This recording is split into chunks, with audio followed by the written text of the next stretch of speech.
H.P. Lovecraft, The Case of Charles Dexter Ward, narrated by Ben Hines.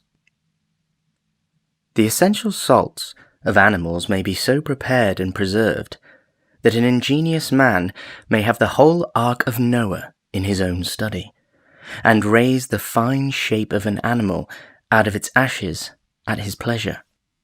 And by the like method, from the essential salts of human dust, a philosopher may, without any criminal necromancy, call up the shape of any dead ancestor from the dust whereinto his body had been incinerated. Borellus. Part 1, Chapter 1.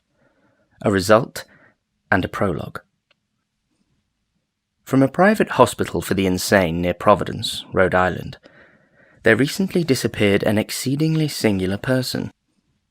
He bore the name of Charles Dexter Ward, and was placed under restraint most reluctantly by the grieving father who had watched his aberration grow from a mere eccentricity to a dark mania involving both a possibility of murderous tendencies and a profound and peculiar change in the apparent contents of his mind. Doctors confessed themselves quite baffled by his case, since it presented oddities of a general physiological as well as psychological character. In the first place, the patient seemed oddly older than his 26 years would warrant. Mental disturbance, it is true, will age one rapidly, but the face of this young man had taken on a subtle cast which only the very aged normally acquire. In the second place, his organic processes shewed a certain queerness of proportion which nothing in medical experience can parallel. Respiration and heart action had a baffling lack of symmetry. The voice was lost so that no sounds above a whisper were possible. Digestion was incredibly prolonged and minimized, and neural reactions to standard stimuli bore no relation at all to anything heretofore recorded, either normal or pathological. The skin had a morbid chill and dryness, and the cellular structure of the tissue seemed exaggeratedly coarse and loosely knit.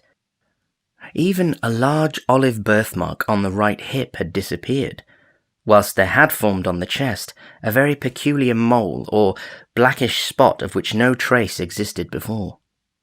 In general, all physicians agree that in Ward, the processes of metabolism had become retarded to a degree beyond precedent. Psychologically, too, Charles Ward was unique. His madness held no affinity to any sort recorded in even the latest and most exhaustive of treatises, and was conjoined to a mental force which would have made him a genius or a leader had it not been twisted into strange and grotesque forms. Dr. Willett, who was Ward's family physician, affirms that the patient's gross mental capacity, as gauged by his response to matters outside the sphere of his insanity, had actually increased since the seizure. Ward, it is true, was always a scholar and an antiquarian, but even his most brilliant early work did not shew the prodigious grasp and insight displayed during his last examinations by the alienists. It was, indeed, a difficult matter to obtain a legal commitment to the hospital. So powerful and lucid did the youth's mind seem, and only on the evidence of others and on the strength of many abnormal gaps in his stock of information, as distinguished from his intelligence, was he finally placed in confinement. To the very moment of his vanishment, he was an omnivorous reader, and as great a conversationalist as his poor voice permitted, and shrewd observers, failing to foresee his escape, freely predicted that he would not be long in gaining his discharge from custody. Only Dr. Willett, who brought Charles Ward into the world and had watched his growth of body and mind ever since, seemed frightened at the thought of his future freedom. He had had a terrible experience and had made a terrible discovery which he dare not reveal to his sceptical colleagues. Willett, indeed, presents a minor mystery all in his own connection with the case. He was the last to see the patient before his flight, and emerged from that final conversation in a state of mixed horror and relief which several recalled when Ward's escape became known 3 hours later. That escape itself is one of the unsolved wonders of Dr. Waite's hospital. A window open above a sheer drop of 60 feet, could hardly explain it. Yet after that talk with Willett, the youth was undeniably gone. Willett himself has no public explanations to offer, though he seems strangely easier in mind than before the escape. Many indeed feel that he would like to say more if he thought any considerable number would believe him. He had found Ward in his room, but shortly after his departure the attendants knocked in vain. When they opened the door, the patient was not there, and all they found was the open window with a chill April breeze blowing in a cloud of fine, bluish-grey dust that almost choked them. True, the dogs howled some time before, but that was while Willett was still present, and they had caught nothing and shewn no disturbance later on. Ward's father was told at once over the telephone, but he seemed more saddened than surprised. By the time Dr. Waite called in person, Dr. Willett had been talking with him, and both disavowed any knowledge or complicity in the escape. Only from certain closely confidential friends of Willett and the senior Ward have any clues been gained, and even these are too wildly fantastic for general credence. The one fact which remains is that up to the present time, no trace of the missing madman has been unearthed. Charles Ward was an antiquarian from infancy, no doubt gaining his taste from the venerable town around him and from the relics of the past which filled every corner of his parents' old mansion in Prospect Street on the crest of the hill. With the years, his devotion to ancient things increased, so that history, genealogy, and the study of colonial architecture, furniture, and craftsmanship at length crowded everything else from his sphere of interests. These tastes are important to remember in considering his madness, for although they do not form its absolute nucleus, they play a prominent part in its superficial form. The gaps of information which the alienists noticed were all related to modern matters, and were invariably offset by a correspondingly excessive though outwardly concealed knowledge of bygone matters as brought out by adroit questioning, so that one would have fancied the patient literally transferred to a former age through some obscure sort of auto-hypnosis. The odd thing was that Ward seemed no longer interested in the antiquities he knew so well.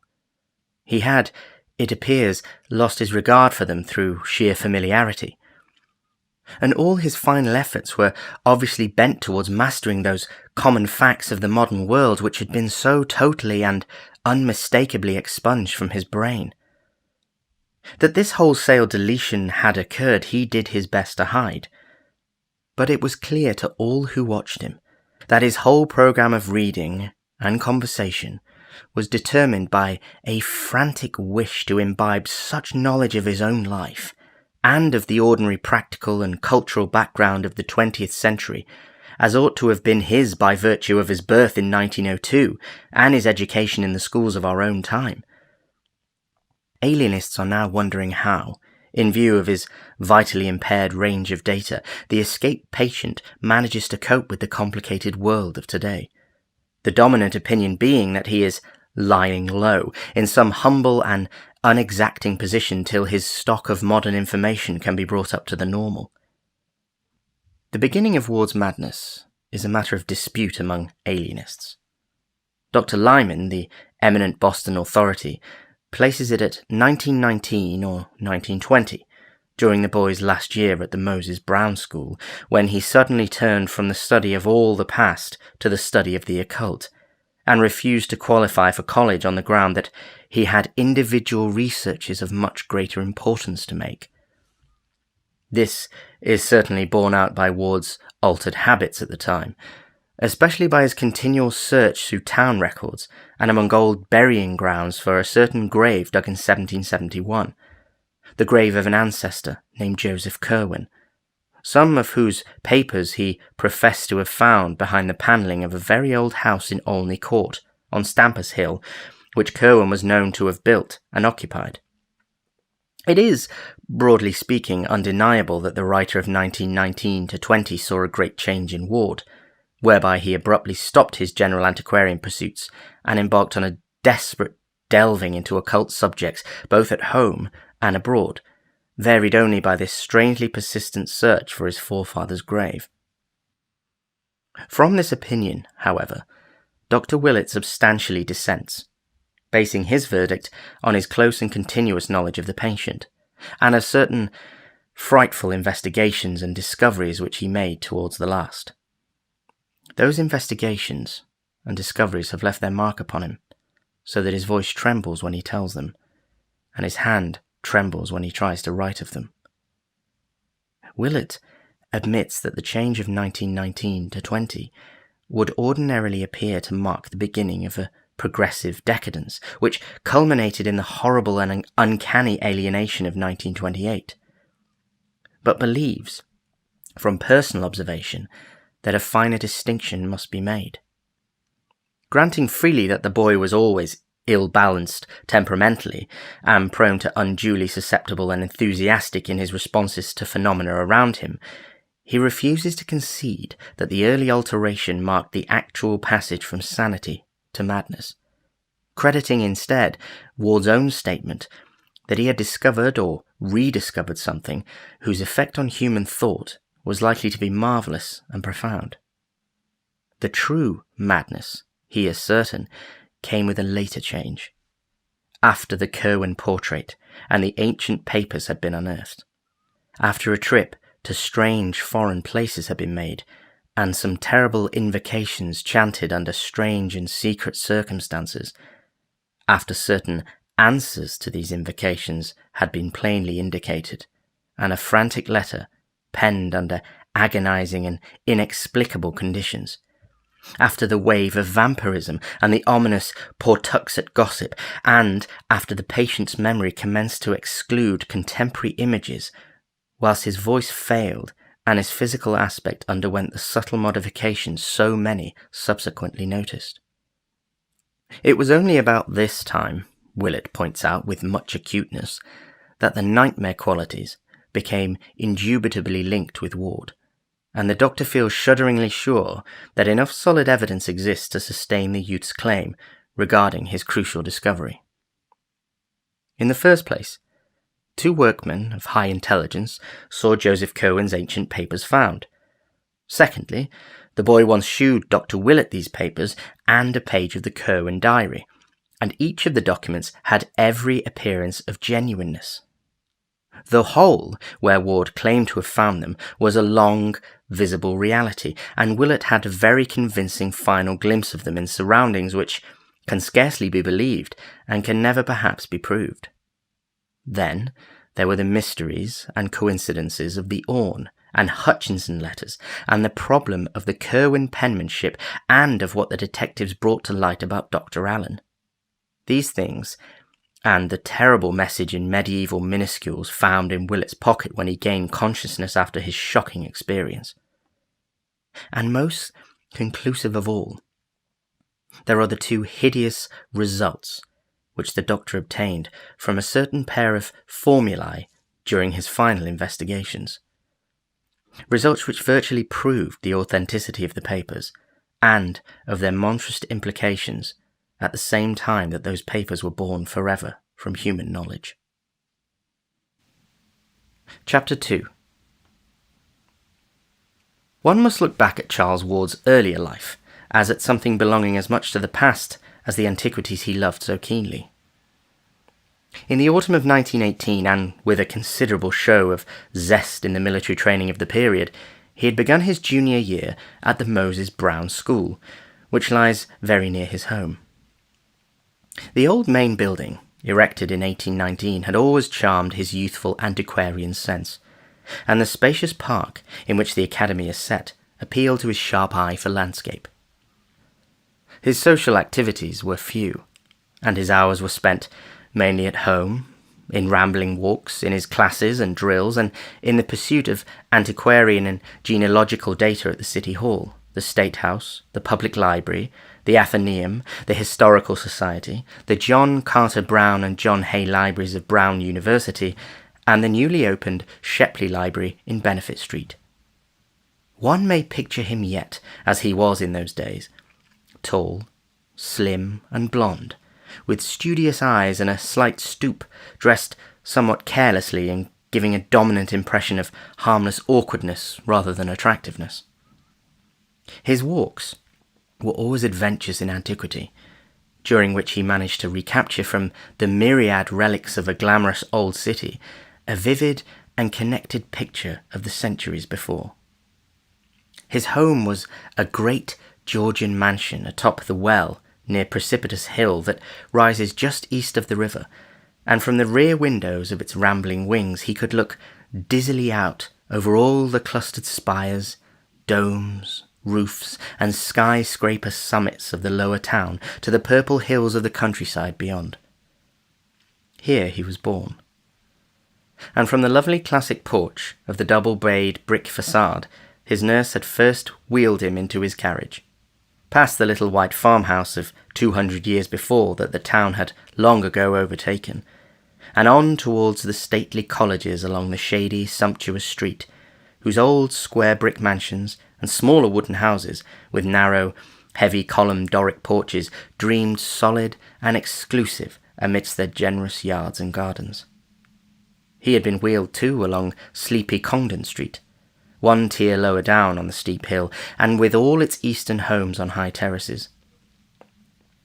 The small wooden houses averaged a greater age here, for it was up this hill that the growing town had climbed, and in these rides he had imbibed something of the colour of a quaint colonial village.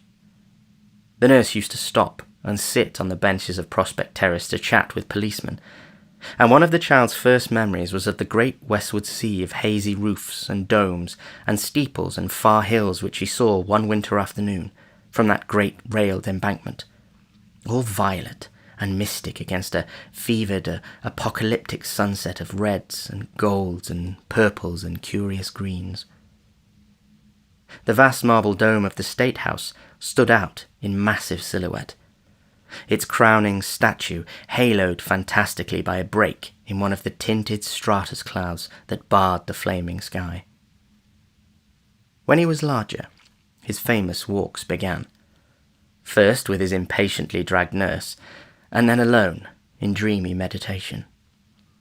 Farther and farther down that almost perpendicular hill he would venture, each time reaching older and quainter levels of the ancient city. He would hesitate gingerly down vertical Jenks Street with its bank walls and colonial gables to the shady Benefit Street corner, where before him was a wooden antique with an Ionic pilastered pair of doorways, and beside him a prehistoric gambrel roofer with a bit of primal farmyard remaining, and the great Judge Durfee house with its fallen vestiges of Georgian grandeur.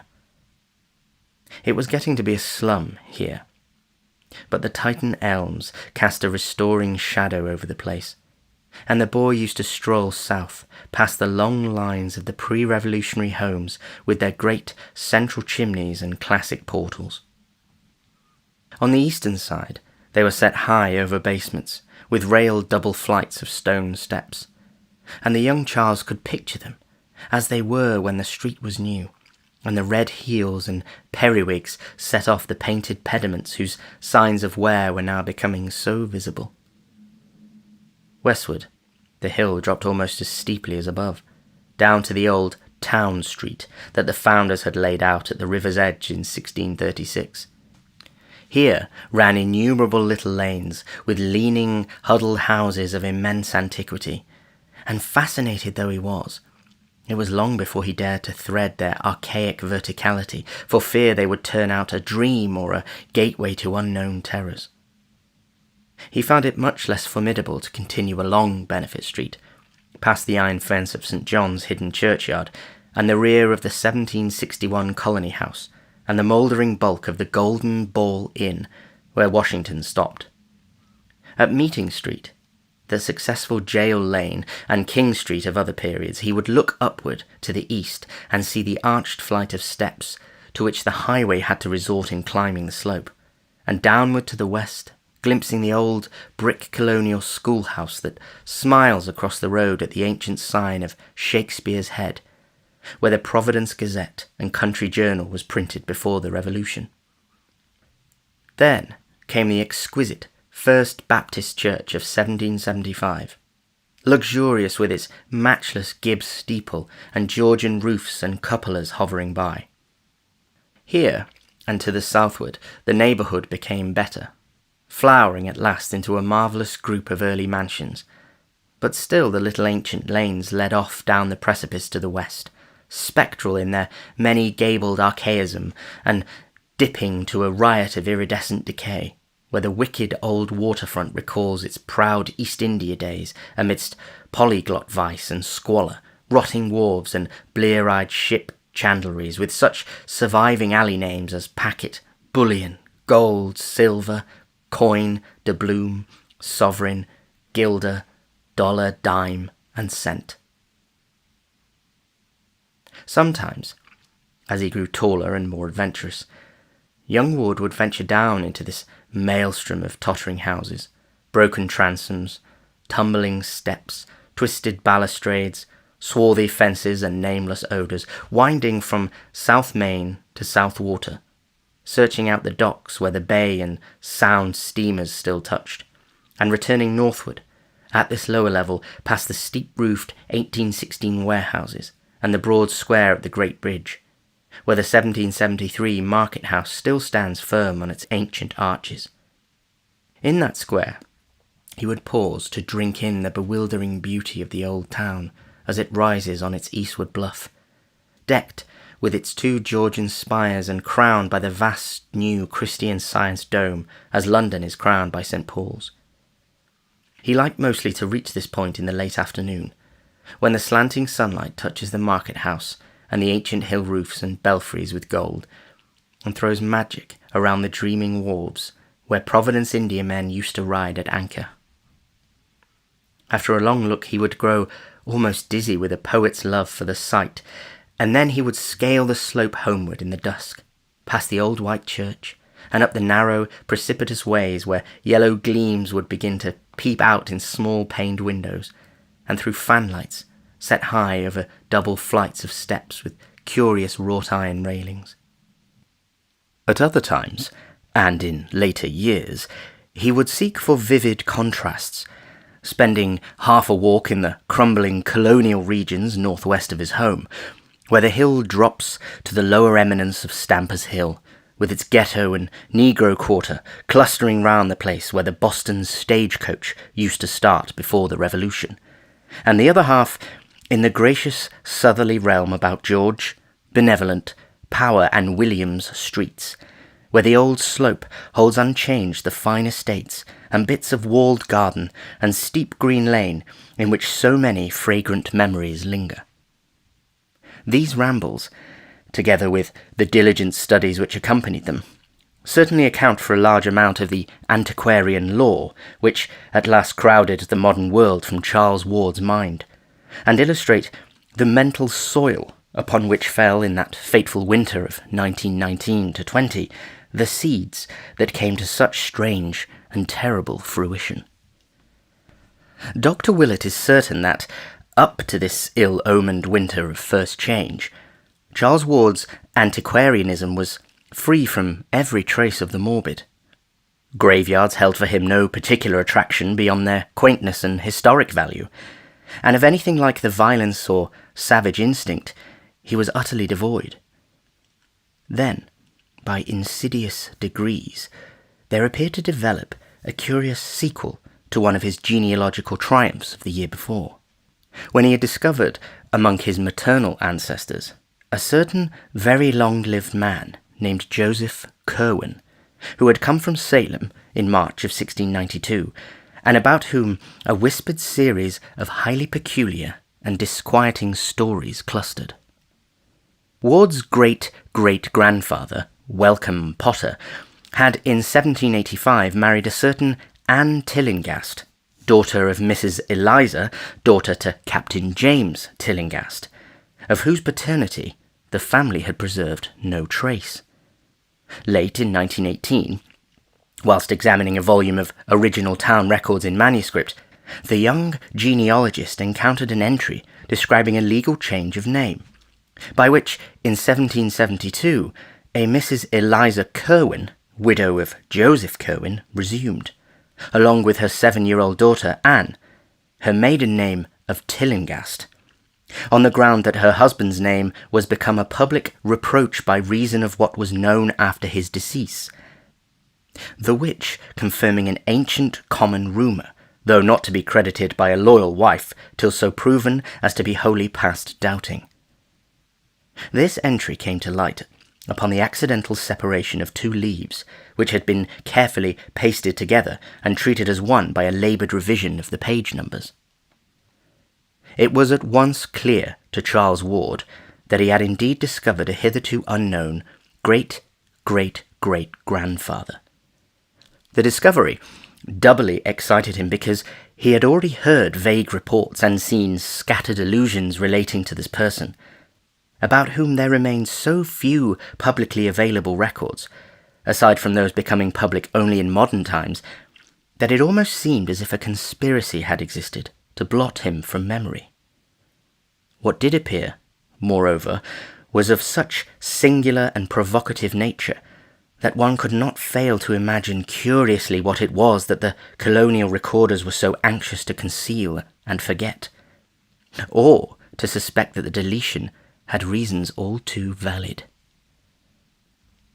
Before this, Ward had been content to let his romancing about old Joseph Curwen remain in the idle stage, but having discovered his own relationship to this apparently hushed-up character, he proceeded to hunt out as systematically as possible whatever he might find concerning him.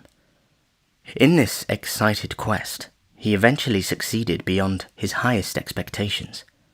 For old letters, diaries, and sheaves of unpublished memoirs in cobwebbed Providence garrets and elsewhere yielded many illuminating passages, which their writers had thought it not worth their while to destroy.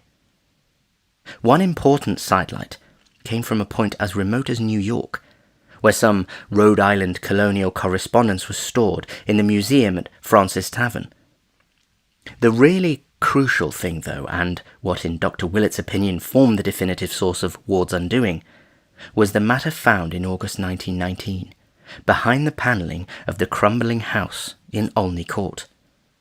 It was that, beyond a doubt, which opened up those black vistas, whose end was deeper than the pit. Part 2. An Antecedent and a Horror. Chapter 1. Joseph Curwen, as revealed by the rambling legends embodied in what Ward heard and unearthed, was a very astonishing, enigmatic, and obscurely horrible individual. He had fled from Salem to Providence, that universal haven of the odd, the free, and the dissenting, at the beginning of the great witchcraft panic, being in fear of accusation because of his solitary ways and queer chemical or alchemical experiments. He was a colourless-looking man of about 30, and was soon found qualified to become a freeman of Providence, thereafter buying a home lot just north of Gregory Dexter's, at about the foot of Olney Street. His house was built on Stamper's Hill, west of the town street, in what later became Olney Court, and in 1761 he replaced this with a larger one, on the same site, which is still standing. Now the first odd thing about Joseph Curwen was that he did not seem to grow much older than he had been on his arrival.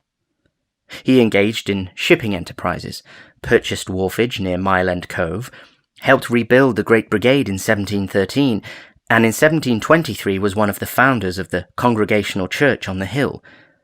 But always did he retain the nondescript aspect of a man not greatly over 30 or 35. As decades mounted up, this singular quality began to excite wide notice. But Curwen always explained it by saying that he came of hardy forefathers and practiced a simplicity of living which did not wear him out. How such simplicity could be reconciled with the inexplicable comings and goings of the secretive merchant, and with the queer gleaming of his windows at all hours of night, was not very clear to the townsfolk, and they were prone to assign other reasons for his continued youth and longevity.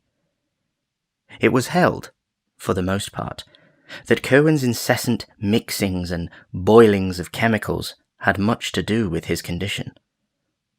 Gossip spoke of the strange substances he brought from London and the Indies on his ships, or purchased in Newport, Boston, and New York.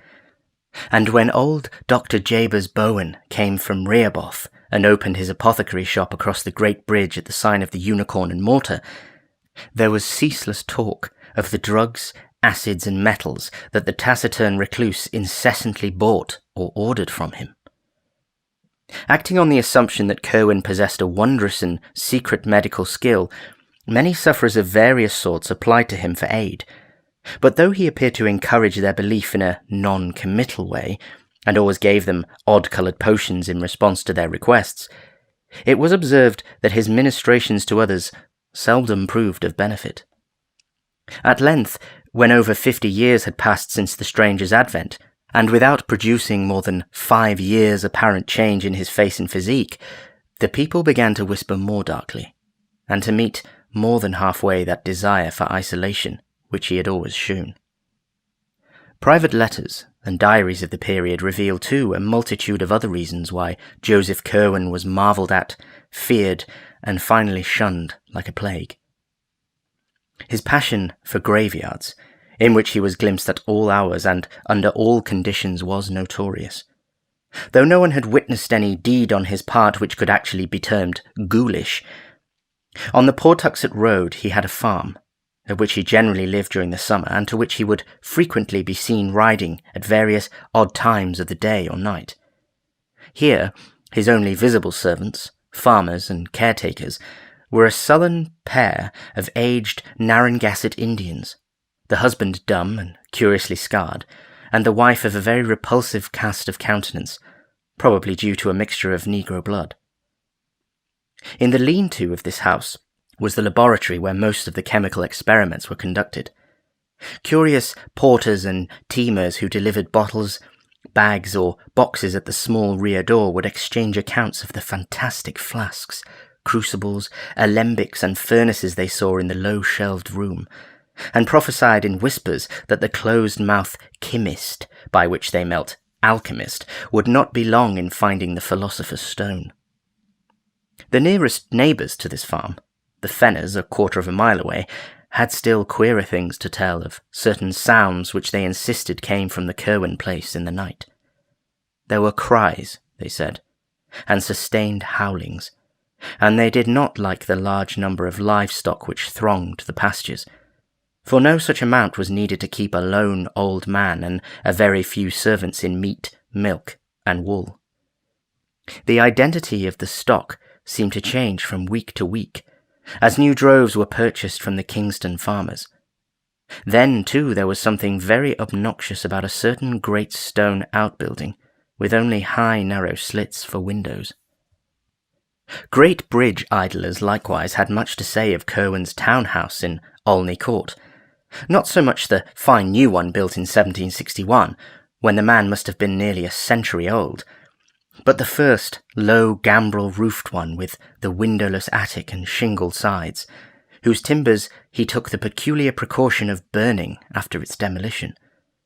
Here there was less mystery, it is true, but the hours at which lights were seen, the secretiveness of the two swarthy foreigners who comprised the only manservants, the hideous, indistinct mumbling of the incredibly aged French housekeeper, the large amounts of food seen to enter a door within which only 4 persons lived, and the quality of certain voices often heard in muffled conversation at highly unseasonable times, all combined with what was known of the Pawtuxet farm to give the place a bad name. In choicer circles, too, the Curwen home was by no means undiscussed.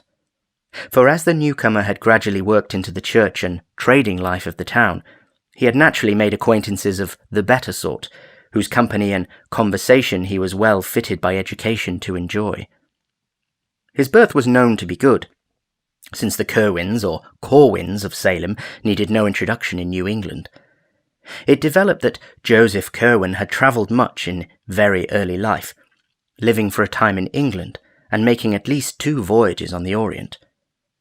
And his speech, when he deigned to use it, was that of a learned and cultivated Englishman. But for some reason or other, Curwen did not care for society. Whilst never actually rebuffing a visitor, he always reared such a wall of reserve that few could think of anything to say to him which would not sound inane. There seemed to lurk in his bearing some cryptic, sardonic arrogance, as if he had come to find all human beings dull through having moved among stranger and more potent entities. When Dr. Checkley, the famous wit, came from Boston in 1738 to be rector of King's Church, he did not neglect calling on one of whom he soon heard so much, but left in a very short while because of some sinister undercurrent he detected in his host's discourse. Charles Ward told his father, when they discussed Curwen one winter evening, that he would give much to learn what the mysterious old man had said to the sprightly cleric, but that all diarists agree concerning Dr. Checkley's reluctance to repeat anything he had heard. The good man had been hideously shocked, and could never recall Joseph Curwen without a visible loss of the gay urbanity for which he was famed. More definite, however, was the reason why another man of taste and breeding avoided the haughty hermit. In 1746, Mr. John Merritt, an elderly English gentleman of literacy and scientific learnings, came from Newport to the town which was so rapidly overtaking it in standing, and built a fine country seat on the neck in what is now known as the heart of the best residence. He lived in considerable style and comfort, keeping the first coach and liveried servants in town, and taking a great pride in his telescope, his microscope, and his well-chosen library of English and Latin books. Hearing of Curwen as the owner of the best library in Providence, Mr. Merritt early paid him a call, and was more cordially received than most other callers at the house had been. His admiration for his host's ample shelves, which, besides the Greek, Latin, and English classics, were equipped with a remarkable battery of philosophical, mathematical, and scientific works, including Paracelsus, Agricola, Van Helmont, Sylvius, Glauber, Boyle, Boerhaave, Becker, and Stahl, led Curwen to suggest a visit to the farmhouse and laboratory, whither he had never invited anyone before, and the two drove out at once in Mr. Merritt's coach. Mr. Merritt always confessed to seeing nothing really horrible at the farmhouse, but maintained that the titles of the books in the special library of thaumaturgical, alchemical, and theological subjects which Curwen kept in a front room were alone sufficient to inspire him with a lasting loathing. Perhaps, however, the facial expression of the owner in exhibiting them contributed much of the prejudice. The bizarre collection, besides a host of standard works which Mr. Merritt was not too alarmed to envy, embraced nearly all the Kabbalists, demonologists, and magicians known to man, and was a treasure house of lore in the doubtful realms of alchemy and astrology. Herme Trismegistus in Maynard's edition, Viterba Philosophorum, Geber's Liber Investigationis, and Artephius's Key of Wisdom, all were there. With the Kabbalistic Zohar, Peter Jammy's set of Albertus Magnus, Raymond Lully's Ars Magna et Ultima in Zetzner's edition, Roger Bacon's Thesaurus Chemicus, Flood's Clavis Alchemiae, and Trithemius's De Lapide Philosophico crowding them close. Medieval Jews and Arabs were represented in profusion, and Mr. Merritt turned pale when, upon taking down a fine volume conspicuously labelled as the Kanun-i-Islam, he found it was in truth the forbidden Necronomicon of the mad Arab Abdul al-Razed, of which he had heard such monstrous things, whispered some years previously at the exposure of nameless rites at the strange little fishing village of Kingsport, in the province of the Massachusetts Bay. But oddly enough, the worthy gentleman owned himself most impalpably disquieted by a mere minor detail. On the huge mahogany table there lay, face downward, a badly worn copy of Borellus, bearing many cryptical marginalia and interlineations in Curwen's hand. The book was open at about its middle, and one paragraph displayed such thick and tremulous pen strokes between the lines of mystic black letter that the visitor could not resist scanning it through. Whether it was the nature of the passage underscored or the feverish heaviness of the strokes which formed the underscoring, he could not tell.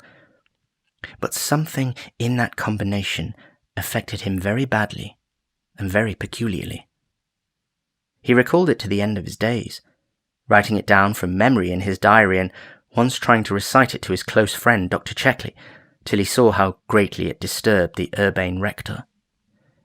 It read, "The essential salts of animals may be so prepared and preserved that an ingenious man may have the whole Ark of Noah in his own study, and raise the fine shape of an animal out of its ashes at his pleasure. And by the like method, from the essential salts of human dust, a philosopher may, without any criminal necromancy, call up the shape of any dead ancestor from the dust whereinto his body had been incinerated." It was near the docks, along the southerly part of the town street, however, that the worst things were muttered about Joseph Curwen. Sailors are superstitious folk, and the seasoned souls who man the infinite rum, slave, and molasses sloops, the rakish privateers, and the great brigs of the Browns, Crawfords, and Tillingasts, all made strange, furtive signs of protection when they saw the slim, deceptively young-looking figure, with its yellow hair and slight stoop, entering the Curwen warehouse in Doubloon Street, or talking with captains and supercargoes on the long quay where the Curwen ships rode restlessly. Curwen's own clerks and captains hated and feared him, and all his sailors were mongrel riffraff from Martinique, San Eustatius, Havana, or Port Royal.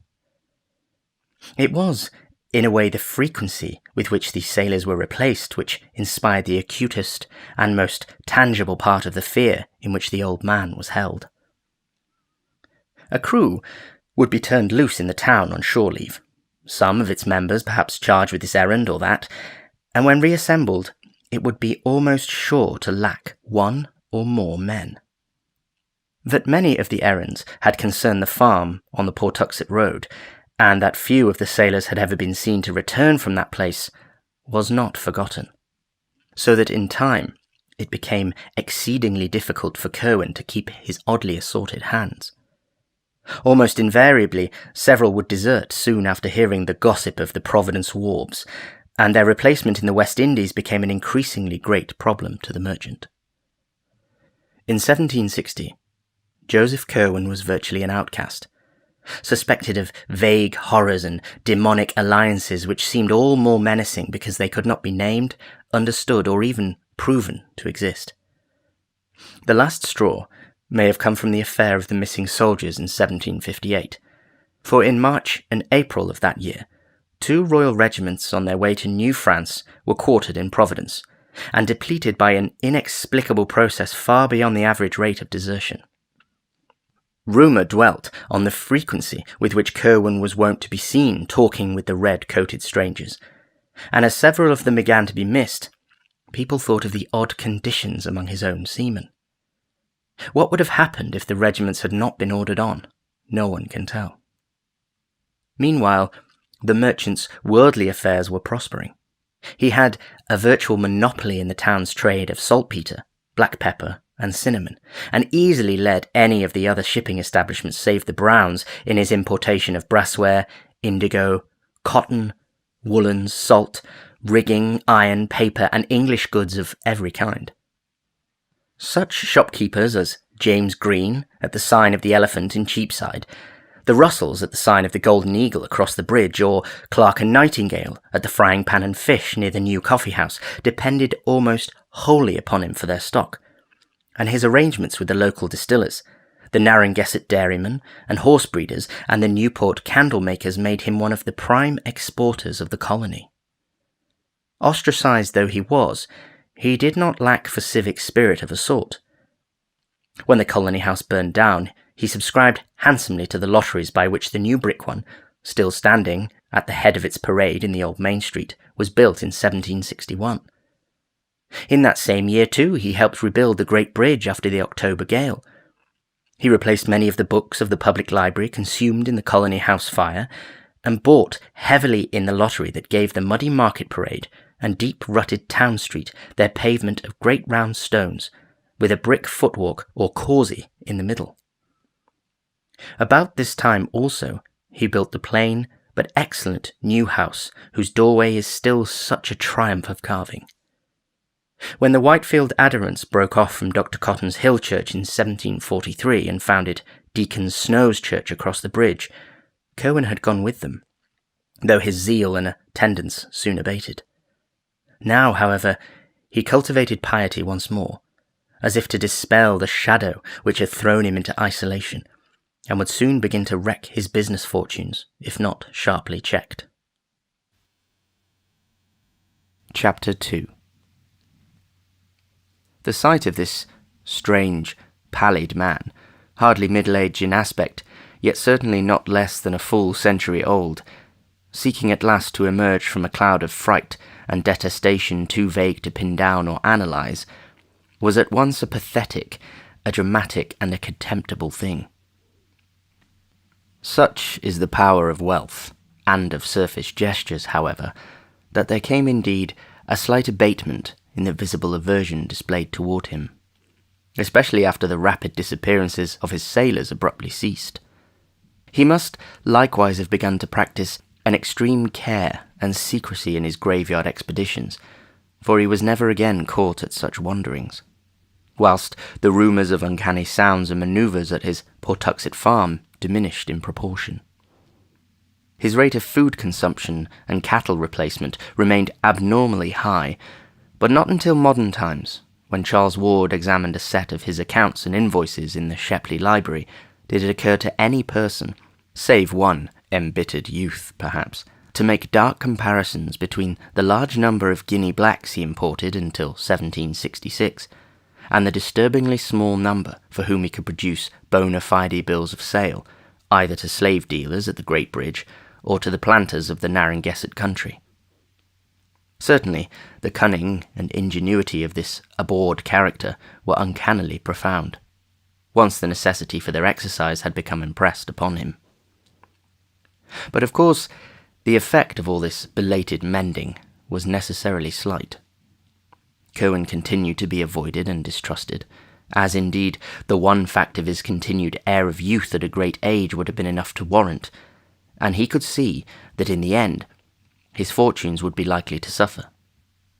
His elaborate studies and experiments, whatever they may have been, apparently required a heavy income for their maintenance, and since a change of environment would deprive him of the trading advantages he had gained, it would not have profited him to begin anew in a different region just then. Judgment demanded that he patch up his relations with the townsfolk of Providence, so that his presence might no longer be a signal for hushed conversation, transparent excuses of errands elsewhere, and a general atmosphere of constraint and uneasiness. His clerks, being now reduced to the shiftless and impecunious residue whom no one else would employ, were giving him much worry, and he held to his sea captains and mates only by shrewdness in gaining some kind of ascendancy over them, a mortgage, a promissory note, or a bit of information very pertinent to their welfare. In many cases, diarists have recorded with some awe, Cohen shewed almost the power of a wizard in unearthing family secrets for questionable use.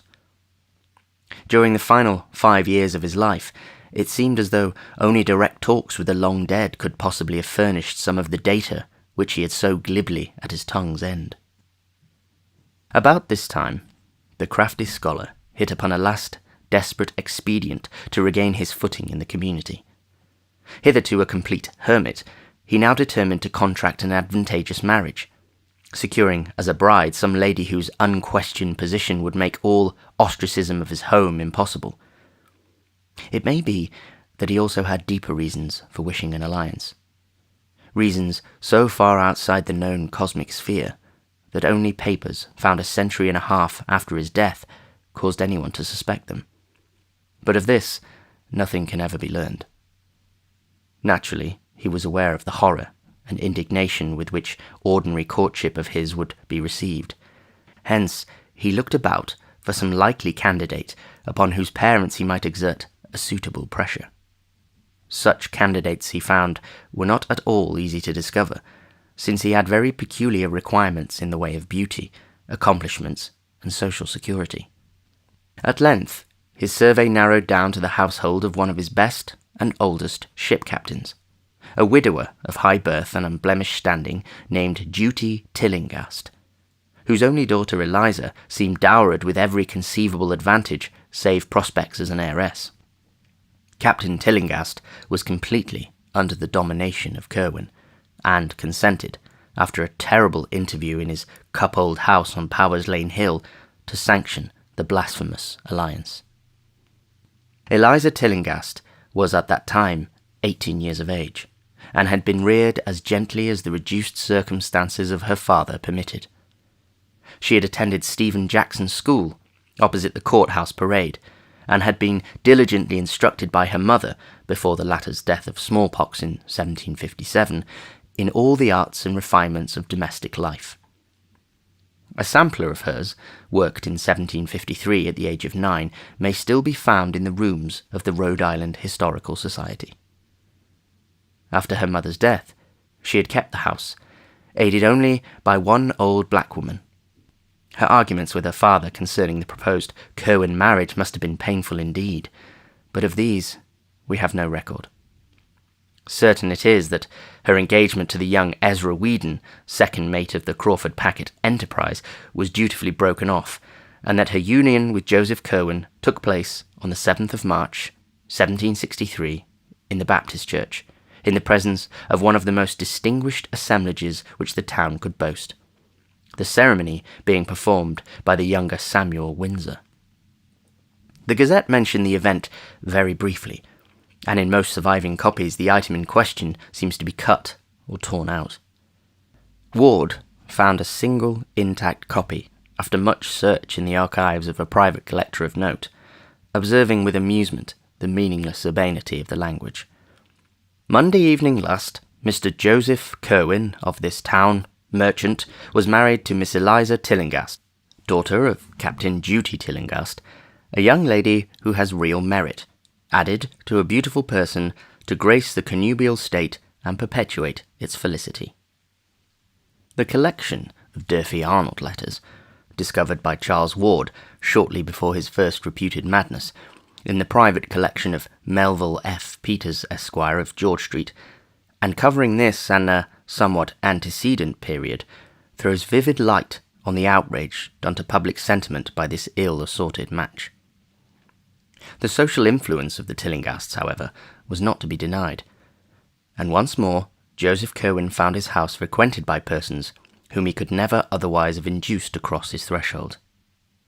His acceptance was by no means complete, and his bride was socially the sufferer through her forced venture, but at all events the wall of utter ostracism was somewhat worn down. In his treatment of his wife, the strange bridegroom astonished both her and the community by displaying an extreme graciousness and consideration. The new house in Olney Court was now wholly free from disturbing manifestations, and although Curwen was much absent at the Pawtuxet farm, with which his wife never visited, he seemed more like a normal citizen than at any other time in his long years of residence. Only one person remained in open enmity with him, this being the youthful ship's officer whose engagement to Eliza Tillinghast had been so abruptly broken. Ezra Whedon had frankly vowed vengeance, and though of a quiet and ordinarily mild disposition, was now gaining a hate-bred, dogged purpose which boded no good to the usurping husband. On the 7th of May, 1765, Curwen's only child Anne was born, and was christened by the Reverend John Grave of King's Church, of which both husband and wife had become communicants shortly after their marriage, in order to compromise between their respective congregational and Baptist affiliations. The record of this birth, as well as that of the marriage 2 years before, was stricken from most copies of the church and town annals where it ought to appear, and Charles Wood located both with the greatest difficulty after a discovery of the widow's change of name had appraised him of his own relationship, and engendered the feverish interest which culminated in his madness. The birth entry, indeed, was found very curiously through correspondence with the heirs of the loyalist Dr. Graves, who had taken with him a duplicate set of records when he had left his pastorate at the outbreak of the Revolution. Ward had tried this source because he knew that his great-great-grandmother Anne Tillinghast Potter had been an Episcopalian. Shortly after the birth of his daughter, an event he seemed to welcome with a fervour greatly out of keeping with his usual coldness, Curwen resolved to sit for a portrait. This he had painted by a very gifted Scotsman named Cosmo Alexander, then a resident of Newport, and since famous as the early teacher of Gilbert Stuart. The likeness was said to have been executed on a wall panel of the library of the house in Olney Court, but neither of the two old diaries mentioning it gave any hint of its ultimate disposition. At this period, the erratic scholar showed signs of unusual abstraction, and spent as much time as he possibly could at his farm on the Pawtuxet Road. He seemed, it was stated, in a condition of suppressed excitement or suspense, as if expecting some phenomenal thing or on the brink of some strange discovery. Chemistry or alchemy would appear to have played a great part, for he took from his house to the farm the greater number of his volumes on the subject. His affectation of civic interest did not diminish, and he lost no opportunities for helping such leaders as Stephen Hopkins, Joseph Brown, and Benjamin West in their efforts to raise the cultural tone of the town, which was then much below the level of Newport in its patronage of the liberal arts. He had helped Daniel Jenks found his bookshop in 1763, and was thereafter his best customer, extending aid likewise to the struggling Gazette that appeared each Wednesday at the sign of Shakespeare's Head. In politics, he ardently supported Governor Hopkins against the Ward party, whose prime strength was in Newport, and his really eloquent speech at Hackers Hall in 1765 against the setting off of North Providence as a separate town with a pro-Ward vote in the General Assembly did more than any other one thing to wear down the prejudice against him. But Ezra Whedon, who watched him closely, sneered cynically at all this outward activity, and freely swore it was no more than a mask for some nameless traffic with the blackest gulfs of Tartarus. The revengeful youth began a systematic study of the man and his doings whenever he was in port, spending hours at night by the wharves with a dory in readiness when he saw the lights in the Curwen warehouses, and following the small boat which would sometimes steal quietly off and down the bay. He also kept as close a watch as possible on the Pawtuxet farm, and was once severely bitten by the dogs the old Indian couple loosed upon him.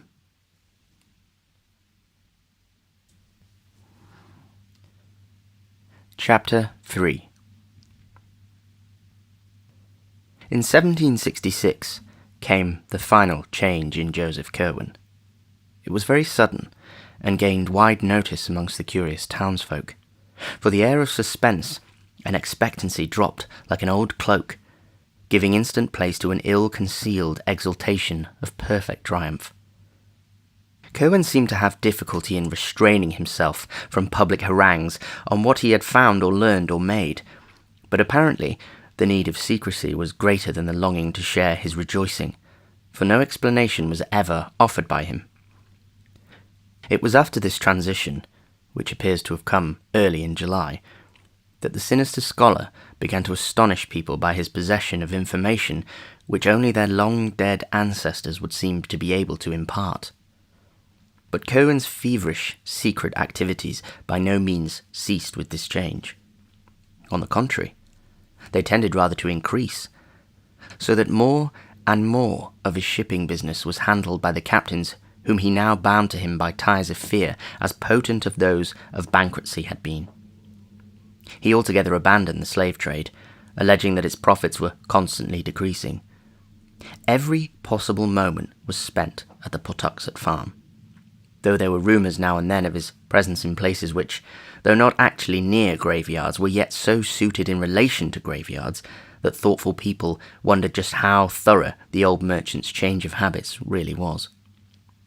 Ezra Whedon, though his periods of espionage were necessarily brief and intermittent on account of his sea voyaging, had a vindictive persistence which the bulk of the practical townsfolk and farmers lacked, and subjected Curwen's affairs to a scrutiny such they had never been before. Many of the odd manoeuvres of the strange merchant vessels had been taken for granted on account of the unrest of the times, when every colonist seemed determined to resist the provisions of the Sugar Act which hampered a prominent traffic. Smuggling and evasion were the rule in Narragansett Bay, and nocturnal landings of illicit cargoes were continuous commonplaces.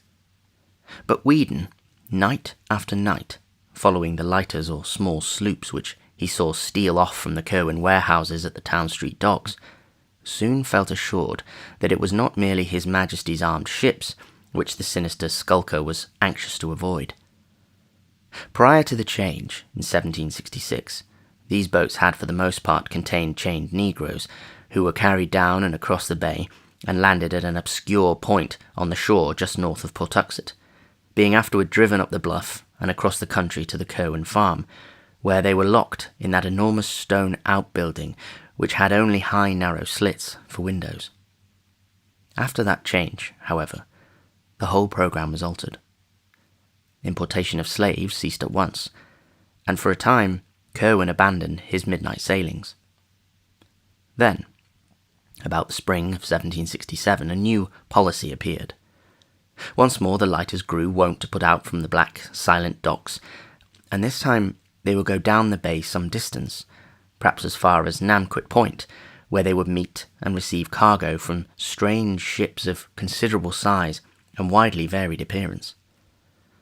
Kerwin sailors would then deposit the cargo at the usual point on the shore and transport it overland to the farm, locking it in the same cryptical stone building which had formerly received the Negroes. The cargo consisted almost wholly of boxes and cases, of which a large proportion were oblong and heavy, and disturbingly suggestive of coffins. Weedon always watched the farm with unremitting assiduity, visiting it each night for long periods, and seldom letting a week go by without a sight, except when the ground bore a footprint revealing snow. Even then, he would often walk as close as possible in the travelled road or on the ice of the neighbouring river to see what tracks others might have left. Finding his own vigils interrupted by nautical duties, he hired a tavern companion named Eleazar Smith to continue the survey during his absences, and between them the two could have set in motion some extraordinary rumours. That they did not do so was only because they knew the effect of publicity would be to warn their quarry and make further progress impossible. Instead, they wished to learn something definite before taking any action. What they did learn must have been startling indeed, and Charles Ward spoke many times to his parents of his regret at Weedon's later burning of his notebooks. All that can be told of their discoveries is what Eleazar Smith jotted down in a none-too-coherent diary, and what other diarists and letter-writers have timidly repeated from the statements which they finally made, and according to which the farm was only the outer shell of some vast and revolting menace, of a scope and depth too profound and intangible for more than shadowy comprehension. It is gathered that Weedon and Smith became early convinced that a great series of tunnels and catacombs inhabited by a very sizable staff of persons besides the old Indian and his wife underlay the farm. The house was an old peaked relic of the middle 17th century, with enormous stack chimney and diamond-paned lattice windows, the laboratory being in a lean-to toward the north, where the roof came nearly to the ground. This building stood clear of any other, yet judging by the different voices heard at odd times within, it must have been accessible through secret passages beneath. These voices, before 1766, were mere mumblings and Negro whisperings and frenzied screams, coupled with curious chants or invocations.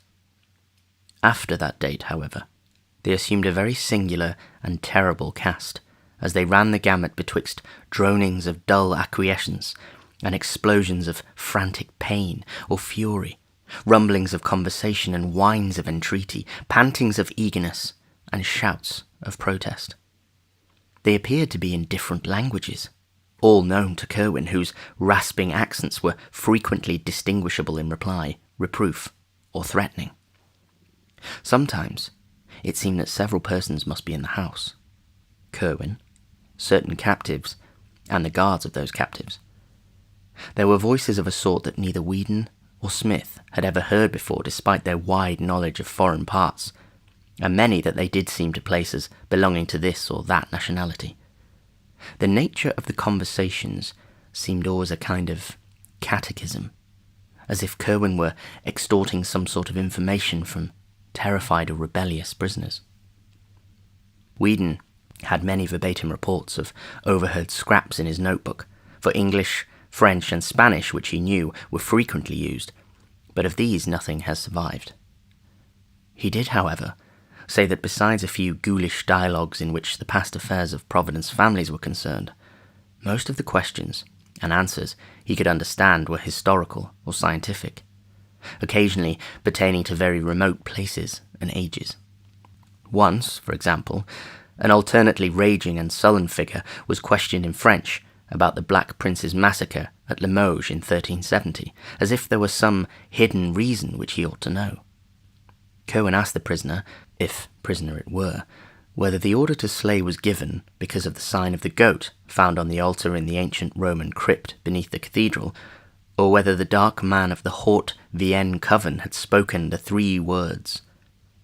Failing to obtain replies, the inquisitor had seemingly resorted to extreme means, for there was a terrific shriek, followed by silence and muttering and a bumping sound.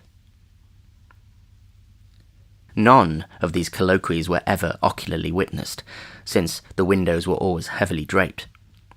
Once, though, during a discourse in an unknown tongue, a shadow was seen on the curtain, which startled Whedon exceedingly, reminding him of one of the puppets in a show he had seen in the autumn of 1764 in Hackers Hall, when a man from Germantown, Pennsylvania, had given a clever mechanical spectacle advertised as a view from the famous city of Jerusalem, in which are represented Jerusalem, the Temple of Solomon, his royal throne, the noted towers and hills, likewise the sufferings of our Saviour from the Garden of Gethsemane to the cross on the hill of Golgotha, an artful piece of statuary worthy to be seen by the curious. It was on this occasion that the listener, who had crept close to the window of the front room whence the speaking proceeded, gave a start, which roused the old Indian pair and caused them to loose the dogs on him. After that, no more conversations were ever heard in the house, and Whedon and Smith concluded that Kerwin had transferred his field of action to regions below. That such regions in truth existed seemed amply clear from many things. Faint cries and groans unmistakably came up now and then from what appeared to be the solid earth in places far from any structure, whilst hidden in the bushes along the river bank in the rear, where the high ground sloped steeply down to the valley of the Pawtuxet, there was found an arched oaken door in a frame of heavy masonry, which was obviously an entrance to the caverns within the hill.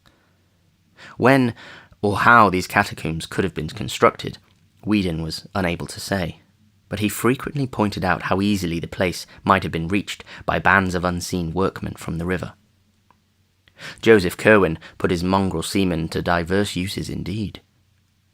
During the heavy spring rains of 1769, the 2 watchers kept a sharp eye on the steep riverbank to see if any subterranean secrets might be washed to light, and were rewarded by the sight of a profusion of both human and animal bones in places where deep gullies had been worn in the banks.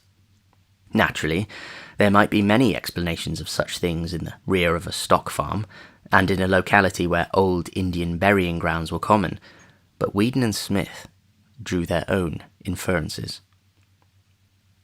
It was in January 1770, whilst Whedon and Smith were still debating vainly on what, if anything, to think or do about the whole bewildering business, that the incident of the Fortaleza occurred.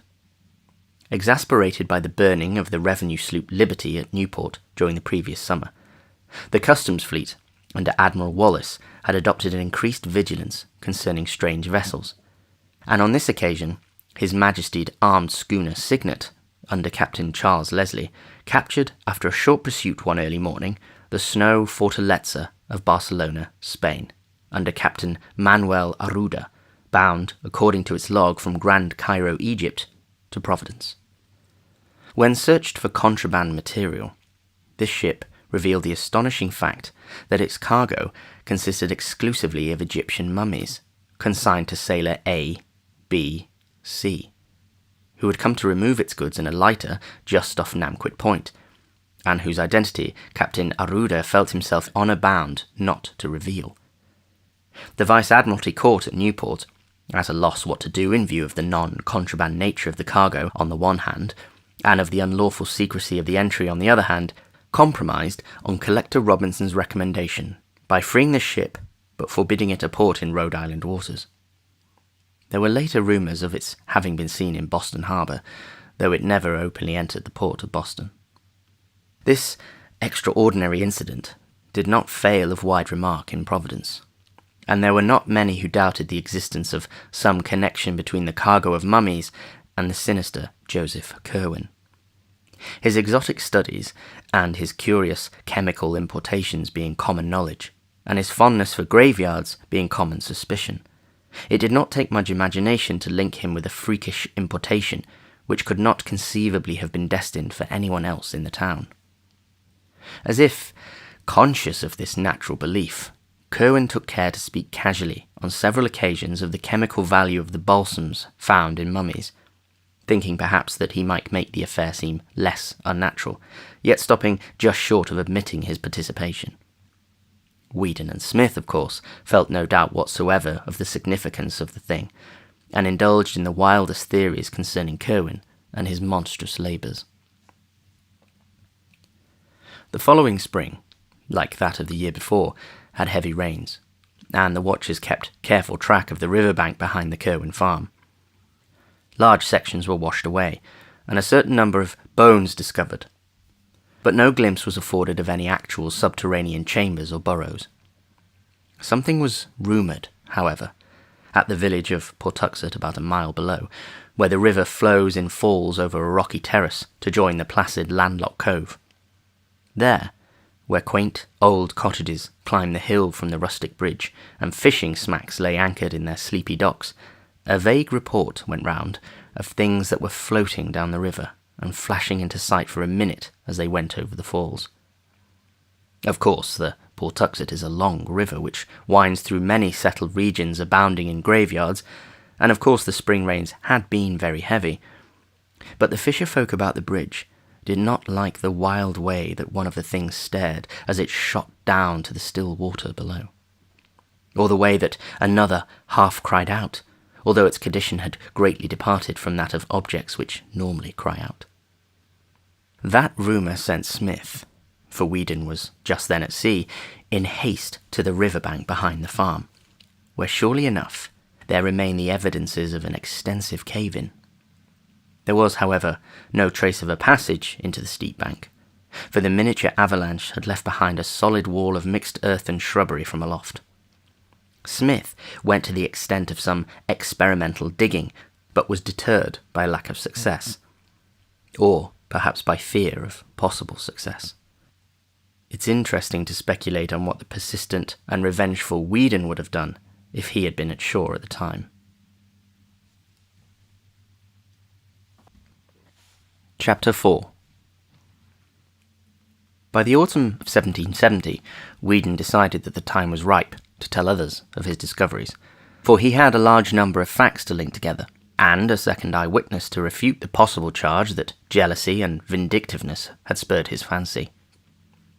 As his first confidant, he selected Captain James Matthewson of the Enterprise, who, on the one hand, knew him well enough not to doubt his veracity, and on the other hand, was sufficiently influential in the town to be heard in turn with respect. The colloquy took place in an upper room of Sabin's Tavern near the docks, with Smith present to corroborate virtually every statement, and it could be seen that Captain Matthewson was tremendously impressed. Like nearly everyone else in the town, he had had black suspicions of his own anent Joseph Curwen, hence it needed only this confirmation and enlargement of data to convince him absolutely. At the end of the conference, he was very grave, and enjoined strict silence upon the two younger men. He would, he said, transmit the information separately to some 10 or so of the most learned and prominent citizens of Providence, ascertaining their views and following whatever advice they might have to offer. Secrecy would probably be essential in any case, for this was no matter that the town constables or militia could cope with, and above all else, the excitable crowd must be kept in ignorance, lest there be enacted in these already troublous times a repetition of that frightful Salem panic of less than a century before, which had first brought Curwen hither.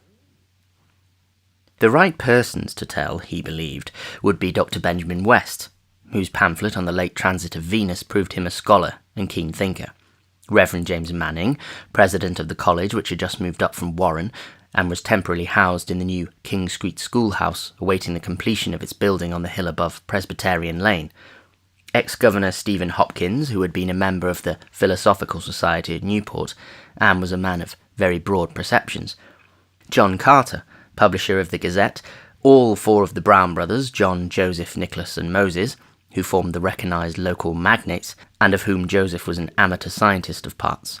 Old Dr. James Bowen, whose erudition was considerable, and who had much first-hand knowledge of Curwen's odd purchases, and Captain Abraham Whipple, a privateersman of phenomenal boldness and energy, who could be counted on to lead in any active measures needed. These men, if favourable, might eventually be brought together for collective deliberation, and with them would rest the responsibility of deciding whether or not to inform the governor of the colony, Joseph Wanton of Newport, before taking action.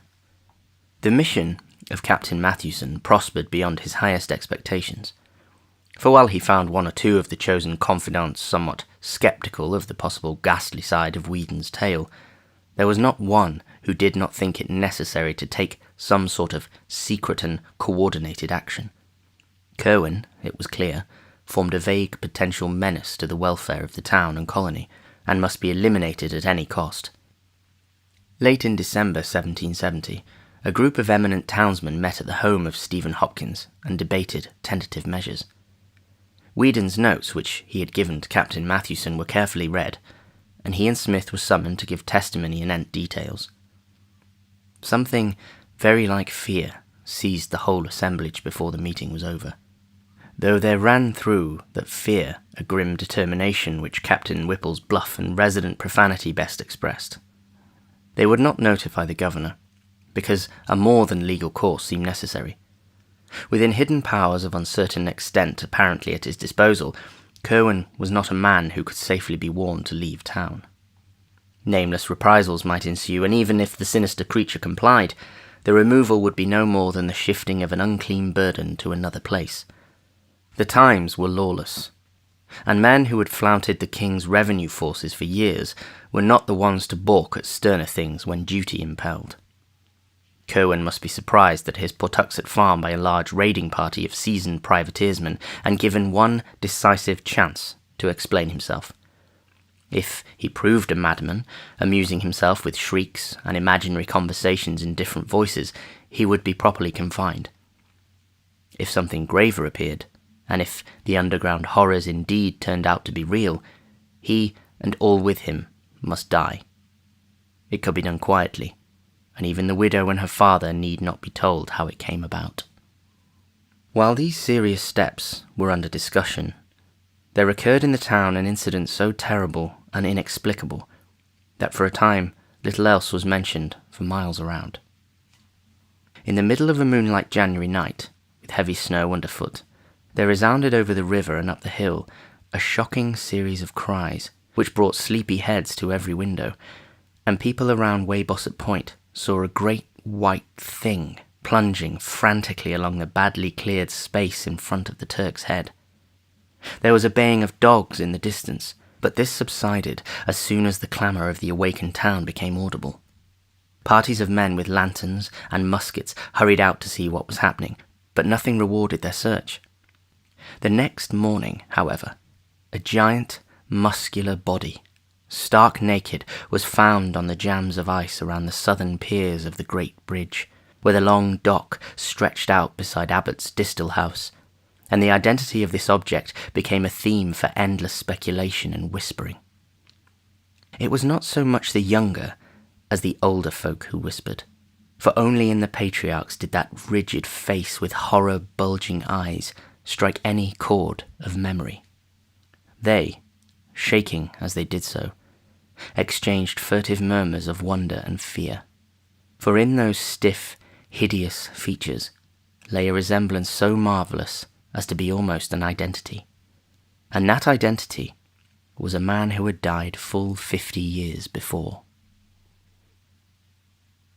Ezra Whedon was present at the finding, and remembering the baying of the night before, set out along Weybosset Street and across Muddy Dock Bridge whence the sound had come.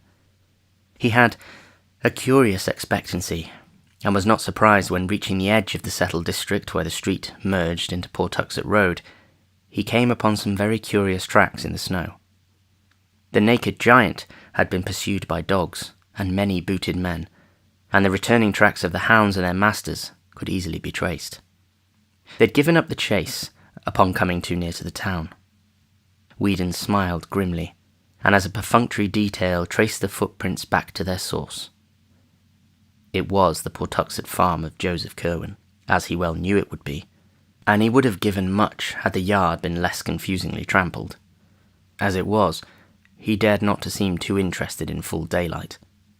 Dr. Bowen, to whom Whedon went at once with his report, performed an autopsy on the strange corpse, and discovered peculiarities which baffled him utterly. The digestive tracts of the huge man seemed never to have been in use, whilst the whole skin had a coarse, loosely knit texture impossible to account for. Impressed by what the old men whispered of this body's likeness to the long-dead blacksmith Daniel Green, whose great-grandson Aaron Hoppin was a supercargo in Curwen's employ, Whedon asked casual questions till he found where Green was buried. That night, a party of 10 visited the Old North burying ground opposite Herondon's Lane and opened a grave. They found it vacant, precisely as they had expected. Meanwhile, arrangements had been made with the post riders to intercept Joseph Curwen's mail, and shortly before the incident of the naked body there was found a letter from one Jebediah Orne of Salem, which made the cooperating citizens think deeply. Parts of it, copied and preserved in the private archives of the Smith family, where Charles Ward found it, ran as follows. I delight that you continue in ye getting at old matters in your way, and do not think it better was done at Mr. Hutchinson's in Salem village. Certainly, there was nothing but a liveliest awfulness in that which H. raised up from what he could gather only a part of. What you sent did not work, whether because of anything missing or because ye words were not right from my speaking or copying. I alone am at a loss. I have not ye chemical art to follow Borellus, and own myself confounded by ye 7, book of ye Necronomicon that you recommend. But I would have you observe what was told to us about taking care whom to call up, for you are sensible what Mr. Mather writ in ye Magnalia of, and can judge how truly that horrendous thing is reported. I say to you again, do not call up any that you cannot put down, by the which I mean any that you can turn in call up somewhat against you, whereby your powerfulest devices may not be of use. Ask of the lesser, lest the greater shall not wish to answer, and shall commend more than you. I was frightened when I read of your knowing what Ben Zariatmic had in his ebony box, for I was conscious who must have told you, and again I ask that you shall write me as Jebediah and not Simon. In this community a man may not live too long, and you know my plan by which I came back as my son.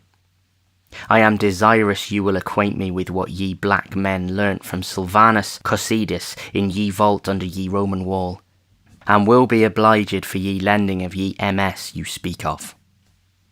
Another and unsigned letter from Philadelphia provoked equal thought, especially for the following passage.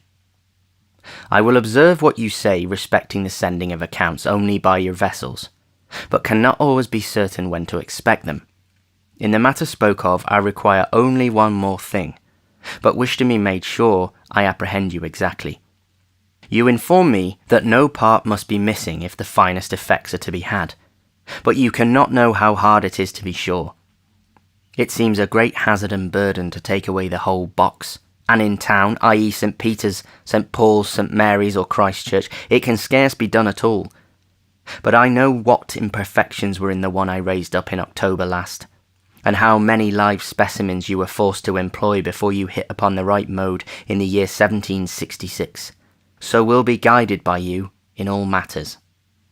I am impatient for your brig, and inquire daily at Mr. Biddle's wharf.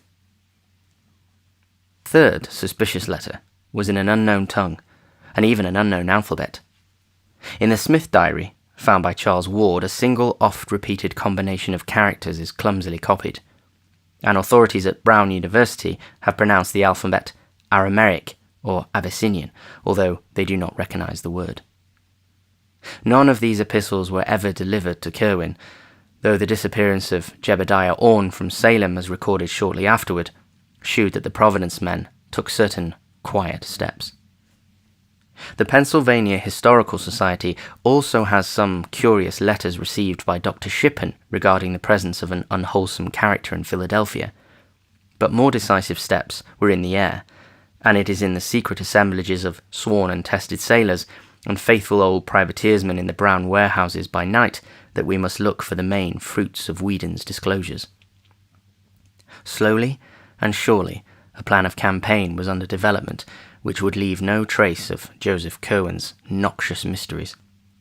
Curwen, despite all precautions, apparently felt something was in the wind, for he was now remarked to wear an unusually worried look.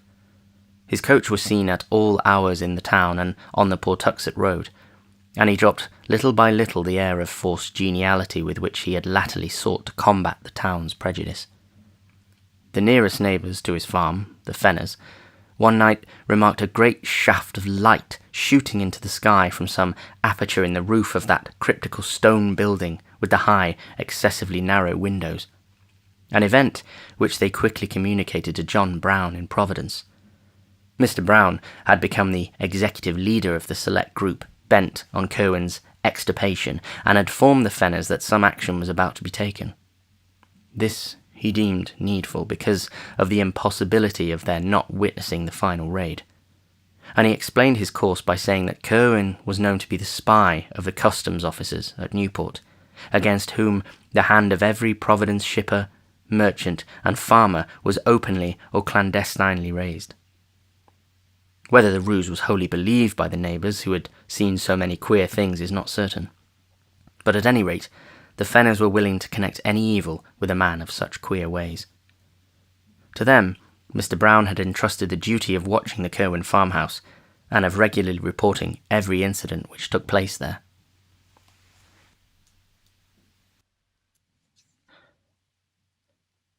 Chapter 5. The probability that Curwen was on guard and attempting unusual things, as suggested by the odd shaft of light, precipitated at last the action so carefully devised by the band of serious citizens. According to the Smith diary, a company of about 100 men met at 10 p.m. on Friday, April the 12th, 1771, in the great room of Thurston's Tavern, at the sign of the Golden Lion on Weybosset Point across the bridge.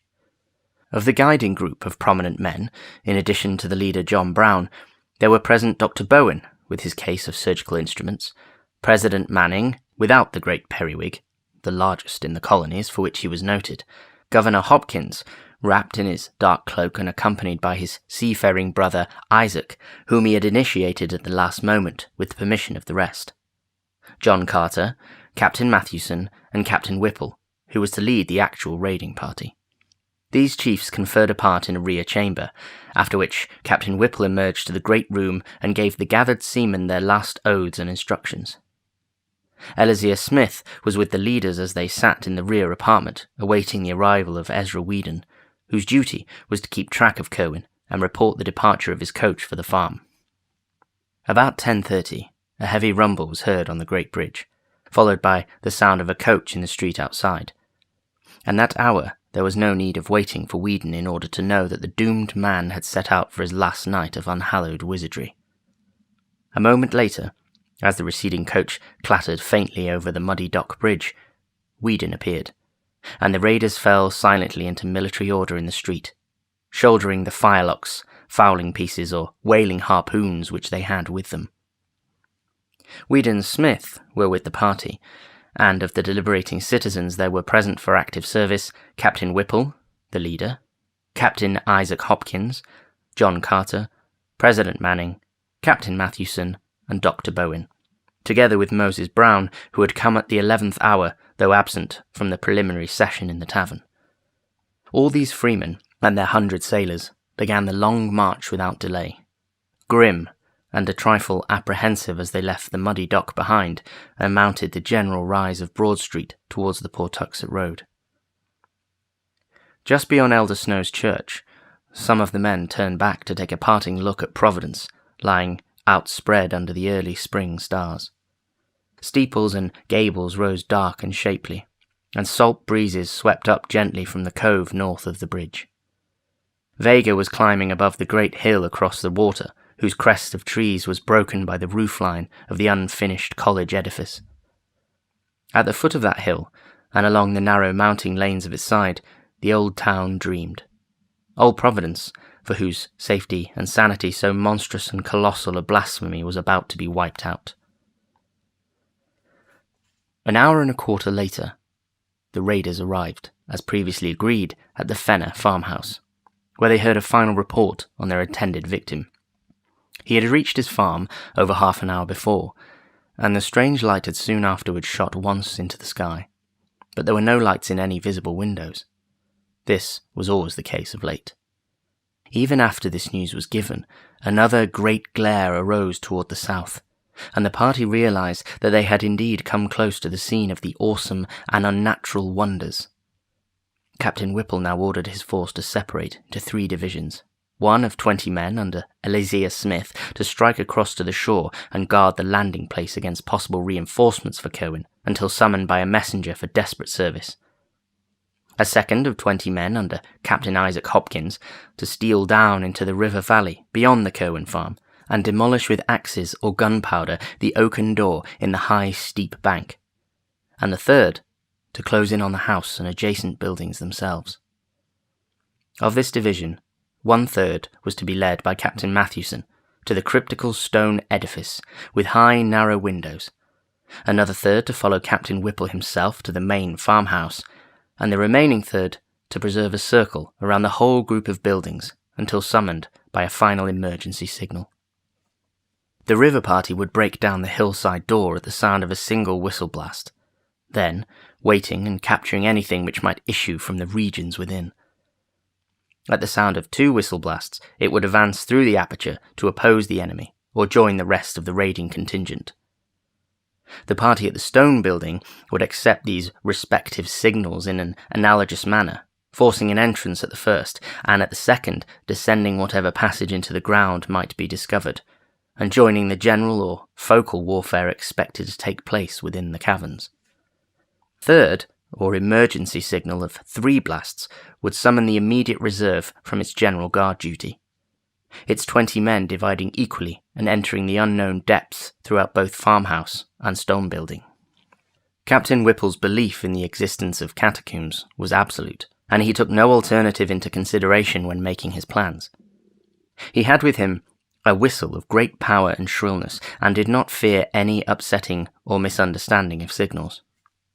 The final reserve at the landing, of course, was nearly out of the whistle's range, hence would require a special messenger if needed for help. Moses Brown and John Carter went with Captain Hopkins to the riverbank, while President Manning was detailed with Captain Mathewson to the stone building. Dr. Bowen, with Ezra Whedon, remained in Captain Whipple's party, which was to storm the farmhouse itself.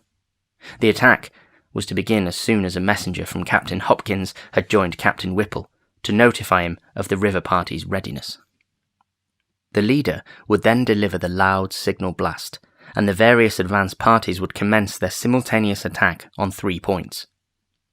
Shortly before 1 a.m., the 3 divisions left the Fenner farmhouse, one to guard the landing, another to seek the river valley and the hillside door, and the third to subdivide and attend to the actual buildings of the Cowan farm. Eleazar Smith, who accompanied the shore guarding party, records in his diary an uneventful march and a long wait on the bluff by the bay, broken once by what seemed to be the distant sound of the signal whistle, and again by a peculiar muffled blend of roaring and crying and a powder blast which seemed to come from the same direction. Later on, one man thought he caught some distant gunshots, and still later, Smith himself felt the throb of titanic and thunderous words resounding in upper air. It was just before dawn that a single haggard messenger, with wild eyes and a hideous, unknown odour about his clothing appeared, and told the detachment to disperse quietly to their homes, and never again think or speak of the night's doings, or of him who had been Joseph Curwen. Something about the bearing of the messenger carried a conviction which his mere words could never have conveyed. For though he was a seaman well known to many of them, there was something obscurely lost or gained in his soul which set him for evermore apart. It was the same later on, when they met the other old companions who had gone into that zone of horror. Most of them had lost or gained something imponderable and indescribable. They had seen, or heard, or felt something which was not for human creatures, and could never forget it. From them, there was never any gossip, for to even the most commonest of mortal instincts there are terrible boundaries. And from that single messenger, the party at the shore caught a nameless awe which almost sealed their own lips. Very few are the rumours which ever came from any of them, and Elizur Smith's diary is the only written record which has survived from that whole expedition which set forth from the sign of the Golden Lion under the stars. Charles Ward, however, discovered another vague sidelight in some Fenner correspondence which he found in New London, where he knew another branch of the family had lived. It seems that the Fenners, from whose house the doomed farm was distantly visible, had watched the departing columns of raiders, and had heard very clearly the angry barking of the Curwen dogs, followed by the first shrill blast which precipitated the attack. This blast had been followed by a repetition of the great shaft of light from the stone building, and in another moment, after a quick sounding of the second signal ordering a general invasion, there had come a subdued prattle of musketry, followed by a horrible roaring cry, which the correspondent, Luke Fenner, had represented in his epistle by the characters "Roar! Roar!" This cry, however, had possessed a quality which no mere writing could convey, and the correspondent mentions that his mother fainted completely at the sound. It was later repeated less loudly, and further but more muffled evidences of gunfire ensued, together with a loud explosion of powder from the direction of the river. About an hour afterward, all the dogs began to bark frightfully, and there were vague ground rumblings so marked that the candlesticks tottered on the mantelpiece. A strong smell of sulphur was noted, and Luke Fenner's father declared that he heard the third, or emergency whistle signal, though the others failed to detect it. Muffled musketry sounded again, followed by a deep scream, less piercing but even more horrible by those which had preceded it, a kind of throaty, nastily plastic cough or gurgle whose quality as a scream must have come more from its continuity and psychological import than from its actual acoustic value. Then, the flaming thing burst into sight, at a point where the Curwen farm ought to lie, and the human cries of desperate and frightened men were heard. Muskets flashed and cracked, and the flaming thing fell to the ground. A second flaming thing appeared, and a shriek of human origin was plainly distinguished. Fenner wrote that he could even gather a few words belched in frenzy. "Almighty, protect thy lamb!" Then there were more shots, and the second flaming thing fell. After that came silence for about 3/4 of an hour, at the end of which time little Arthur Fenner, Luke's brother, exclaimed that he saw a red fog going up to the stars from the accursed farm in the distance. No one but the child can testify to this, but Luke admits the significant coincidence implied by the panic of almost convulsive fright at which the same moment arched the backs and stiffened the fur of the 3 cats within the room. 5 minutes later, a chill wind blew up, and the air became suffused with such an intolerable stench that only the strong freshness of the sea could have prevented its being noticed by the shore party, or by any wakeful souls in Pawtuxet village. This stench was nothing which any of the Fenners had ever encountered before, and produced a kind of clutching, amorphous fear beyond that of the tomb or the charnel house. Close upon it came the awful voice, which no hapless hearer will ever be able to forget. It thundered out of the sky like a doom, and windows rattled as its echoes died away. It was deep and musical, powerful as a bass organ, but evil as the forbidden books of the Arabs. What it said, no man can tell, for it spoke in an unknown tongue. But this is the writing Luke Fenner set down to portray the demonic intonations. Dis mis, jeshet, bon dosefe duvema, enitamos. Not till the year 1919 did any soul link this crude transcript with anything else in mortal knowledge. But Charles Ward paled as he recognized what Mirandola had denounced in shudders as the ultimate horror among black magic's incantations. An unmistakably human shout, or deep chorused scream, seemed to answer this malign wonder from the Kerwin farm, after which the unknown stench grew complex, with an added odour equally intolerable. A wailing, distinctly different from the scream, now burst out, and was protracted ululantly in rising and falling paroxysms. At times it became almost articulate, though no auditor could trace any definitive words, and at one point it seemed to verge towards the confines of diabolic and hysterical laughter.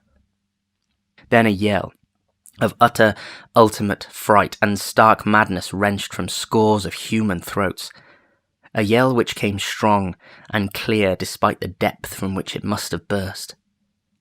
After which, darkness and silence ruled all things. Spirals of acrid smoke ascended to blot out the stars, though no flames appeared and no buildings were observed to have begun or injured on the following day. Toward dawn, 2 frightened messengers, with monstrous and unplaceable odours saturating their clothing, knocked at the Fenner door and requested a keg of rum, for which they paid very well indeed. One of them told the family that the affair of Joseph Kerwin was over, and that the events of the night were not to be mentioned again. Arrogant as the order seemed, the aspect of him who gave it took away all resentment and lent it a fearsome authority, so that only these furtive letters of Luke Fenner, which he urged his Connecticut relative to destroy, remain to tell what was seen and heard. The non-compliance of that relative, whereby the letters were saved after all, has alone kept the matter from a merciful oblivion. Charles Ward had one detail to add as a result of a long canvass of Pawtuxet residents for ancestral traditions. Old Charles Slocum of that village said that there was known to his grandfather a queer rumour concerning a charred, distorted body found in the fields a week after the death of Joseph Kerwin was announced. What kept the talk alive was the notion that this body, so far as could be seen in its burnt and twisted condition, was neither thoroughly human nor wholly allied to any animal which Pawtuxet folk had ever seen or read about. Chapter 6. Not one man who participated in that terrible raid could ever be induced to say a word concerning it, and every fragment of the vague data which survives comes from those outside the final fighting party. There is something frightful in the care with which these actual raiders destroyed each scrap which bore the least allusion to the matter. 8 sailors had been killed, but although their bodies were not produced, their families were satisfied with the statement that a clash with customs officers had occurred. The same statement also covered the numerous cases of wounds, all of which were extensively bandaged and treated only by Dr. Jabes Bowen, who had accompanied the party.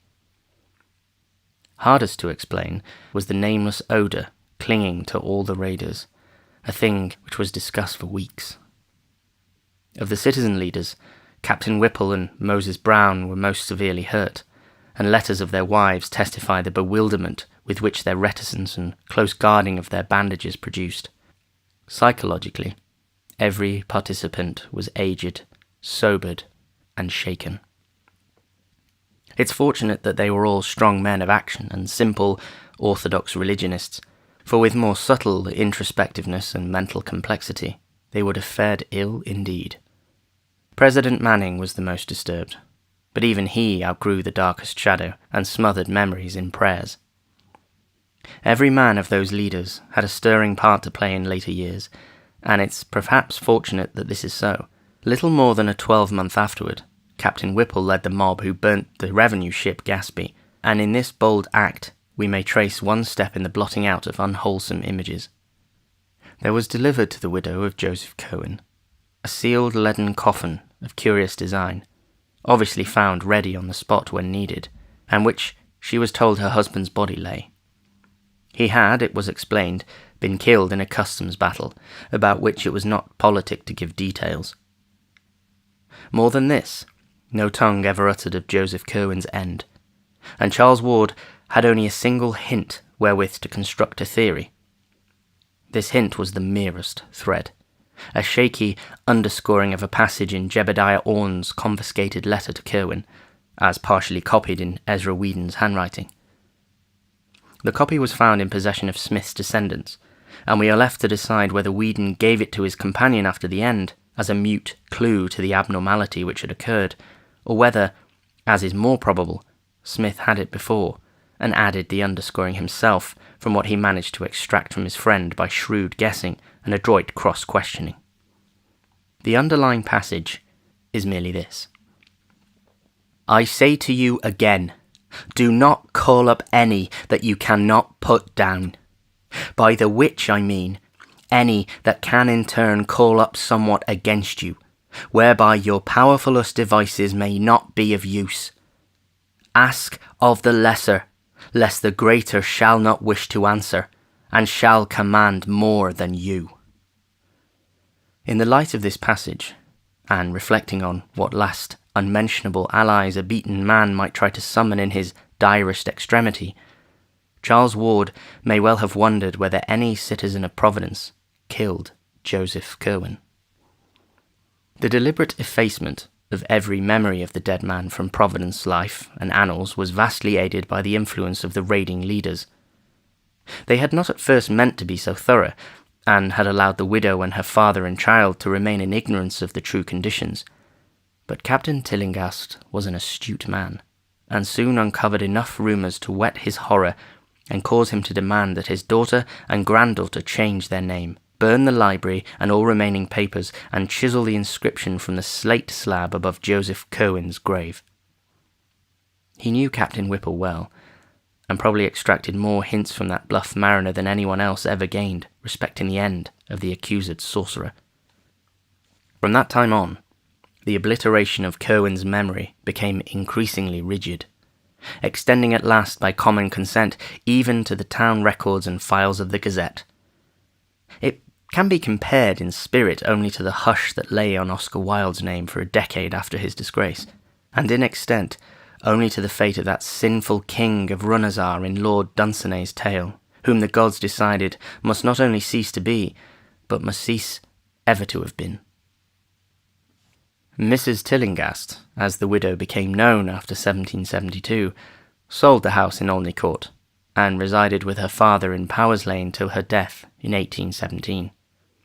The farm at Patuxet, shunned by every living soul, remained to moulder through the years, and seemed to decay with unaccountable rapidity. By 1780, only the stone and brickwork were standing, and by 1800, even these had fallen to shapeless heaps. None ventured to pierce the tangled shrubbery on the riverbank behind which the hillside door may have lain, nor did any try to frame a definite image of the scenes amidst which Joseph Cohen departed from the horrors he had wrought. Only robust old Captain Whipple was heard by alert listeners to mutter once in a while to himself, "Pox on that." But he had no business to laugh while he screamed. 'Twas as though the damned had some up his sleeve. For 500 I'd burn his house.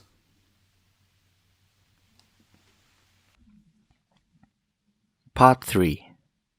A Search and an Evocation. Chapter 1. Charles Ward, as we have seen, first learned in 1919 of his descent from Joseph Curwen. That he at once took an intense interest in everything pertaining to the bygone mystery is not to be wondered at, for every vague rumour that he had heard of Curwen now became something vital to himself, in whom flowed Curwen's blood. No spirited and imaginative genealogist could have done otherwise than begin forthwith an avid and systematic collection of Curwen data. In his first delvings, there was not the slightest attempt at secrecy, so that even Dr. Lyman hesitates to date the youth's madness from any period before the close of 1919. He talked freely with his family, though his mother was not particularly pleased to own an ancestor like Curwen, and with the officials of the various museums and libraries he visited.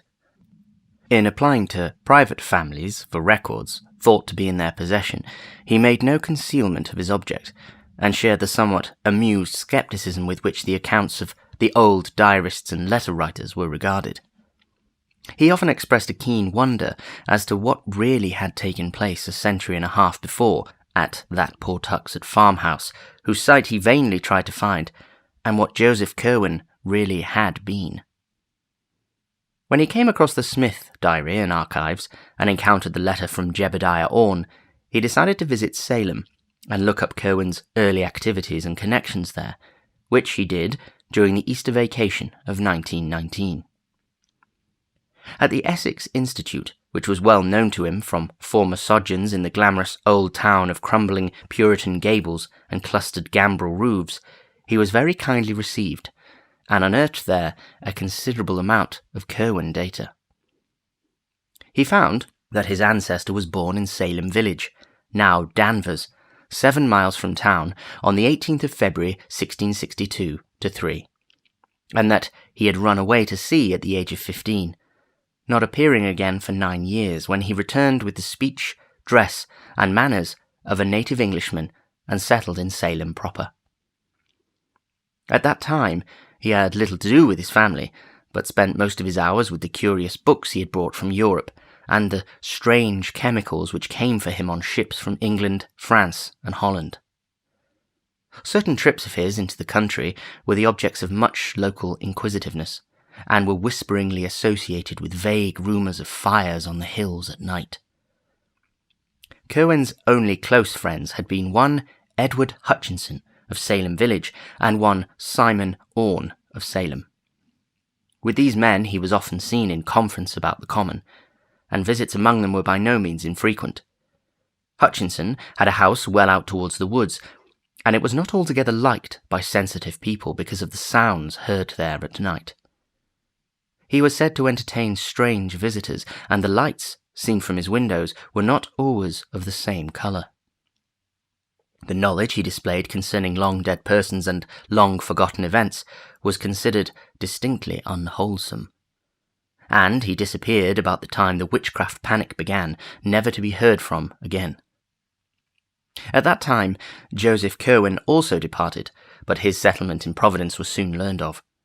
Simon Orne lived in Salem until 1720, when his failure to grow visibly old began to excite attention. He thereafter disappeared, though 30 years later his precise counterpart and self-styled son turned up to claim his property. The claim was allowed, on the strength of documents in Simon Orne's known hand, and Jebediah Orne continued to dwell in Salem till 1771, when certain letters from Providence citizens to the Reverend Thomas Barnard and others brought about his quiet removal to parts unknown. Certain documents by and about all of these strange characters were available at the Essex Institute, the courthouse, and the Registry of Deeds, and included both harmless commonplaces such as the land titles and bills of sale, and furtive fragments of a more provocative nature. There were 4 or 5 unmistakable allusions to them on the witchcraft trial records, as when one Hepzibah Lawson swore on July 10th, 1692, at the court of Oyer and Terminer under Judge Hawthorne, that 40 witches and the black man were wont to meet in the woods behind Mr. Hutchinson's house. And one Amity Howe declared at a session of August 8th before Judge Gedney that Mr. G.B., Reverend George Burroughs, on that night put ye devil his mark upon Bridget S., Jonathan A., Simon O., Deliverance W., Joseph C., Susan P., Mehetabel C., and Deborah B. Then there was a catalogue of Hutchinson's uncanny library as found after his disappearance, and an unfinished manuscript in his handwriting couched in a cipher none could read. Ward had a photostatic copy of this manuscript made, and began to work casually on the cipher as soon as it was delivered to him. After the following August, his labours on the cipher became intense and feverish, and there is reason to believe from his speech and conduct that he hit upon the key before October or November. He never stated, though, whether or not he had succeeded. But of the greatest immediate interest was the Orne material. It took Ward only a short time to prove from identity of penmanship, a thing he had already considered established from the text of the letter to Curwen, namely, that Simon Orne and his supposed son were one and the same person. As Orne had said to his correspondent, it was hardly safe to live too long in Salem. Hence he resorted to a 30-year sojourn abroad and did not return to claim his lands, except as a representative of a new generation. Orne had apparently been careful to destroy most of his correspondence, but the citizens who took action in 1771 found and preserved a few letters and papers which excited their wonder. There were cryptic formulae and diagrams in his and other hands which Ward now either copied with care or had photographed, and one extremely mysterious letter in a chirography that the searcher recognized from items in the Registry of Deeds as positively Joseph Curwen's. This Curwen letter, though undated as to the year, was evidently not the one in answer to which Orne had written the confiscated missive, and from internal evidence, Ward placed it not much later than 1750. It may not be amiss to give the text in full, as a sample of the style of one whose history was so dark and terrible. The recipient is addressed as Simon, but a line, whether drawn by Curwen or Orne, Ward could not tell, is run through the word. Providence, 1st of May. Brother, my honoured ancient friend, due respect and earnest wishes to him who we serve for eternal power. I am just come to that which you ought to know, concerning the matter of last extremity, and what to do regarding it. I am not disposed to follow you in going away on account of my years, but Providence hath not the sharpness of the bay in hunting out uncommon things and bringing to trial. I am tied up in ships and goods, and could not do as you did, besides the which my farm at Pawtuxet hath under it what you know, that would not wait for my coming back as another. But I am not unready for hard fortunes. I have told you, and have long worked upon the way of getting back the last. I last night struck on the words that bring up Yogger Sothoth, and saw for the first time that face spoke of Ibn Sabatio in ye. And it said, that 3rd Psalm in Liber Damnatus holds the clavicle. With sun in the 5th house, Saturn in trine, dawn a pentagram of fire, and say the 9th verse thrice. This verse repeats each Ruddermas and Hallows Eve, and the thing will breed in the outside spheres. And of the seed of old shall one be born, who shall look back, though knowing not what he seeks. Yet this will avail nothing if there be no heir, and if the salts or the way to make the salts be not ready for his hand. And here, I will own, I have not taken needed steps nor found much. The process is plaguey hard to come near, and it uses up such a store of specimens I'm hard put to get enough, notwithstanding the sailors I have from the Indies.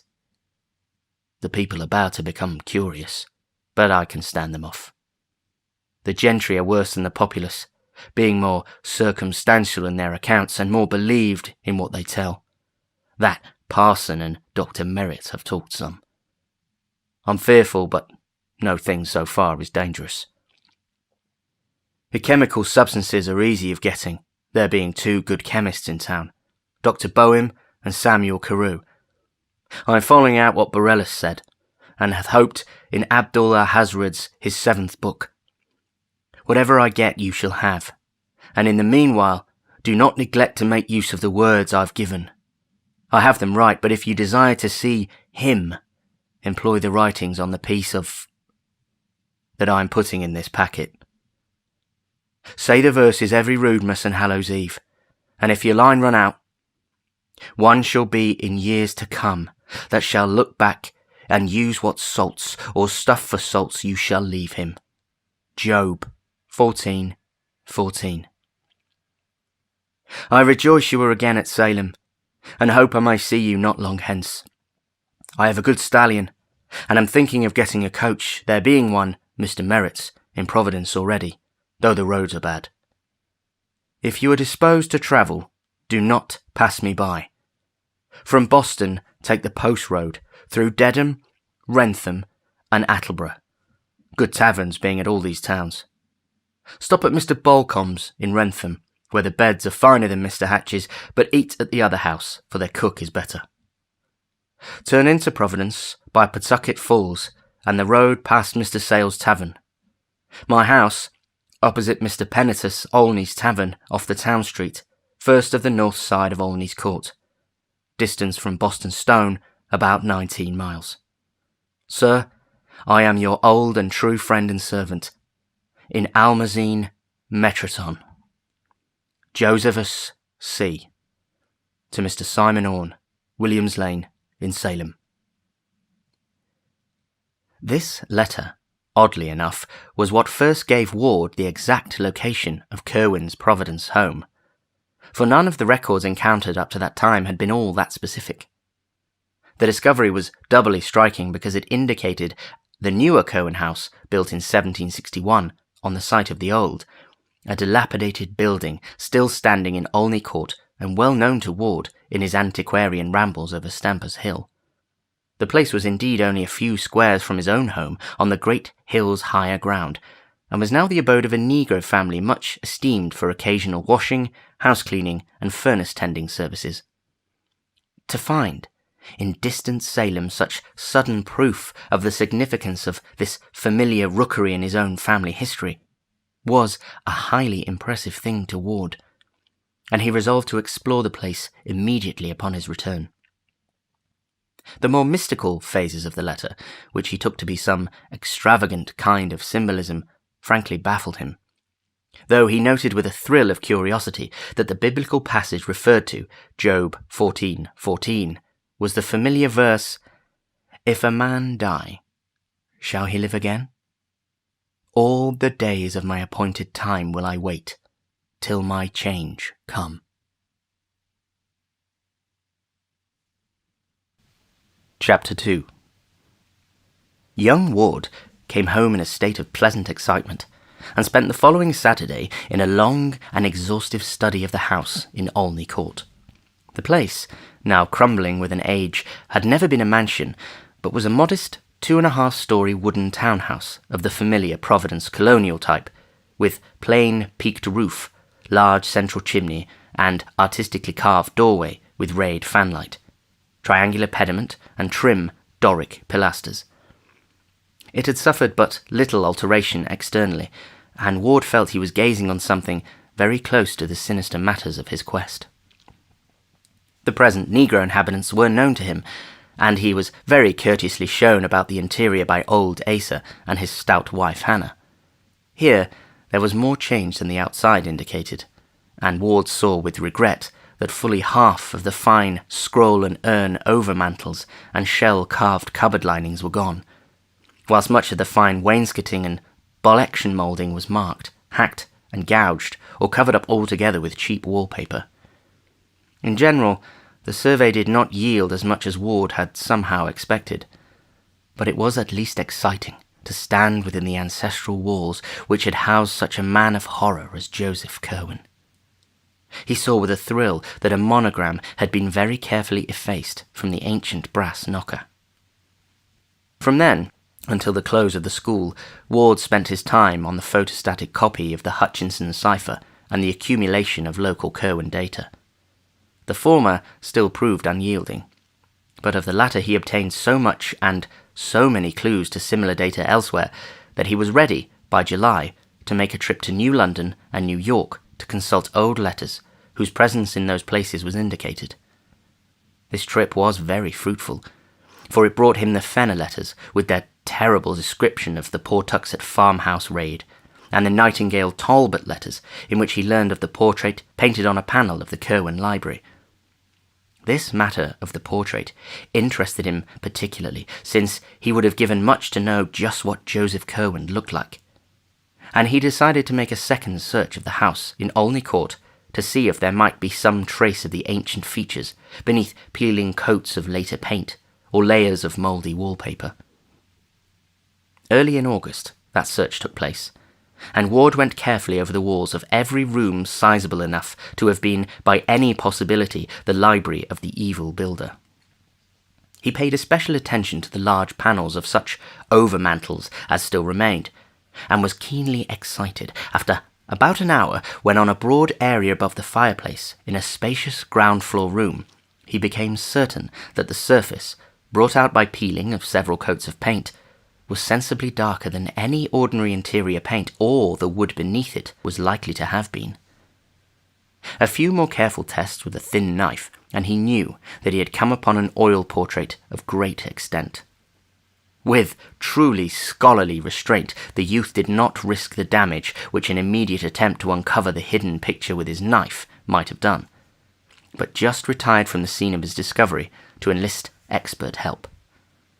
In 3 days, he returned with an artist of long experience, Mr. Walter C. Dwight, whose studio is near the foot of College Hill, and that accomplished restorer of paintings set to work at once with proper methods and chemical substances. Old Asa and his wife were duly excited over their strange visitors, and were properly reimbursed for this invasion of their domestic hearth. As day by day the work of restoration progressed, Charles Ward looked on with growing interest at the lines and shades gradually unveiled after their long oblivion. Dwight had been at the bottom, hence, since the picture was a 3/4 length one, the face did not come out for some time. It was meanwhile seen that the subject was a spare, well-shaped man with a dark blue coat, embroidered waistcoat, black satin smallclothes and white silk stockings, seated in a carved chair against the background of a window with wharves and ships beyond. When the head came out, it was observed to bear a neat Albemarle wig, and to possess a thin, calm, undistinguished face, which seemed somehow familiar to both Ward and the artist. Only at the very last, though, did the restorer and his client begin to gasp with astonishment at the details of that lean, pallid visage, and to recognize with a touch of awe the dramatic trick which heredity had played. For it took the final bath of oil and the final stroke of the delicate scraper to bring out fully the expression which centuries had hidden, and to confront the bewildered Charles Dexter Ward, dweller in the past, with his own living features in the countenance of his horrible great-great-great-grandfather. Ward brought his parents to see the marvel he had uncovered, and his father at once determined to purchase the picture, despite its execution on stationary panelling. The resemblance to the boy, despite an appearance of rather greater age, was marvellous, and it could be seen that, through some trick of atavism, the physical contours of Joseph Curwen had found precise duplication after a century and a half. Mrs. Ward's resemblance to her ancestor was not at all marked, though she could recall relatives who had some of the facial characteristics shared by her son and the bygone Curwen. She, did not relish the discovery, and told her husband that he had better burn the picture instead of bringing it home. There was, she averred, something unwholesome about it, not only intrinsically, but in its very resemblance to Charles. Mr. Ward, however, was a practical man of power and affairs, a cotton manufacturer with extensive mills at River Point in the Pawtuxet Valley, and not one to listen to feminine scruples. The picture impressed him mightily with its likeness to his son, and he believed the boy deserved it as a present. In this opinion, it is needless to say, Charles most heartily concurred, and a few days later, Mr. Ward located the owner of the house, a small, rodent-featured person with a guttural accent, and obtained the whole mantle and overmantle bearing the picture at a curtly fixed price, which cut short the impending torrent of unctuous haggling. It now remained to take off the panelling, and to remove it to the Ward home, where provisions were made for its thorough restoration and installation with an electric mock fireplace in Charles's third-floor study or library. To Charles was left the task of superintending this removal, and on the 28th of August he accompanied 2 expert workmen from the Crooker decorating firm to the house in Olney Court, where the mantle and portrait-bearing overmantle were detached with great care and precision for transportation in the company's motor truck. There was left a space of exposed brickwork marking the chimney's course, and in this, young Ward observed a cubical recess about a foot square, which must have lain directly behind the head of the portrait. Curious as to what such a space might mean or contain, the youth approached and looked within, finding, beneath the deep coatings of dust and soot, some loose, yellowed papers, a crude, thick copybook, and a few mouldering textile shreds which may have formed the ribbon binding the rest together. Blowing away the bulk of dirt and cinders, he took up the book and looked at the bold inscription on its cover. It was in a hand which he had learned to recognise at the Essex Institute, and proclaimed the volume as Journal and Notes of Joseph Curwen, Gentleman of Providence, Plantations, late of Salem. Excited beyond measure by his discovery, Ward shewed the book to the 2 curious workmen beside him. Their testimony is absolute as to the nature and genuineness of the finding, and Dr. Willett relies on them to help establish his theory that the youth was not mad when he began his major eccentricities. All the other papers were likewise in Curwen's handwriting, and one of them seemed especially portentous because of its inscription, To him who shall come after, and how we may get beyond time and the spheres. Another was in a cipher, the same, Ward hoped, as the Hutchinson cipher, which had hitherto baffled him. A third, and here the searcher rejoiced, seemed to have a key to the cipher, whilst the 4th and 5th were addressed respectively to Edward Hutchinson, Armiger, and Jebediah Orne, Esquire, or their heir or heirs of those representing them. The 6th and last was inscribed Joseph Curwen, his life and travels between the years of 1678 and 1687, of whither he voyaged, where he stayed, whom he saw, and what he learnt.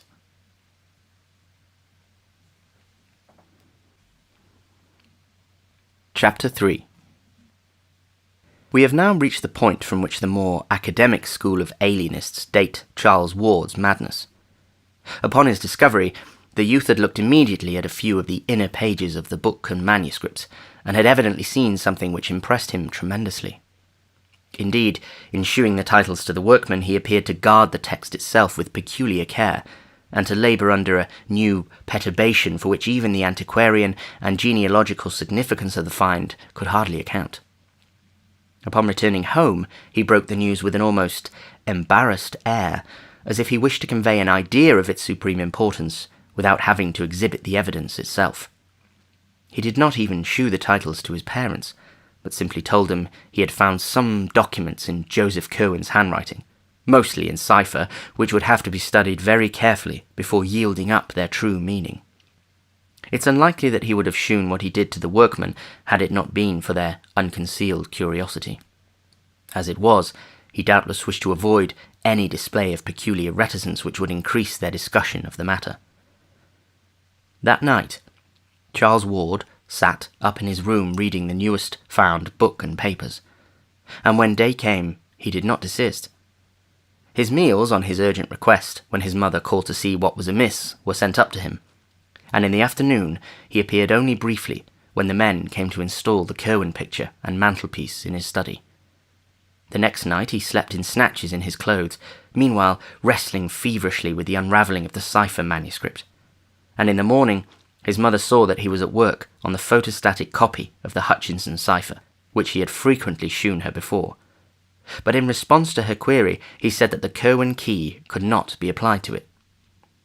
That afternoon he abandoned his work and watched the men fascinatedly as they finished their installation of the picture with its woodwork above a clearly realistic electric log, setting the mock fireplace and overmantel a little out from the north wall as if a chimney existed, and boxing in the sides with panelling to match the rooms. The front panel holding the picture was sawn and hinged to allow a cupboard space behind it. After the workman went, he moved his work into the study and sat down before it, with his eyes half on the cipher and half on the portrait, which stared back at him like a year-adding and century-recalling mirror. His parents, subsequently recalling his conduct at this period, gave interesting details anent the policy of concealment which he practised. Before servants he seldom hid any paper which he might be studying, since he rightly assumed that Curwen's intricate and archaic chirography would be too much for them. With his parents, however, he was more circumspect, and unless the manuscript in question were a cipher, or a mere mass of cryptic symbols and unknown ideographs, as that entitled "To Him Who Shall Come After," etc. seemed to be, he would cover it with some convenient paper until his caller had departed. At night, he kept the papers under lock and key in an antique cabinet of his, where he also placed them whenever he left the room. He soon resumed fairly regular hours and habits, except that his long walks and other outside interests seemed to cease. The opening of school, where he now began his senior year, seemed a great bore to him, and he frequently asserted his determination never to bother with college. He had, he said, important special investigations to make, which would provide him with more avenues toward knowledge and the humanities than any university which the world could boast. Naturally, only one who had always been more or less studious, eccentric, and solitary could have pursued this course for many days without attracting notice. Ward, however, was constitutionally a scholar and a hermit, hence his parents were less surprised than regretful at the close confinement and secrecy he adopted. At the same time, both his father and mother thought it odd that he would shew them no scrap of his treasure trove, nor give any connected account of such data as he had deciphered. This reticence he explained away as due to a wish to wait until he might announce some connected revelation.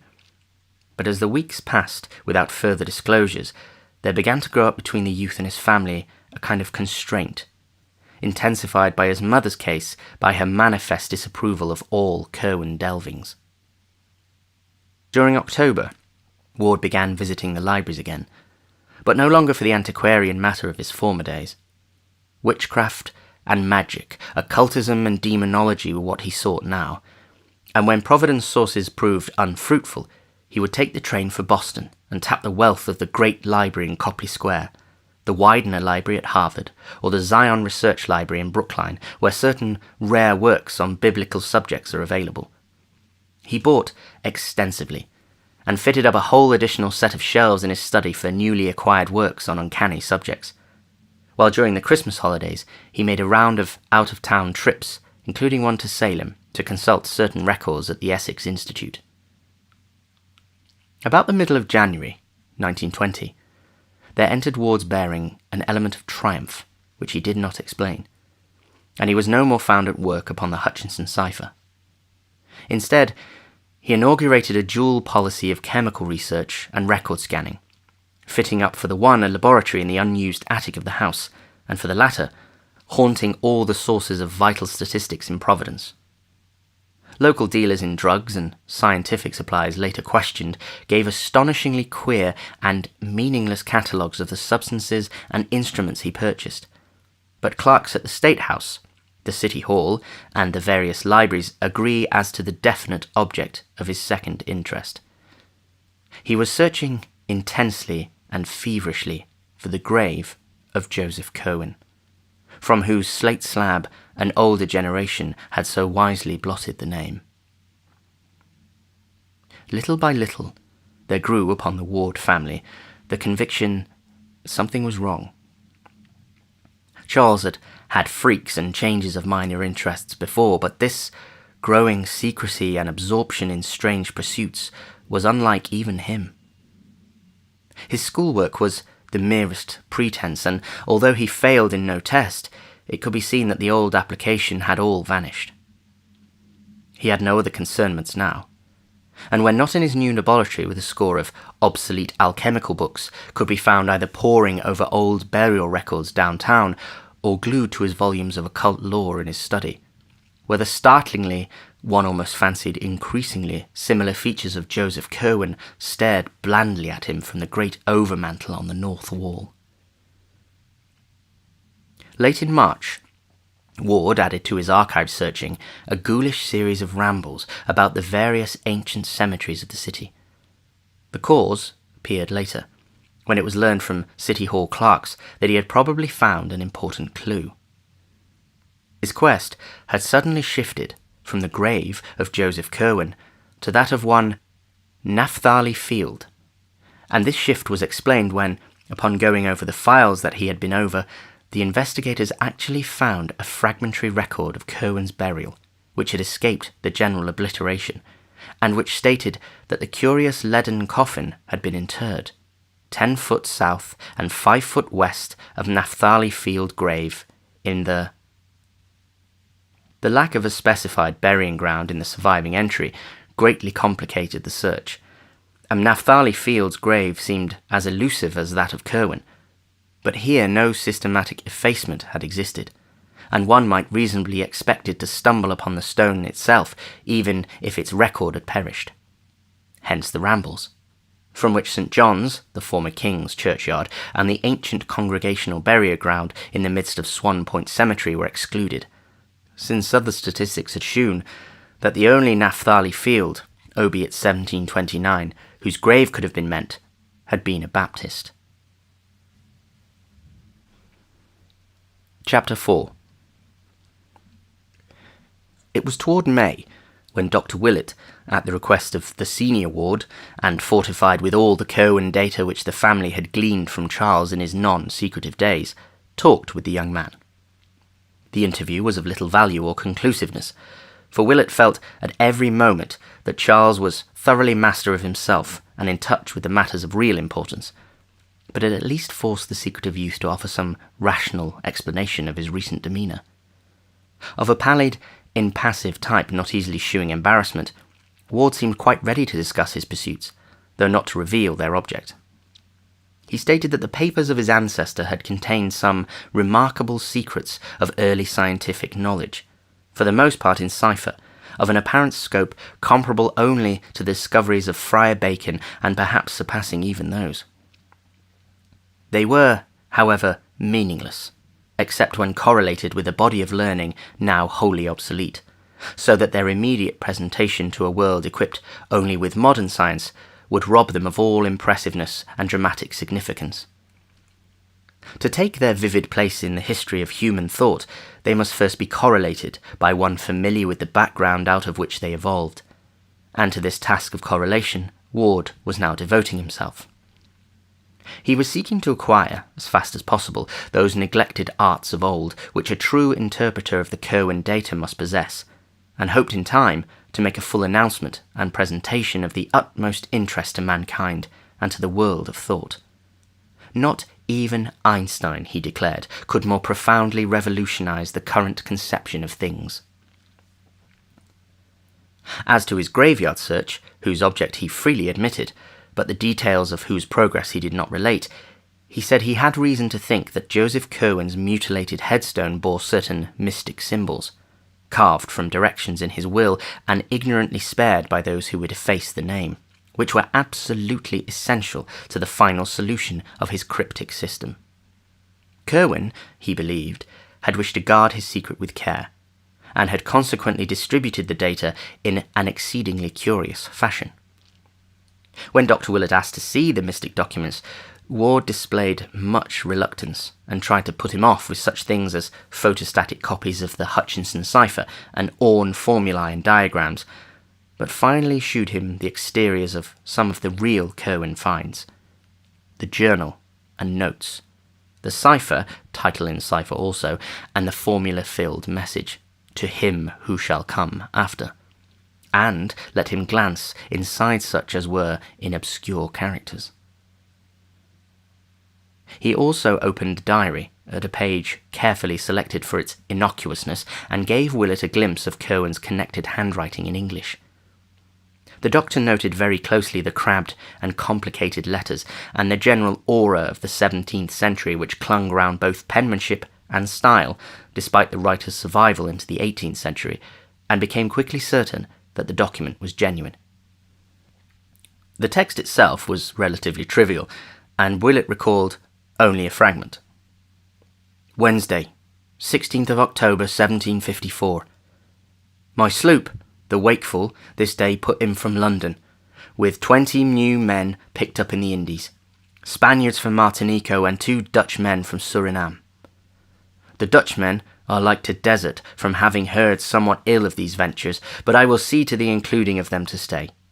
For Mr. Knight Dexter of the Boy and Book, 120 pieces, camblets, 100 pieces assorted, cambletines, 20 pieces blue duffels, 100 pieces shalloons, 50 pieces calamancos, 300 pieces each shenzoi and hum-hums. For Mr. Green at the Elephant, 50 gallon cuttles, 20 warming panes, 15 bake cattles, 10 smoke tongues. For Mr. Perigo, 1 set of oars. For Mr. Nightingale, 50 reams prime foolscap. Saved the Sabbath thrice last night, but none appeared. I must hear more from Mr. H. in Transylvania, though is hard reaching him, and exceeding strange, he cannot give me the use of what he hath so well used these 100 years. Simon hath not writ these 5 weeks, but I expect soon to be hearing from him. When upon reaching this point Dr. Willett turned the leaf, he was quickly checked by Ward, who almost snatched the book from his grasp. All that the doctor had a chance to see on the newly opened page was a brief pair of sentences, but these, strangely enough, lingered tenaciously in his memory. They ran, "The verse from Liber Damnatus being spoke, 5 rod masses and 4 Hallows Eves. I am hopeful the thing is breeding outside the spheres. It will draw one who is to come. If I can make sure he shall be, and he shall think on past things and look back through all the years against the which I might have ready the salts, or that to make him with." Willett saw no more, but somehow this small glimpse gave a new and vague terror to the painted features of Joseph Curwen, which stared blandly down from the overmantel. Even after that, he entertained the odd fancy, with his medical skill of course assured him it was only a fancy, that the eyes of the portrait had a sort of wish, if not an absolute tendency, to follow young Charles Ward as he moved about the room. He stopped before leaving to study the picture closely, marvelling at its resemblance to Charles, and memorizing every minute detail of the cryptical, colourless face, even down to a slight scar on pit in the smooth brow above the right eye. Cosmo Alexander, he decided, was a painter worthy of the Scotland that produced Raeburn, and a teacher worthy of his illustrious pupil, Gilbert Stuart. Assured by the doctor that Charles's mental health was in no danger, but that on the other hand he was engaged in researches which might prove of real importance, the Wards were more lenient than they might have otherwise been when during the following June the youth had made positive his refusal to attend college. He had, he declared, studies of a more vital importance to pursue, and intimated a wish to go abroad the following year in order to avail himself of certain sources of data not existing in America. The senior Ward, while denying this latter wish as absurd for a boy of only 18, acquiesced regarding the university, so that after a none too brilliant graduation from the Moses Brown School, there ensued for Charles a 3-year period of intensive occult study and graveyard searching.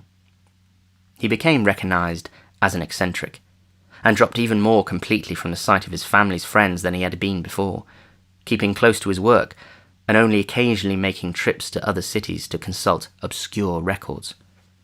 Once he went south to talk with a strange old mulatto who dwelt in a swamp and about whom a newspaper had printed a curious article. Again, he sought a small village in the Adirondacks whence reports of certain odd ceremonial practices had come. But still his parents forbade him the trip to the old world which he desired.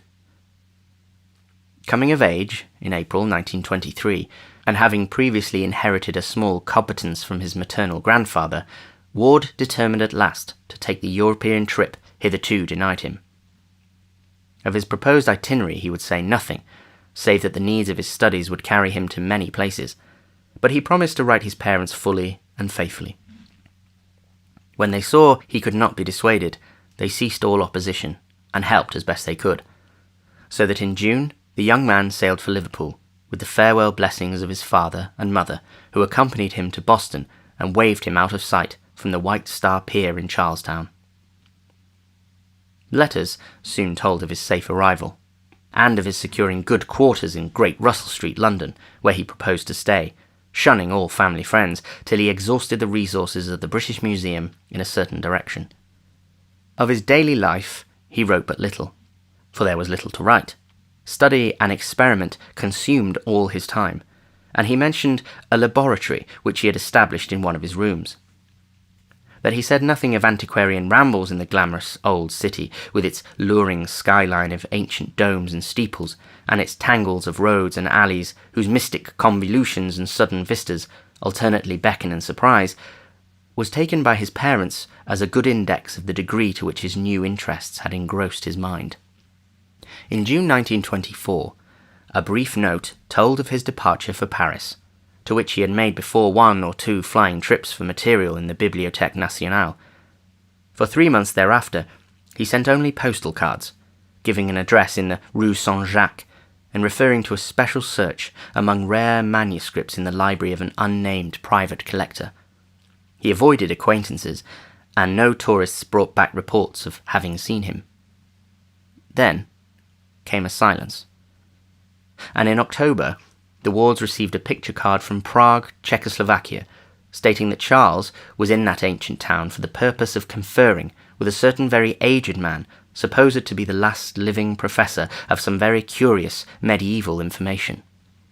He gave an address in the Neustadt, and announced no move till the following January.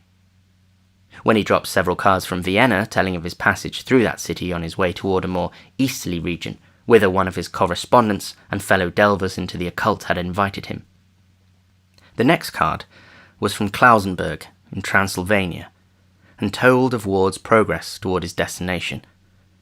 He was going to visit a Baron Ferengi, whose estate lay in the mountains east of Racus, and was to be addressed at Racus in the care of that nobleman. Another card from Racus a week later, saying that his host's carriage had met him, and that he was leaving the village for the mountains, was his last message for a considerable time. Indeed, he did not reply to his parents' frequent letters until May, when he wrote to discourage the plan of his mother for a meeting in London, Paris, or Rome during the summer, when the elder Wards were planning to travel in Europe. His researches, he said, were such that he could not leave his present quarters, while the situation of Baron Ferengi's castle did not favour visits. It was on a crag in the dark wooded mountains, and the region was so shunned by the country folk that normal people could not help feeling ill at ease.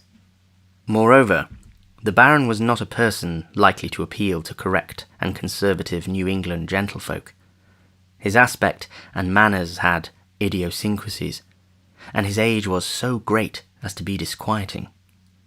It would be better, Charles said, if his parents would wait for his return to Providence, which could scarcely be far distant.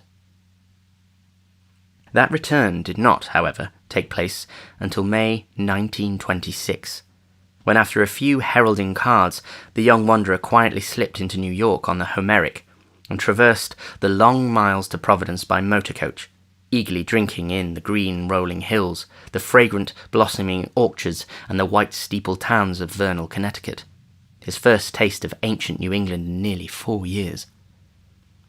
When the coach crossed the Pawcatuck and entered the Rhode Island amidst the fairy goodness of a late spring afternoon, his heart beatened with quickened force, and the entry to Providence along Reservoir and Elmwood Avenues was a breathless and wonderful thing, despite the depths of forbidden lore to which he had delved. At the high square where Broad, Weybosset and Empire Streets join, he saw before and below him in the fire of sunset the pleasant, remembered houses and domes and steeples of the old town, and his head swam curiously as the vehicle rolled down the terminal behind the Biltmore, bringing into view the great dome and soft, roof-pierced greenery of the ancient hill across the river, and the tall, colonial spire of the First Baptist Church, limed pink in the magic evening light against the fresh springtime verdure of its precipitous background. Old Providence.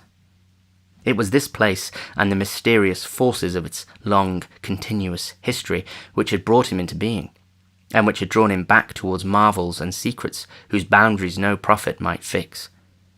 Here lay the arcana, wondrous or dreadful as the case might be, for which all his years of travel and application had been preparing him. A taxicab whirled him through Post Office Square with its glimpse of the river, the old market house and the head of the bay, and up the steep, curved slope of Waterman Street to Prospect, where the vast gleaming dome and sunset-flushed Ionic columns of the Christian Science Church beckoned northward. Then 8 squares past the fine old estates his childish eyes had known, and the quaint brick sidewalks so often trodden by his youthful feet. And at last, the little white overtaken farmhouse on the right, and on the left, the classic Adam porch and stately bayed façade of the great brick house where he was born. It was twilight, and Charles Dexter Ward had come home.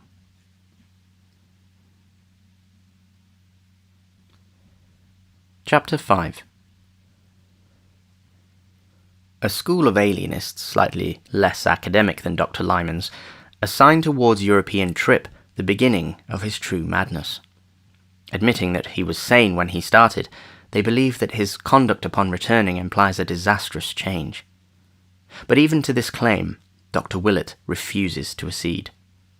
There was, he insists, something later, and the queernesses of the youth at this stage he attributes to the practice of rituals learned abroad.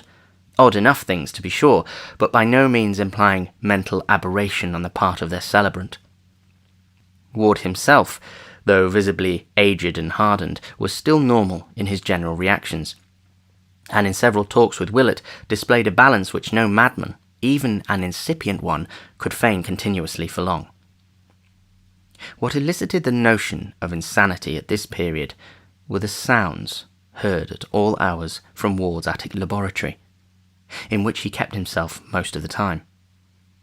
There were chantings and repetitions and thunderous declamations in uncanny rhythms, and although these sounds were always in Ward's own voice, there was something in the quality of that voice and in the accents of the formulae it pronounced which could not but chill the blood of every hearer.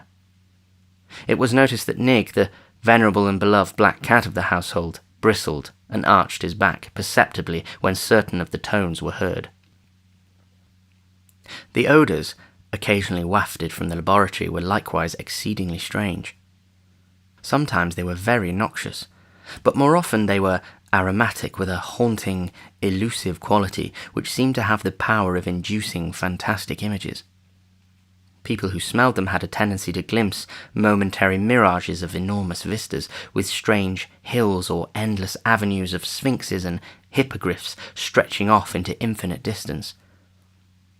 Ward did not resume his old-time rambles, but applied himself diligently to the strange books he had brought home, and to equally strange delvings within his quarters, explaining that European sources had greatly enlarged the possibilities of his work, and promising great revelations in the years to come.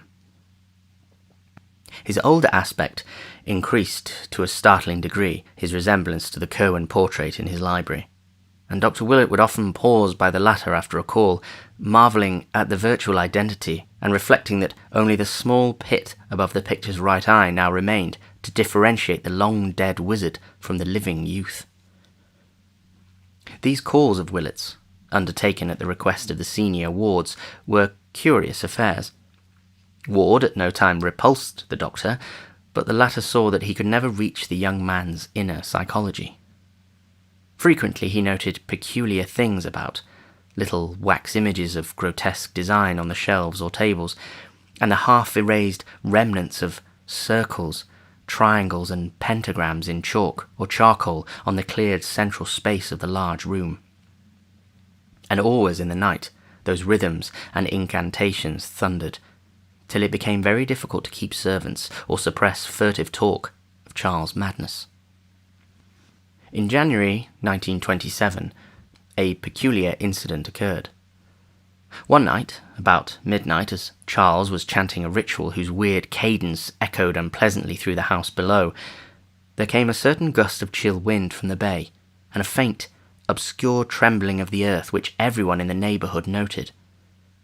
At the same time, the cat exhibited phenomenal traces of fright, while dogs bayed for as much as a mile around. This was the prelude to a sharp thunderstorm, anomalous for the season, which brought with it such a crash that Mr. and Mrs. Ward believed the house had been struck. They rushed upstairs to see what damage had been done, but Charles met them at the door to the attic, pale, resolute and portentous, with almost a fearsome combination of triumph and seriousness on his face. He assured them that the house had not really been struck, and that the storm would soon be over. They paused, and looking through the window saw that he was indeed right, for the lightning flashed farther and farther off, whilst the trees ceased to bend in the strange frigid gust from the water. The thunder sank to a sort of dull, mumbling chuckle and finally died away. Stars came out, and the stamp of triumph on Charles Ward's face crystallized into very singular expression. For 2 months or more after this incident, Ward was less confined than usual to his laboratory. He exhibited a curious interest in the weather, and made odd inquiries about the date of the spring thawing of the ground. One night, late in March, he left the house after midnight, and did not return till almost morning, when his mother, being wakeful, heard a rumbling motor draw up to the carriage entrance. Muffled oaths could be distinguished, and Mrs. Ward, rising and going to the window, saw 4 dark figures removing a long, heavy box from a truck at Charles's direction and carrying it within by the side door. She had heard laboured breathing and ponderous footfalls on the stairs, and finally a dull thumping in the attic, after which the footfalls descended again, and the 4 men reappeared outside and drove off in their truck. The next day, Charles resumed his strict attic seclusion, drawing down the dark shades of his laboratory windows, and appearing to be working on some metal substance. He would open the door to no one, and steadfastly refused all proffered food. About noon, a wrenching sound followed by a terrible cry and a fall were heard, but when Mrs. Ward rapped at the door, her son at length answered faintly and told her that nothing had gone amiss. The hideous and indescribable stench now welling out was absolutely harmless and unfortunately necessary. Solitude was the one prime essential, and he would appear later for dinner. That afternoon, after the conclusion of some odd hissing sounds which came from behind the locked portal, he did finally appear, wearing an extremely haggard aspect and forbidding anyone to enter the laboratory upon any pretext. This, indeed, proved the beginning of a new policy of secrecy, for never afterward was any other person permitted to visit either the mysterious garret workroom or the adjacent storeroom, which he cleaned out, furnished roughly, and added to his inviolably private domain as a sleeping apartment. Here he lived, with books brought up from his library beneath, till the time he purchased the Pawtuxet bungalow and moved to it all his scientific effects. In the evening, Charles secured the paper before the rest of the family, and damaged part of it through an apparent accident.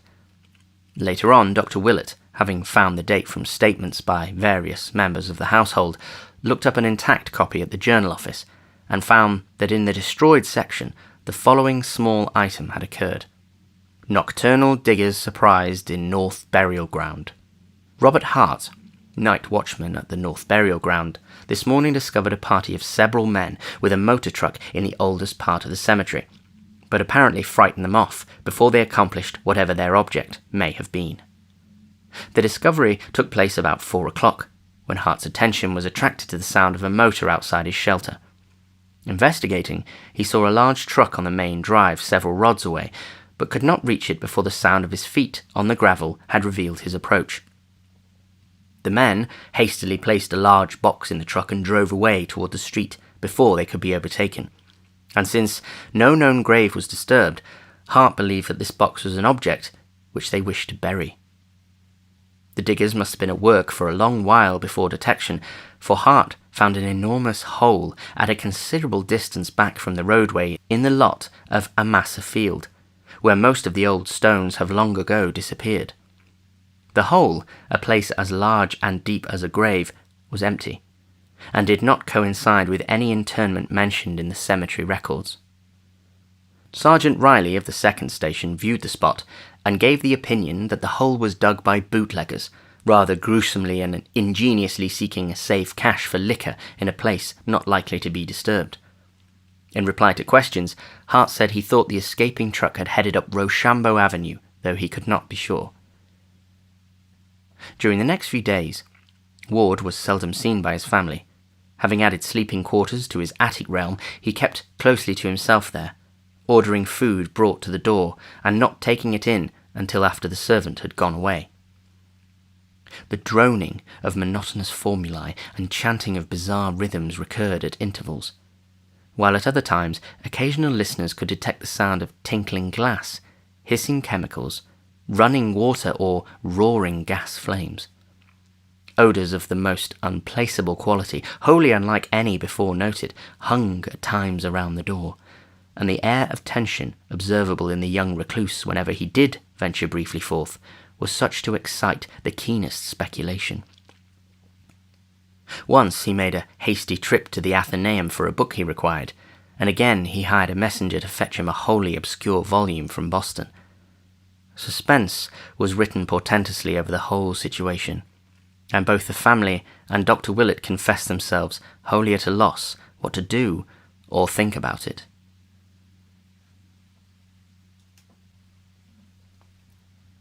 Chapter 6. Then, on the 15th of April, a strange development occurred. While nothing appeared to grow different in kind, there was certainly a very terrible difference in degree, and Dr. Willett somehow attaches great significance to the change. The day was Good Friday, a circumstance of which the servants made much, but which others quite naturally dismiss as an irrelevant coincidence. Late in the afternoon, young Ward began repeating a certain formula in a singularly loud voice, at the same time burning some substance so pungent that its fumes escaped over the entire house. The formula was so plainly audible in the hall outside the locked door that Mrs. Ward could not help memorizing it as she waited and listened anxiously, and later on she was able to write it down at Dr. Willett's request.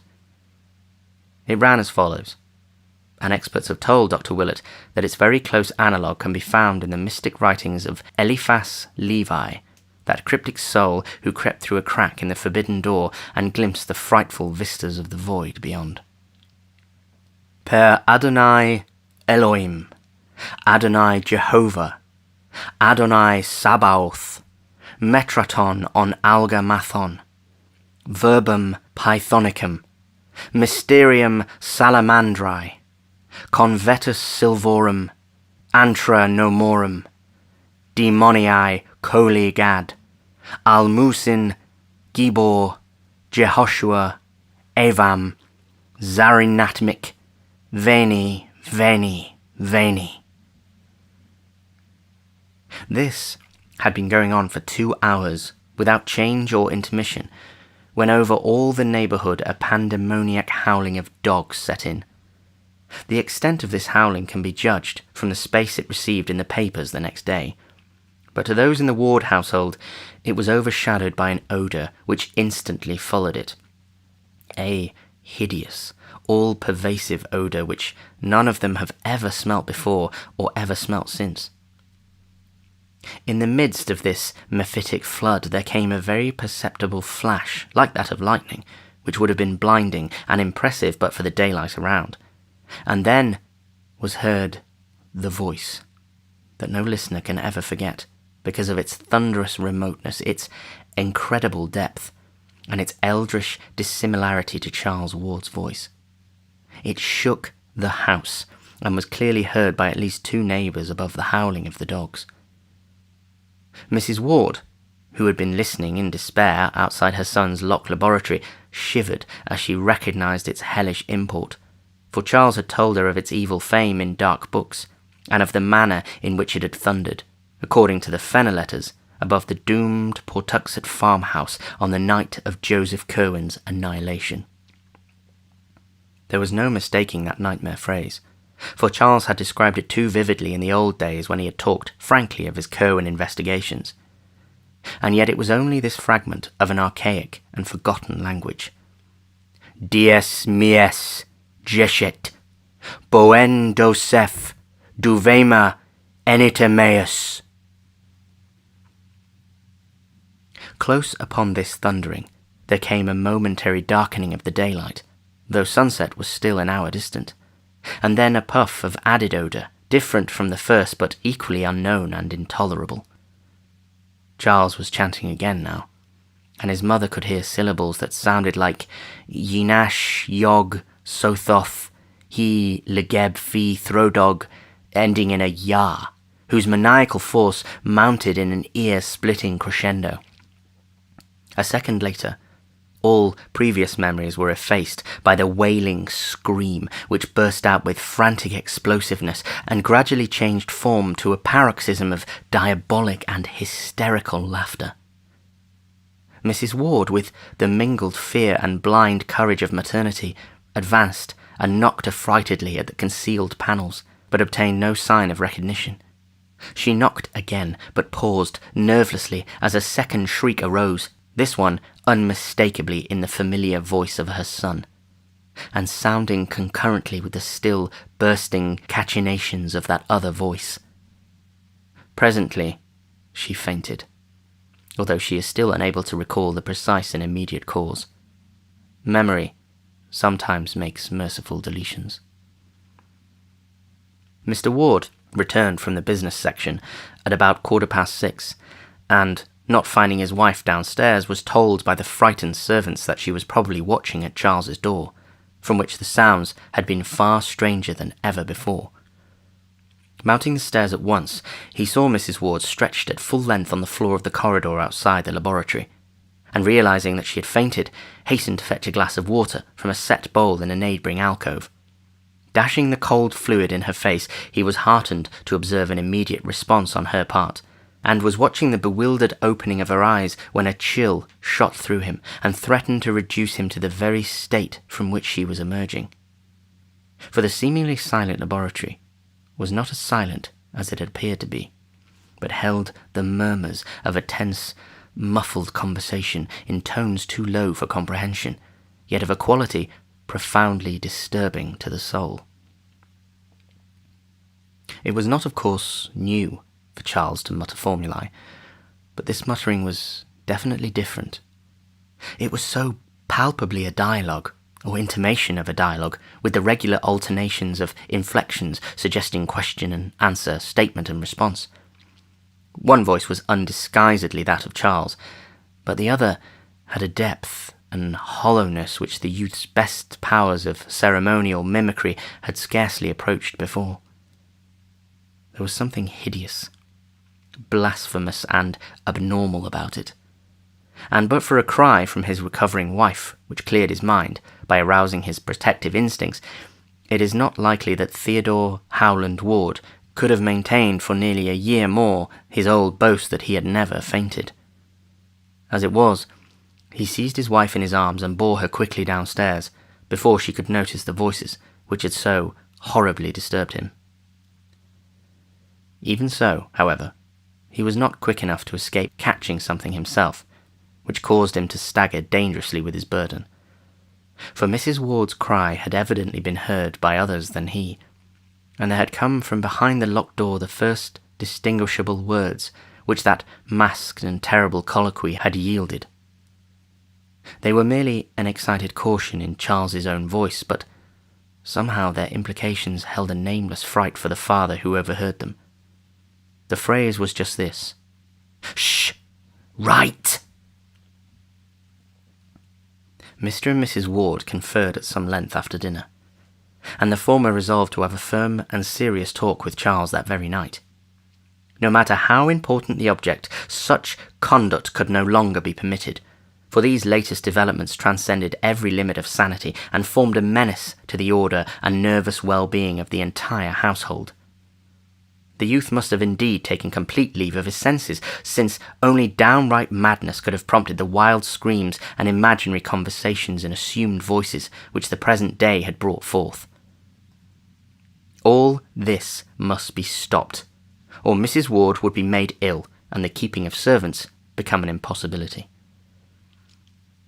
Mr. Ward rose at the close of the meal and started upstairs for Charles's laboratory. On the third floor, however, he paused at the sounds which he heard proceeding from the now disused library of his son. Books were apparently being flung about, and papers wildly rustled, and upon stepping to the door, Mr. Ward beheld the youth within, excitedly assembling a vast armful of literary matter of every size and shape. Charles's aspect was very drawn and haggard, and he had dropped his entire load with a start at the sound of his father's voice. At the elder man's command he sat down, and for some time listened to the admonitions he had so long deserved. There was no scene. At the end of the lecture he agreed that his father was right, and that his noises, mutterings, incantations and chemical odours were indeed inexcusable nuisances. He agreed to a policy of greater quiet, though insisting on a prolongation of his extreme privacy. Much of his future work, he said, was in any case purely book research, and he could obtain quarters elsewhere for any such vocal rituals as might be necessary at a later stage. For the fright and fainting of his mother he expressed the keenest contrition, and explained that the conversation later heard was part of an elaborate symbolism designed to create a certain mental atmosphere. His use of the abstruse technical terms somewhat bewildered Mr. Ward, but the parting impression was one of undeniable sanity and poise, despite a mysterious tension of the utmost gravity. The interview was really quite inconclusive, and as Charles picked up his armful and left the room, Mr. Ward hardly knew what to make of the entire business. It was as mysterious as the death of poor old Nig, whose stiffening form had been found an hour before in the basement, with staring eyes and fear-distorted mouth. Driven by some vague detective instinct, the bewildered parent now glanced curiously at the vacant shelves to see what his son had taken up to the attic. The youth's library was plainly and rigidly classified, so that one might tell at a glance the books, or at least the kind of books, which had been withdrawn. On this occasion, Mr. Ward was astonished to find that nothing of the occult or the antiquarian, beyond what had been previously removed, was missing. These new withdrawals were all modern items: histories, scientific treatises, geographies, manuals of literature, philosophic works, and certain contemporary newspapers and magazines. It was a very curious shift from Charles Ward's recent run of reading, and the father paused in a growing vortex of perplexity and an engulfing sense of strangeness. Strangeness was a very poignant sensation, and almost clawed at his chest as he strove to see just what was wrong around him. Something was indeed wrong, and tangibly as well as spiritually so. Even since he had been in his room, he had known that something was amiss, and at last it dawned upon him what it was. On the north wall rose still the ancient carved overmantel from the house in Olney Court, but to the cracked and precariously restored oils of the large Curwen portrait, disaster had come. Time and unequal heating had done their work at last, and at some time since the room's last cleaning, the worst had happened. Peeling clear of the wood, curling tighter and tighter, and finally crumbling into small bits with what must have been malignly silent suddenness, the portrait of Joseph Curwen had resigned forever its staring surveillance of the youth it so strangely resembled, and now lay scattered on the floor, as a thin coating of fine bluish-grey dust.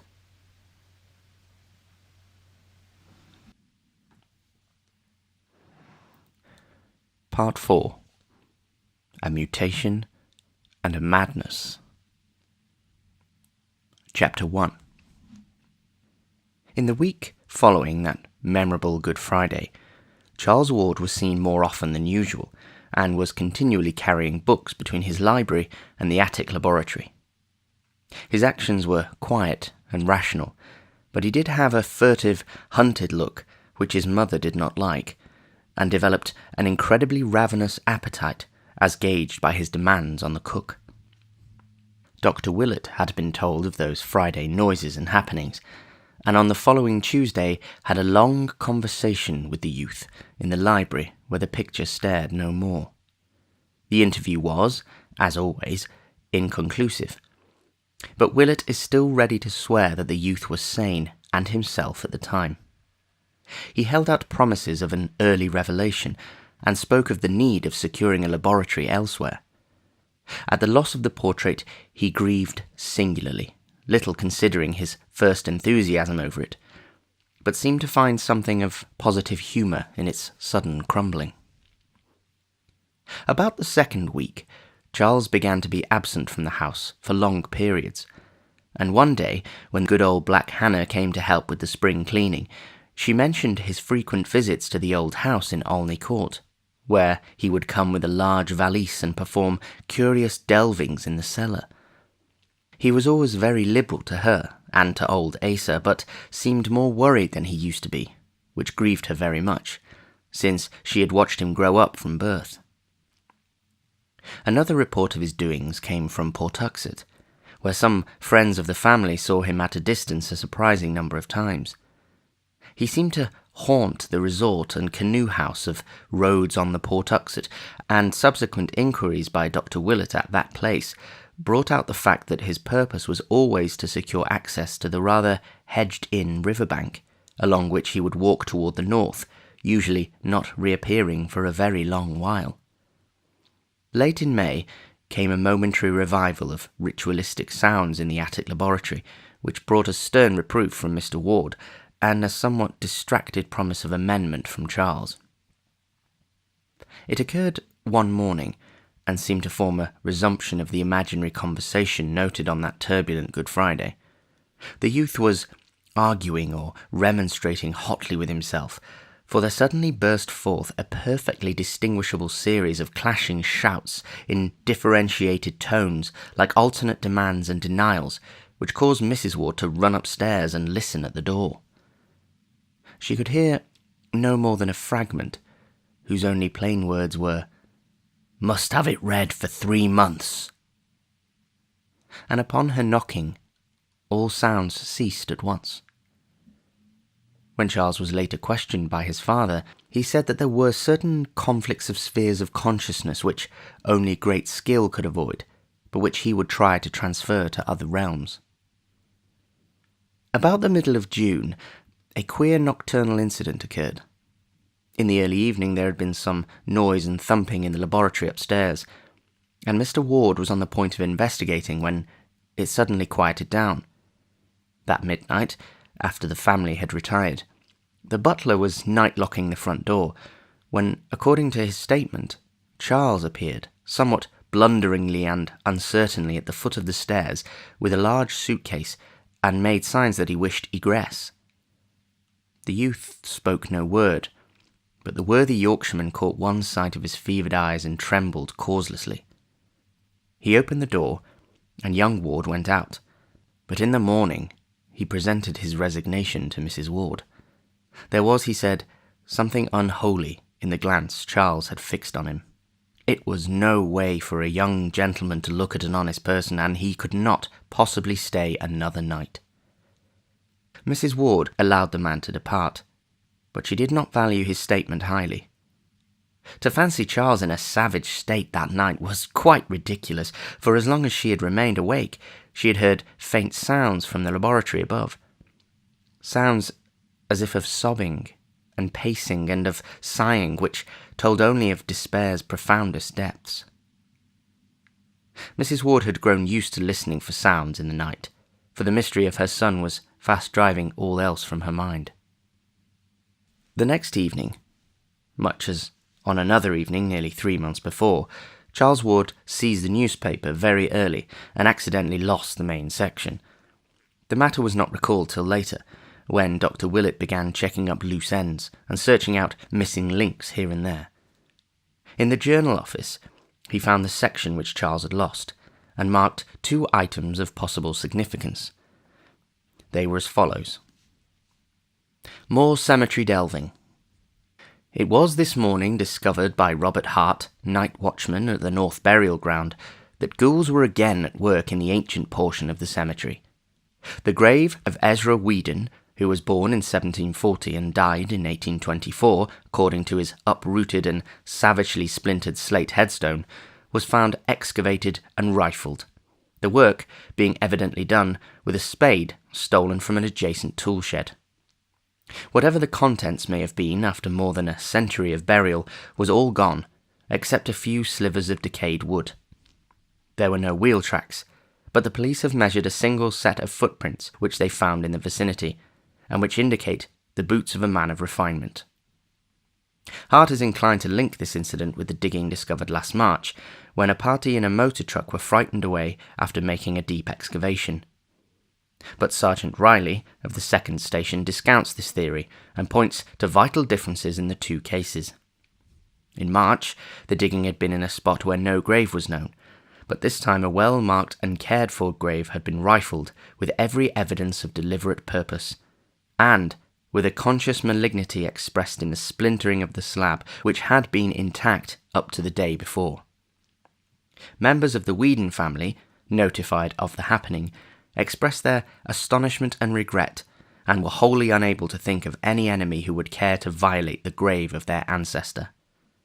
Hazard Whedon of 598 Angel Street recalls a family legend according to which Ezra Whedon was involved in some very peculiar circumstances, not dishonourable to himself, shortly before the Revolution.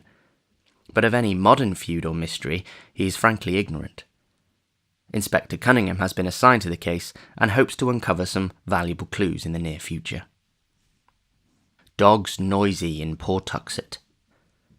Residents of Pawtuxet were aroused about 3 a.m. today by a phenomenal baying of dogs which seemed to centre near the river, just north of Roads on the Pawtuxet. The volume and quality of the howling were unusually odd, according to most who heard it, and Fred Lemden, night watchman at Rhodes, declares it was mixed with something very like the shrieks of a man in mortal terror and agony. A sharp and very brief thunderstorm, which seemed to strike somewhere near the bank of the river, put an end to the disturbance. Strange and unpleasant odours, probably from the oil tanks along the bay, are properly linked with the incident, and may have had their share in exciting the dogs. The aspect of Charles had now become very haggard and hunted, and all agreed in retrospect that he may have wished at this period to make some statement or confession from which sheer terror withheld him. The morbid listening of his mother in the night brought out the fact that he made frequent sallies abroad under cover of darkness, and most of the more academic alienists unite at present in charging him with the revolting cases of vampirism which the press so sensationally reported about the time, but which have not yet been definitely traced to any known perpetrator. These cases, too recent and celebrated to need detailed mention, involved victims of every age and type, and seemed to cluster around 2 distinct localities: the residential hill and the north end, near the Ward home, and the suburban districts across the Cranston line near Pawtuxet. Both late wayfarers and sleepers with open windows were attacked, and those who lived to tell the tale spoke unanimously of a lean, lithe, leaping monster with burning eyes, which fastened its teeth in the throat or upper arm and feasted ravenously. Dr. Willett, who refuses to date the madness of Charles Ward as back far as even this, is cautious in attempting to explain these horrors. He has, he declares, certain theories of his own, and limits his positive statements to a peculiar kind of negation. "I will not," he says, "state who or what I believe perpetrated these attacks and murders, but I will declare that Charles Ward was innocent of them. I have reason to be sure he was ignorant of the taste of blood, as indeed his continued anemic decline and increasing pallor prove better than any verbal argument.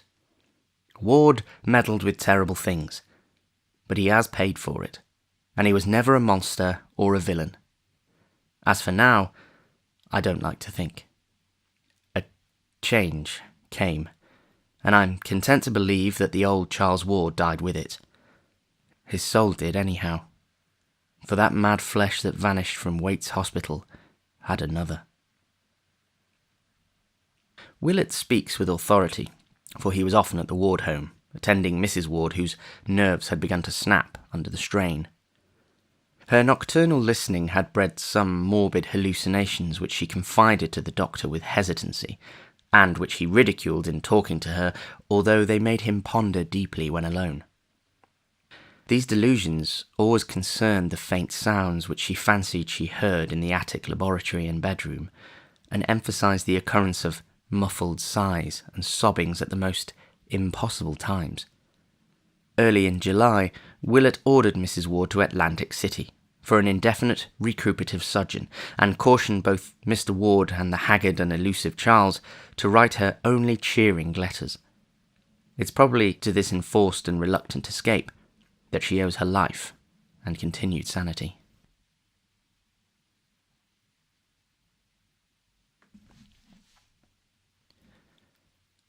Chapter 2. Not long after his mother's departure, Charles Ward began negotiating for the Pawtuxet bungalow. It was a squalid little wooden edifice with a concrete garage, perched high on the sparsely settled bank of the river, slightly above Rhodes, but for some odd reason the youth would have nothing else. He gave the real estate agencies no peace till one of them secured it for him at an exorbitant price from a somewhat reluctant owner, and as soon as it was vacant he took possession under cover of darkness, transporting in a great closed van the entire contents of his attic laboratory, including the books, both weird and modern, which he had borrowed from his study. He had this van loaded in the black small hours, and his father recalls only a drowsy realization of stifled oaths and stamping feet on the night the goods were taken away.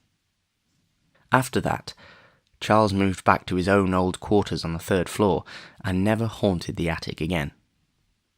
To the Pawtuxet bungalow, Charles transferred all the secrecy with which he had surrounded his attic realm, save that he now appeared to have 2 sharers of his mysteries: a villainous-looking Portuguese half-caste from the South Main Street waterfront who acted as a servant, and a thin, scholarly stranger with dark glasses and a stubby beard of dyed aspect whose status was evidently that of a colleague. Neighbours vainly tried to engage these odd persons in conversation. The mulatto Gomez spoke very little English, and the bearded man, who gave his name as Dr. Allen, voluntarily followed his example. Ward himself tried to be more affable, but succeeded in only provoking curiosity with his rambling accounts of chemical research. Before long, queer tales began to circulate regarding the all-night burning of lights, and somewhat later, after this burning had suddenly ceased, there rose still queerer tales of disproportionate orders of meat from the butchers, and of the muffled shouting, declamation, rhythmic chanting, and screaming supposed to come from some very deep cellar below the place. Most distinctly, the new and strange household was bitterly disliked by the honest bourgeoisie of the vicinity, and it is not remarkable that dark hints were advanced in connecting the hated establishment with the current epidemic of vampiristic attacks and murders, especially since the radius of that plague seemed now confined wholly to Pawtuxet and the adjacent streets of Edgewood. Ward spent most of his time at the bungalow, but slept occasionally at home, and was still reckoned a dweller beneath his father's roof. Twice he was absent from the city on week-long trips, whose destinations have not yet been discovered. He grew steadily paler and more emaciated even than before, and lacked some of his former assurance when repeating to Dr. Willett his old story of vital research and future revelations. Willett often waylaid him at his father's house, for the elder Ward was deeply worried and perplexed, and wished his son to get as much sound oversight as could be managed in the case of so secretive and independent an adult. The doctor still insists that the youth was sane, even as late as this, and adduces many a conversation to prove the point. About September, the vampirism declined, but in the following January, Ward almost became involved in serious trouble. For some time, the nocturnal arrival and departure of motor trucks at the Pawtuxet bungalow had been commented upon, and at this juncture an unforeseen hitch exposed the nature of at least one item of their contents. In a lonely spot near Hope Valley had occurred one of the frequent sordid waylayings of trucks by hijackers in quest of liquor shipments. But this time, the robbers had been destined to receive the greater shock. For the long cases they seized proved upon opening to contain some exceedingly gruesome things. So gruesome, in fact, that the matter could not be kept quiet among the denizens of the underworld. The thieves had hastily buried what they discovered, but when the state police got wind of the matter, a careful search was made. A recently arrested vagrant, under promise of immunity from persecution on any additional charge, at last consented to guide a party of troopers to the spot.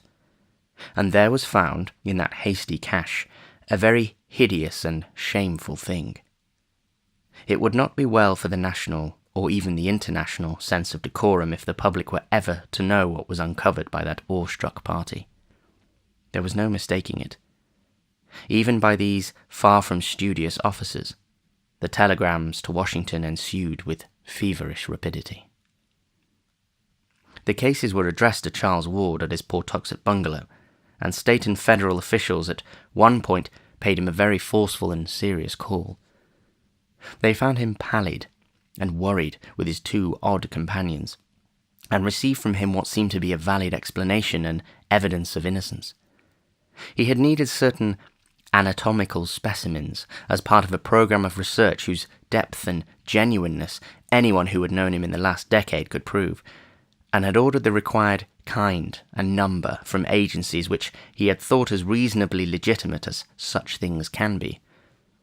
Of the identity of the specimens he had known absolutely nothing, and was properly shocked when the inspectors hinted at the monstrous effect on public sentiment and national dignity which a knowledge of the matter would produce. In this statement he was firmly sustained by his bearded colleague Dr. Allen, whose oddly hollow voice carried even more conviction than his own nervous tones, so that in the end the officials took no action, but carefully set down the New York name and address which Ward gave them as a basis for a search which came to nothing. It's only fair to add that the specimens were quickly and quietly restored to their proper places, and that the general public will never know of their blasphemous disturbance. On February the 9th, 1928, Dr. Willett received a letter from Charles Ward, which he considers of extraordinary importance, and about which he has frequently quarrelled with Dr. Lyman. Lyman believes that this note contains positive proof of a well-developed case of dementia praecox, but Willett, on the other hand, regards it as the last perfectly sane utterance of the hapless youth. He calls especial attention to the normal character of the penmanship, which, though shewing no traces of shattered nerves, is nevertheless distinctly Ward's own. The text in full is as follows. 100 Prospect Street, Providence, Rhode Island, February the 8th, 1928. Dear Dr. Willett, I feel that at last the time has come for me to make the disclosures which I have so long promised you, and for which you have pressed me so often. The patience you have shewn in waiting, and the confidence you have shewn in my mind and integrity are things I shall never cease to appreciate. And now that I am ready to speak, I must own with humiliation that no triumph such as I dreamed of can ever be mine. Instead of triumph I have found terror, and my talk with you will not be a boast of victory, but a plea for help and advice in saving both myself and the world from a horror beyond all human conception or calculation. You recall what those Fenner letters said about the old raiding party at Pawtuxet. That must all be done again, and quickly. Upon us depends more than can even be put into words. All civilization, all natural law, perhaps even the fate of the solar system and the universe. I have brought to light a monstrous abnormality, but I did it for the sake of knowledge. Now, for the sake of all life and nature, you must help me thrust it back into the dark again. I have left that Pawtuxet place forever, and we must extirpate everything existing there, alive or dead. I shall not go there again, and you must not believe it if ever you hear that I am there. I will tell you why I say this when I see you. I have come home for good, and wish you would call on me at the very first moment you can spare, 5 or 6 hours continuously to hear what I have to say. It will take that long, and believe me when I tell you that you have never had a more genuine professional duty than this. My life and reason are the very least things which hang in the balance. I dare not tell my father, for he could not grasp the whole thing. But I have told him of my danger, and he has 4 men from a detective agency watching the house. I don't know how much good they can do, for they have against them forces which even you could scarcely envisage or acknowledge. So come quickly if you wish to see me alive, and hear how you may help save the cosmos from stark hell. Any time will do. I shall not be out of the house. Don't telephone ahead, for there is no telling who or what may try to intercept you. And let us pray to whatever gods there be that nothing may prevent this meeting.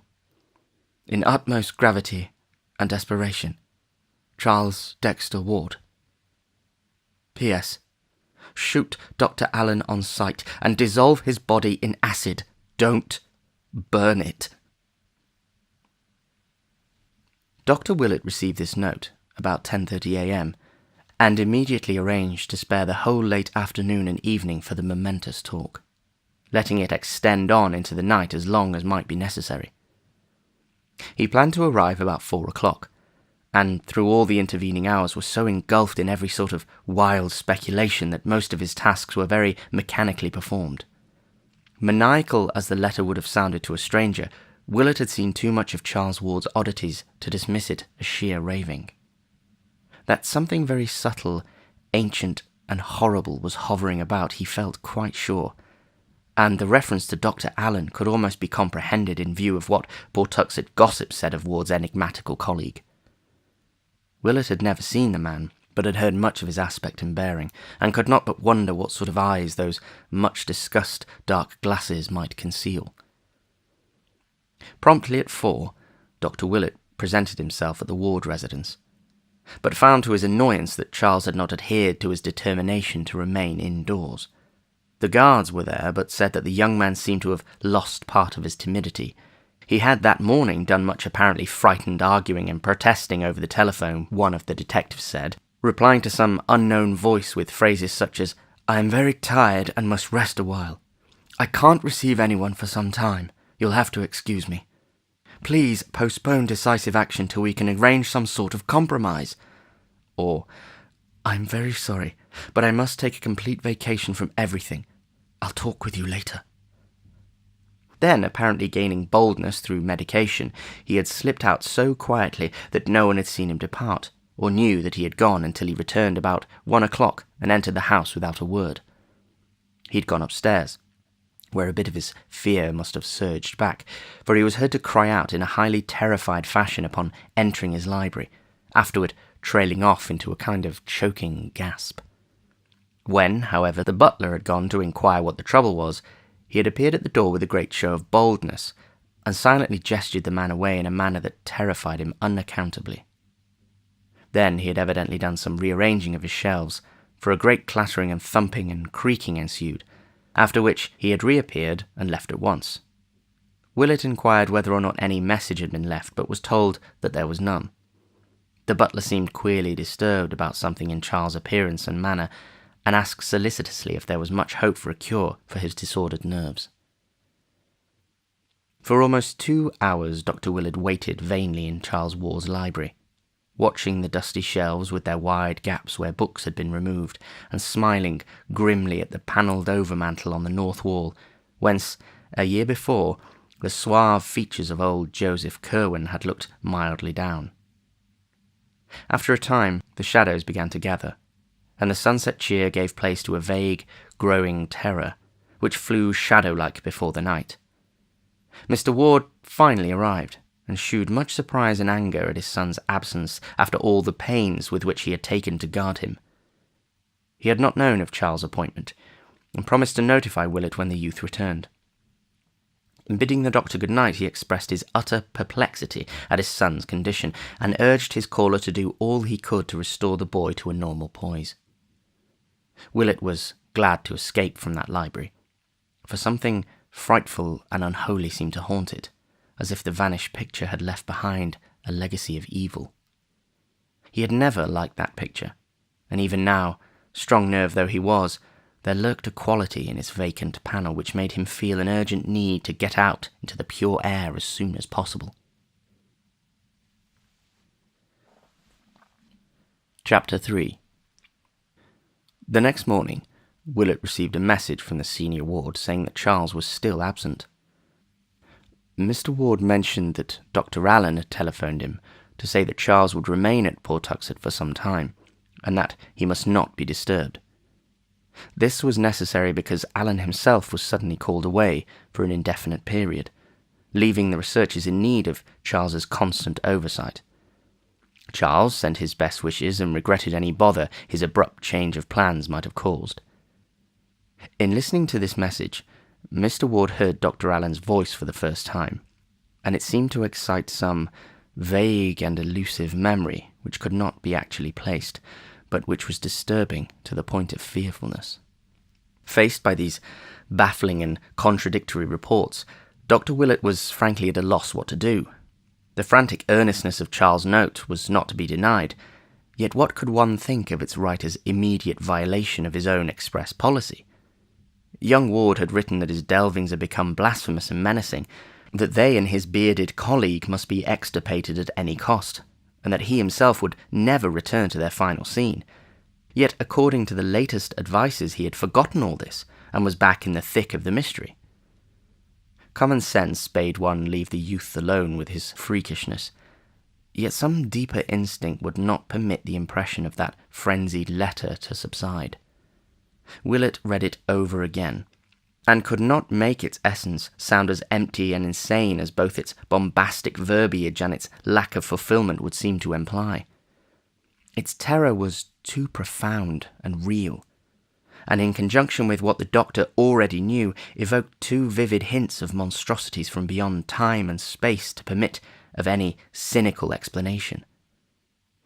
There were nameless horrors abroad, and no matter how little one might be able to get at them, one ought to stand prepared for any sort of action at any time. For over a week, Dr. Willett pondered on the dilemma which seemed thrust upon him, and became more and more inclined to pay Charles a call at the Pawtuxet bungalow. No friend of the youth had ever ventured to storm this forbidden retreat, and even his father knew of its interior only from such descriptions as he chose to give. But Willett felt that some direct conversation with his patient was necessary. Mr. Ward had been receiving brief and non-committal typed notes from his son, and said that Mrs. Ward, in her Atlantic City retirement, had no better word. So, at length, the doctor resolved to act, and despite a curious sensation inspired by old legends of Joseph Curwen, and by more recent revelations and warnings from Charles Ward, set boldly out for the bungalow on the bluff above the river. Willett had visited the spot before through sheer curiosity, though of course never entering the house or proclaiming his presence, hence knew exactly the route to take. Driving out Broad Street one early morning toward the end of February in his small motor, he thought oddly of the grim party which had taken that self-same road 157 years before, on a terrible errand which none might ever comprehend. The ride through the city's decaying fringe was short, and trim Edgewood and sleepy Pawtuxet presently spread out ahead. Willett turned to the right down Lockwood Street and drove his car as far along that rural road as he could, then alighted and walked north to where the bluff towered above the lovely bends of the river and the sweep of misty downlands beyond. Houses were still few here, and there was no mistaking the isolated bungalow with its concrete garage on a high point of land at his left. Stepping briskly up the neglected gravel walk, he rapped at the door with a firm hand and spoke without a tremor to the evil Portuguese mulatto who opened it to the width of a crack. He must, he said, see Charles Ward at once on vitally important business. No excuse would be accepted, and a repulse would mean only a full report of the matter to the elder Ward. The mulatto still hesitated, and pushed against the door when Willett attempted to open it, but the doctor merely raised his voice and renewed his demands. Then there came from the dark interior a husky whisper, which somehow chilled the hearer through and through, though he did not know why he feared it. "Let him in, Tony," it said. "We may as well talk now as ever." But disturbing as was the whisper, the greater fear was that which immediately followed. The floor creaked, and the speaker hove in sight, and the owner of those strange and resonant tones was seen to be no other than Charles Dexter Ward. The minuteness with which Dr. Willett recalled and recorded his conversation of that afternoon is due to the importance he assigns to this particular period. For at last, he concedes a vital change in Charles Dexter Ward's mentality, and believes that the youth now spoke from a brain hopelessly alien to the brain whose growth he watched for 26 years. Controversy with Dr. Lyman has compelled him to be very specific, and he definitely dates the madness of Charles Ward from the time the typewritten notes began to reach his parents. These notes are not in Ward's normal style, not even in the style of that last frantic letter to Willett. Instead, they are strange and archaic, as if the snapping of the writer's mind had released a flood of tendencies and impressions picked up unconsciously through boyhood antiquarianism. There is an obvious effort to be modern, but the spirit and occasionally the language are those of the past. The past, too, was evident in Ward's every tone and gesture as he received the doctor in that shadowy bungalow. He bowed, motioned Willett to take a seat, and began to speak abruptly in that strange whisper which he sought to explain at the very outset. "I am grown phthisical," he began. "From this cursed river air. You must excuse my speech. I suppose you are come from my father to see what ails me, and I hope you will say nothing to alarm him." Willett was studying these scraping tones with extreme care, but studying even more closely the face of the speaker. Something, he felt, was wrong, and he thought of what the family had told him about the fright of that Yorkshire butler one night. He wished it were not so dark, but did not request that any blind be opened. Instead, he merely asked Ward why he so belied the frantic note of little more than a week ago. "I was coming to that," the host replied. "You must know I am in a very bad state of nerves, and do and say queer things I cannot account for. As I have told you often, I am on the edge of great matters, and the bigness of them has a way of making me light-headed. Any man might well be frighted of what I have found, but I am not to be put off for long. I was a dunce to have that garden stick at home, for having gone this far, my place is here. I am not well spoke of by my prying neighbours, and perhaps I was led by weakness to believe myself what they say of me. There is no evil to any in what I do, so long as I do it rightly. Have the goodness to wait 6 months, and I'll show you what will pay your patience well. You may as well know I have a way of learning old matters from things surer than books, and I'll leave you to judge the importance of what I can give to history, philosophy, and the arts by reason of the doors I have access to. My ancestor had all this when those witless peeping Toms came and murdered him. I now have it again, or am coming very imperfectly to have a part of it. This time nothing must happen, and least of all through any idiot fears of my own. Pray forget all I read to you, sir, and have no fear of this place, or any in it. Dr. Allen is a man of fine parts, and I owe him an apology for everything ill I said of him. I wish I had no need to spare him, but there were things he had to do elsewhere. His zeal is equal to mine in all those matters, and I suppose that when I feared the work, I feared him too as my greatest helper in it. Ward paused, and the doctor hardly knew what to say or think.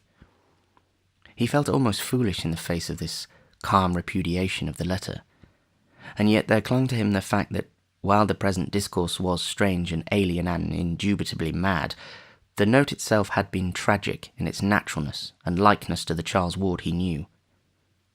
Willett now tried to turn the talk on early matters, and recall to the youth some past events which would restore a familiar mood, but in this process he obtained only the most grotesque results. It was the same with all the alienists later on.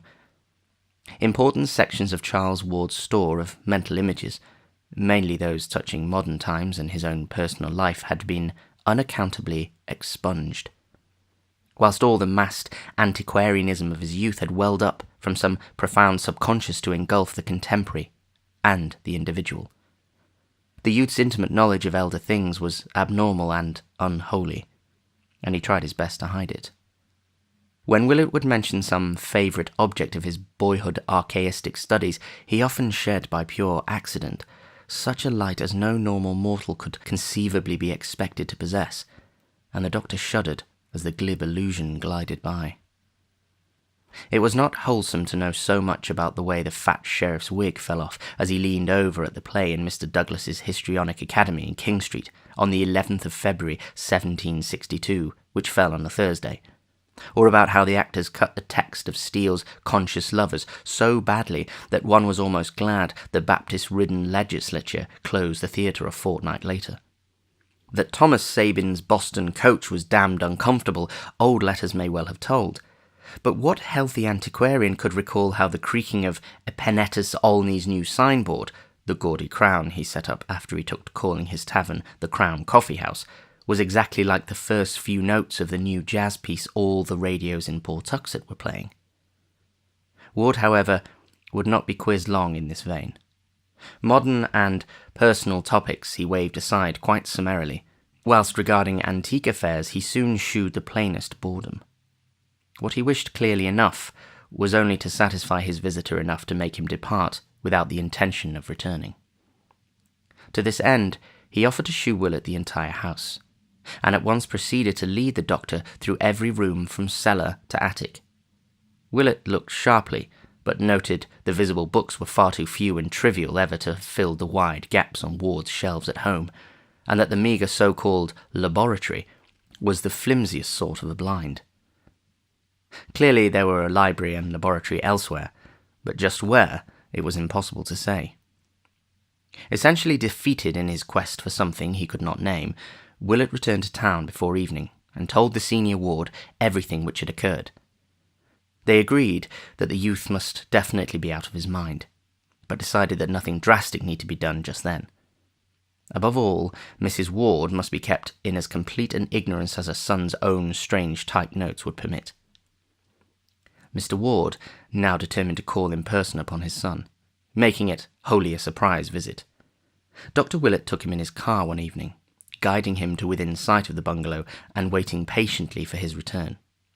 The session was a long one, and the father emerged in a very saddened and perplexed state. His reception had developed much like Willett's, save that Charles had been an excessively long time in appearing after the visitor had forced his way into the hall and sent the Portuguese away with an imperative demand. And in the bearing of the altered son there was no trace of filial affection. The lights had been dim, yet even so the youth had complained that they dazzled him outrageously.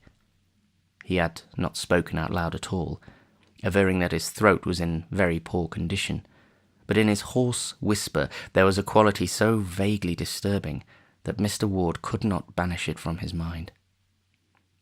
Now definitely leagued together to do all they could towards the youth's mental salvation, Mr. Ward and Dr. Willett set about collecting every scrap of data which the case might afford. Pawtuxet gossip was the first item they studied, and this was relatively easy to glean since both had friends in that region. Dr. Willett obtained the most rumours because people talked more frankly to him than to a parent of the central figure, and from all he heard he could tell that young Ward's life had indeed become a strange one. Common tongues would not disassociate his household from the vampirism of the previous summer, while the nocturnal comings and goings of the motor trucks provided their share of dark speculation. Local tradesmen spoke of the queerness of the orders brought them by the evil-looking mulatto, and in particular of the inordinate amounts of meat and fresh blood secured from the 2 butcher shops in the immediate neighbourhood. For a household of only 3, these quantities were quite absurd. Then there was the matter of the sounds beneath the earth. Reports of these things were harder to pin down, but all the vague hints tallied in certain basic essentials. Noises of a ritual nature positively existed, and at times when the bungalow was dark. They might, of course, have come from the known cellar, but rumour insisted that there were deeper and more spreading crypts. Recalling the ancient tales of Joseph Curwen's catacombs, and assuming for granted that the present bungalow had been selected because of its situation on the old Curwen site, as revealed in one or another of the documents found behind the picture, Willett and Mr. Ward gave this phase of the gossip much attention, and searched many times without success for the door in the riverbank which old manuscripts mentioned. As to popular opinions of the bungalow's various inhabitants, it was soon plain that the braver Portuguese was loathed, the bearded and spectacled Dr. Allen feared, and the pallid young scholar disliked to a profound extent. During the last week or 2, Ward had obviously changed much, abandoning his attempts at affability and speaking only in hoarse but oddly repellent whispers on the few occasions that he ventured forth. Such were the shreds and fragments gathered here and there, and over these Mr. Ward and Dr. Willett held many long and serious conferences.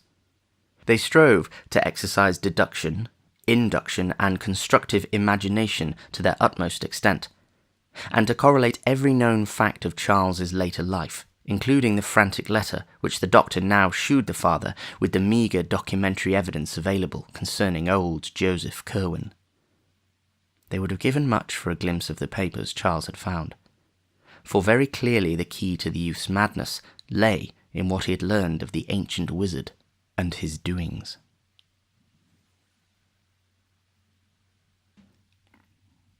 Chapter 4. And yet, after all, it was from no step of Mr. Ward's or Dr. Willett's that the next move in this singular case proceeded. The father and the physician, rebuffed and confused by a shadow too shapeless and intangible to combat, had rested uneasily on their oars, while the typed notes of young Ward to his parents grew fewer and fewer. Then came the first of the month with its customary financial adjustments, and the clerks at certain banks began a peculiar shaking of heads and telephoning from one to another. Officials who knew Charles Ward by sight went down to the bungalow to ask why every cheque of his appearing at this juncture was a clumsy forgery, and were reassured less than they ought to have been when the youth hoarsely explained that his hand had lately been so much affected by a nervous shock as to make normal writing impossible. He could, he said, form no written characters at all, except with great difficulty, and could prove it by the fact that he had been forced to type all his recent letters, even those to his father and mother, who would bear out the assertion. What made the investigators pause in confusion was not this circumstance alone, for that was nothing unprecedented or fundamentally suspicious, nor even the Pawtuxet gossip, of which one or two of them had caught echoes. It was the muddled discourse of the young man which nonplussed them, implying, as it did, a virtually total loss of memory concerning important monetary matters which he had had at his fingertips only a month or 2 before. Something was wrong, for despite the apparent coherence and rationality of his speech, there could be no normal reason for this ill-concealed blankness on vital points. Moreover, although none of these men knew Ward well, they could not help observing the change in his language and manner. They had heard he was an antiquarian, but even the most hopeless antiquarians do not make daily use of obsolete phraseology and gestures. Altogether, this combination of hoarseness, palsied hands, bad memory, and altered speech and bearing must represent some disturbance or malady of genuine gravity, which no doubt formed the basis of the prevailing odd rumours, and after their departure, the party of officials decided that a talk with the senior ward was imperative. So, on the 6th of March, 1928, there was a long and serious conference in Mr. Ward's office, after which the utterly bewildered father summoned Dr. Willett in a kind of helpless resignation. Willett looked over the strained and awkward signatures of the cheques, and compared them in his mind with the penmanship of that last frantic note. Certainly, the change was radical and profound, and yet there was something damnably familiar about the new writing. It had crabbed and archaic tendencies of a very curious sort, and seemed to result from a type of stroke utterly different from that which the youth had always used.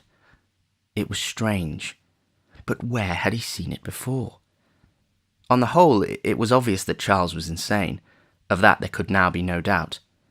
And since it appeared unlikely that he could handle his property or continue to deal with the outside world much longer, something must quickly be done toward his oversight and possible cure. It was then that the alienists were called in, Drs. Peck and Waite of Providence, and Dr. Lyman of Boston, to whom Mr. Ward and Dr. Willett gave the most exhaustive possible history of the case, and who conferred at length in the now unused library of their young patient, examining what books and papers of his were left in order to gain some further notion of his habitual mental cast.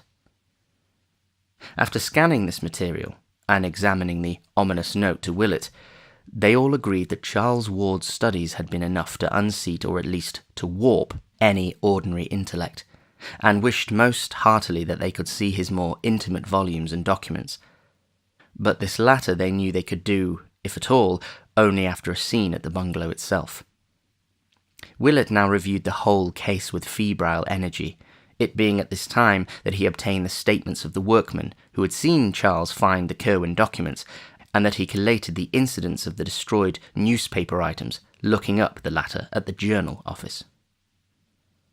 On Thursday, the 8th of March, Drs. Willett, Peck, Lyman, and Waite, accompanied by Mr. Ward, paid the youth their momentous call, making no concealment of their object in questioning the now acknowledged patient with extreme minuteness.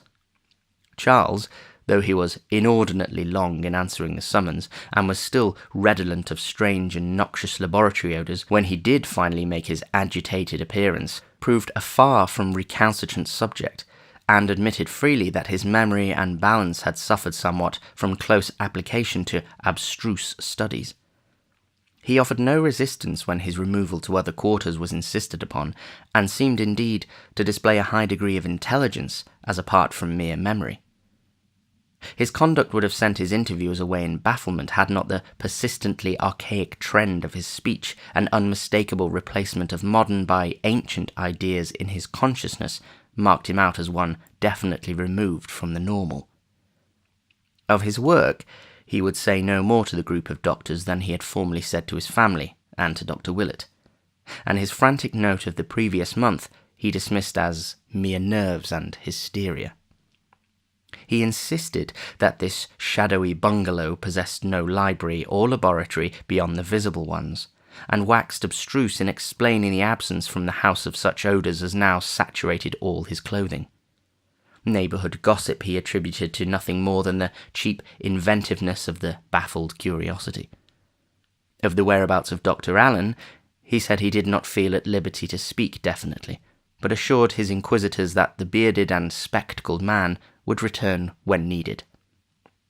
In paying off the stolid braver who resisted all questioning by the visitors, and in closing the bungalow which still seemed to hold such nighted secrets, Ward shewed no sign of nervousness, save a barely noticed tendency to pause as though listening for something very faint. He was apparently animated by a calmly philosophic resignation, as if his removal were the merest transient incident which would cause the least trouble if facilitated and disposed of once and for all. It was clear that he trusted to his obviously unimpaired keenness of absolute mentality to overcome all the embarrassments into which his twisted memory, his lost voice and handwriting and his secretive and eccentric behaviour had led him. His mother, it was agreed, was not to be told of the change, his father supplying typed notes in his name. Ward was taken to the restfully and picturesquely situated private hospital maintained by Dr. Waite on Coanicut Island in the bay, and subjected to the closest scrutiny and questioning by all the physicians connected with the case. It was then that the physical oddities were noticed: the slackened metabolism, the altered skin, and the disproportionate neural reactions. Dr. Willett was the most perturbed of the various examiners, for he had attended Ward all his life, and could appreciate with terrible keenness the extent of his physical disorganization. Even the familiar olive mark on his hip was gone, while on his chest was a great black mole or cicatrice which had never been there before, and which made Willett wonder whether the youth had ever submitted to any of the witch markings reputed to be inflicted at certain unwholesome nocturnal meetings in wild and lonely places. The doctor could not keep his mind off a certain transcribed witch trial recorded from Salem, which Charles had shewn him in the old non-secretive days, which had read, "Mr. G.B. on that night put ye devil his mark upon Bridget S., Jonathan A., Simon O., Deliverance W., Joseph C., Susan P., Mehitable C., and Deborah B." Ward's face, too, troubled him horribly, till at length he suddenly discovered why he was horrified. For above the young man's eye was something which he had never previously noticed: a small scar, or pit, precisely like that in the crumbled painting of old Joseph Curwen, and perhaps attesting some hideous ritualistic inoculation to which both had submitted at a certain stage of their occult careers. While Ward himself was puzzling all the doctors at the hospital, a very strict watch was kept on all mail addressed either to him or to Dr. Allen, which Mr. Ward had ordered delivered at the family home. Willett had predicated that very little would be found, since any communications of a vital nature would probably have been exchanged by messenger. But in the latter part of March there did come a letter from Prague for Dr. Allen, which gave both the doctor and the father deep thought. It was in a very crabbed and archaic hand, and though clearly not the effort of a foreigner, shewed almost as singular a departure from modern English as the speech of young Ward himself. It read, "Kleinstrasse 11, Altstadt, Prague, 11th of February, 1928. Brother in Almazine Metroton, in this day received your mention of what came up from the salts I sent you. It was wrong, and means clearly that ye headstones had been changed when Barnabas got me the specimen. It is often so, as you must be sensible of from the thing you got from me King's Chapel ground in 1769, and what H got from old Burying Point in 1690, that was like to end him. I got such a thing in Egypt, 75 years gone, from the which came the scar ye boy saw on me here in 1924. As I told you long ago, do not call up that which you cannot put down, either from dead salts or out of ye spheres beyond. Have ye words for laying at all times ready, and stop not to be sure when there is any doubt of whom you have. Stones are all changed now in 9 grounds out of 10. You are never sure till you question. I heard this day from H., who has had trouble with the soldiers. He is to be sorry Transylvania has passed from Hungary to Romania, and would change his seat if the castle weren't so full of what we know. But of this he hath doubtless writ you. In my next sending there will be somewhat from a hill tomb from east, which will delight you greatly. Meanwhile, forget not that I am desirous of B.F., if you can possibly get him for me. You know G. and Falada better than I. Have him up first if you will, but do not use him so hard he will be difficult, for I must speak to him in ye end. Yog so hoth neblod zin, Simon O. To Mr. J. C. in Providence." Mr. Ward and Dr. Willett paused in utter chaos before this apparent bit of unrelived insanity. Only by degrees did they absorb what it seemed to imply. So the absent Dr. Allen, and not Charles Ward, had come to be the leading spirit in Pawtuxet. That must explain the wild reference and denunciation in the youth's last frantic letter. And what of this addressing of the bearded and spectacled stranger as Mr. J.C.? There was no escaping the inference, but there are limits to possible monstrosity. Who was Simon O., the old man Ward had visited in Prague 4 years previously? Perhaps, but in the centuries behind there had been another Simon O., Simon Orne, alias Jebediah of Salem, who vanished in 1771, and whose peculiar handwriting Dr. Willett now unmistakably recognized from the photostatic copies of the Orne formulae which Charles had once shewn him. What horrors and mysteries! What contradictions and contraventions of nature had come back after a century and a half to harass old Providence with her clustered spires and domes? The father, an old physician, virtually at a loss what to do or think, went to see Charles at the hospital and questioned him as delicately as they could about Dr. Allen, about the Prague visit, and about what he had learned of Simon or Jebediah Orne of Salem. To all these inquiries the youth was politely non-committal, merely barking in his hoarse whisper that he had found Dr. Allen to have remarkable spiritual rapport with certain souls from the past, and that any correspondent the bearded man might have in Prague would probably be similarly gifted. When they left, Mr. Ward and Dr. Willett realized to their chagrin that they had really been the ones under catechism, and that without imparting anything vital himself, the confined youth had adroitly pumped them of everything the Prague letter had contained. Doctors Peck, Waite, and Lyman were not inclined to attach much importance to the strange correspondence of young Ward's companion, for they knew the tendency of kindred eccentrics and monomaniacs to band together, and believed that Charles or Allen had merely unearthed an expatriated counterpart, perhaps one who had seen Orne's handwriting and copied it in an attempt to pose as the bygone character's reincarnation. Allen himself was perhaps a similar case, and many have persuaded the youth into accepting him as an avatar of the long-dead Curwen. Such things had been known before, and on the same basis the hard-headed doctors disposed of Willett's growing disquiet about Charles Ward's present handwriting, as studied from unpremeditated specimens obtained by various ruses. Willett thought he had placed its odd familiarity at last, and that what it vaguely resembled was the bygone penmanship of old Joseph Curwen himself. But this, the other physicians regarded as a phase of imitativeness only to be expected in a mania of this sort, and refused to grant it any importance either favourable or unfavourable.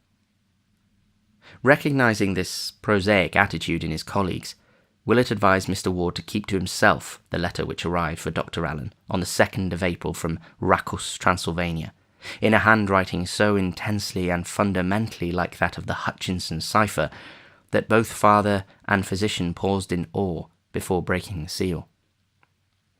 This read as follows: Castle Ferengi, 7th of March, 1928. Dear C.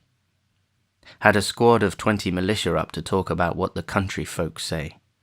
Must dig deeper and have less heard. These Romanians plague me damnably, being officious in particular, where you could buy a Magyar off with drink and food. Last month, M got me sarcophagus of 5 sphinxes from Acropolis, where he whom I'd called up said it would be, and I have had 3 talks with what was therein inhumed. It will go to S.O. in Prague directly, and thence to you. It is stubborn, but you know e way with such. You show wisdom in having less about than before, for there was no need to keep the guards in shape and eating off their heads, and it made much to be found in case of trouble, as you too well know. You can now move and work elsewhere with no killing trouble if needful, though I hope no thing will soon force you so bothersome a course. I rejoice that you traffic not so much with those outside, for there was ever a mortal peril in it, and you are sensible what it did when you asked protection of one not disposed to give it.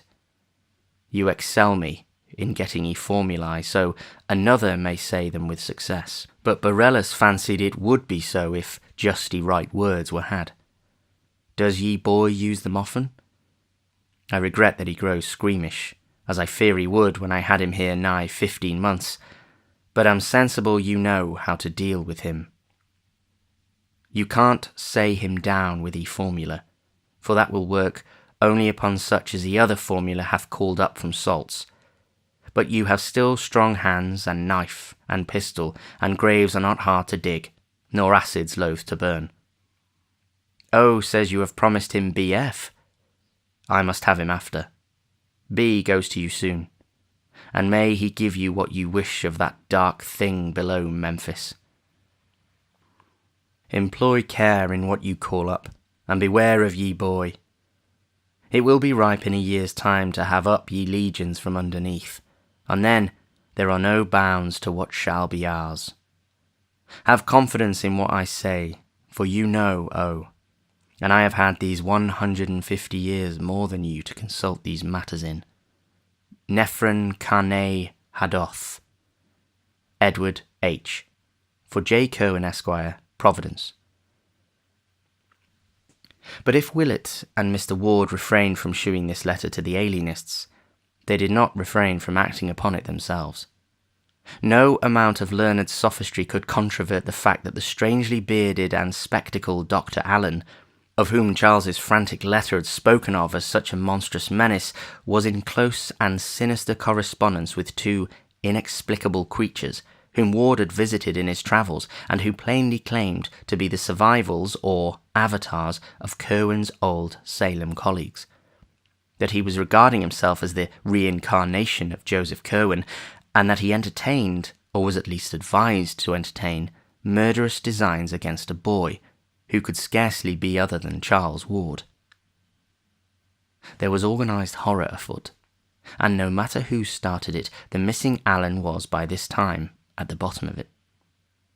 Therefore, thanking heaven that Charles was now safe in the hospital, Mr. Ward lost no time in engaging detectives to learn all they could of the cryptid, bearded doctor, finding whence he had come and what Pawtuxet knew of him, and if possible, discovering his current whereabouts. Supplying the men with one of the bungalow keys which Charles yielded up, he urged them to explore Allen's vacant room, which had been identified when the patient's belongings had been packed, obtaining what clues they could from any effects he might have left about. Mr. Ward talked with the detectives in his son's old library, and they felt a marked relief when they left it at last, for there seemed to hover about the place a vague aura of evil. Perhaps it was what they had heard of the infamous old wizard whose picture had once stared from the panelled overmantel, and perhaps it was something different and irrelevant, but in any case, they all half-sensed an intangible miasma which centred in the carven vestige of an older dwelling, and which at times almost rose to the intensity of material emanation. Part 5. A Nightmare and a Cataclysm. Chapter 1. And now swiftly followed that hideous experience which has left its indelible mark of fear on the soul of Marinus Bicknell Willett, and has added a decade to the visible age of one whose youth was even then far behind. Dr. Willett had conferred at length with Mr. Ward, and had come to an agreement with him on several points, which both felt the alienists would ridicule.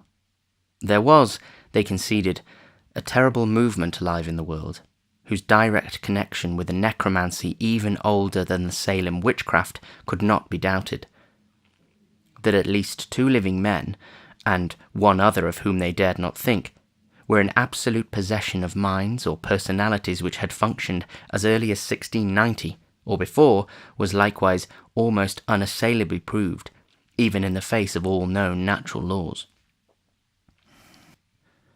What these horrible creatures, and Charles Ward as well, were doing, or trying to do, seemed fairly clear from their letters, and from every bit of light, both old and new, which had filtered in upon the case.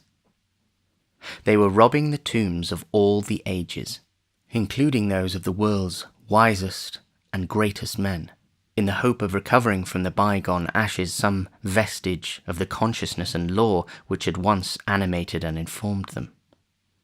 A hideous traffic was going on amongst these nightmare ghouls, whereby illustrious bones were bartered with the calm calculativeness of schoolboys swapping books. And from what was extorted from this century dust, there was anticipated a power and a wisdom beyond anything which the cosmos had ever seen concentrated in one man or group. They had found unholy ways to keep their brains alive, either in the same body or different bodies, and had evidently achieved a way of tapping the consciousness of the dead whom they gathered together. There had, it seems, been some truth in the chimerical old Borellus, when he wrote of preparing from even the most antique remains certain essential salts, from which the shade of a long-dead living thing might be raised up. There was a formula for evoking such a shade, and another for putting it down, and it had now been so perfected that it could be taught successfully. One must be careful about evocations, for the markers of old graves are not always accurate. Willett and Mr. Ward shivered as they passed from conclusion to conclusion. Things, presences or voices of some sort, could be drawn down from unknown places as well as from the grave, and in this process also one must be careful. Joseph Curwen had indubitably evoked many forbidden things, and as for Charles, what might one think of him? What forces outside the spheres had reached him from Joseph Curwen's day and turned his mind on forgotten things? He had been led to find certain directions, and he had used them. He had talked with a man of horror in Prague, and stayed long with the creature in the mountains of Transylvania.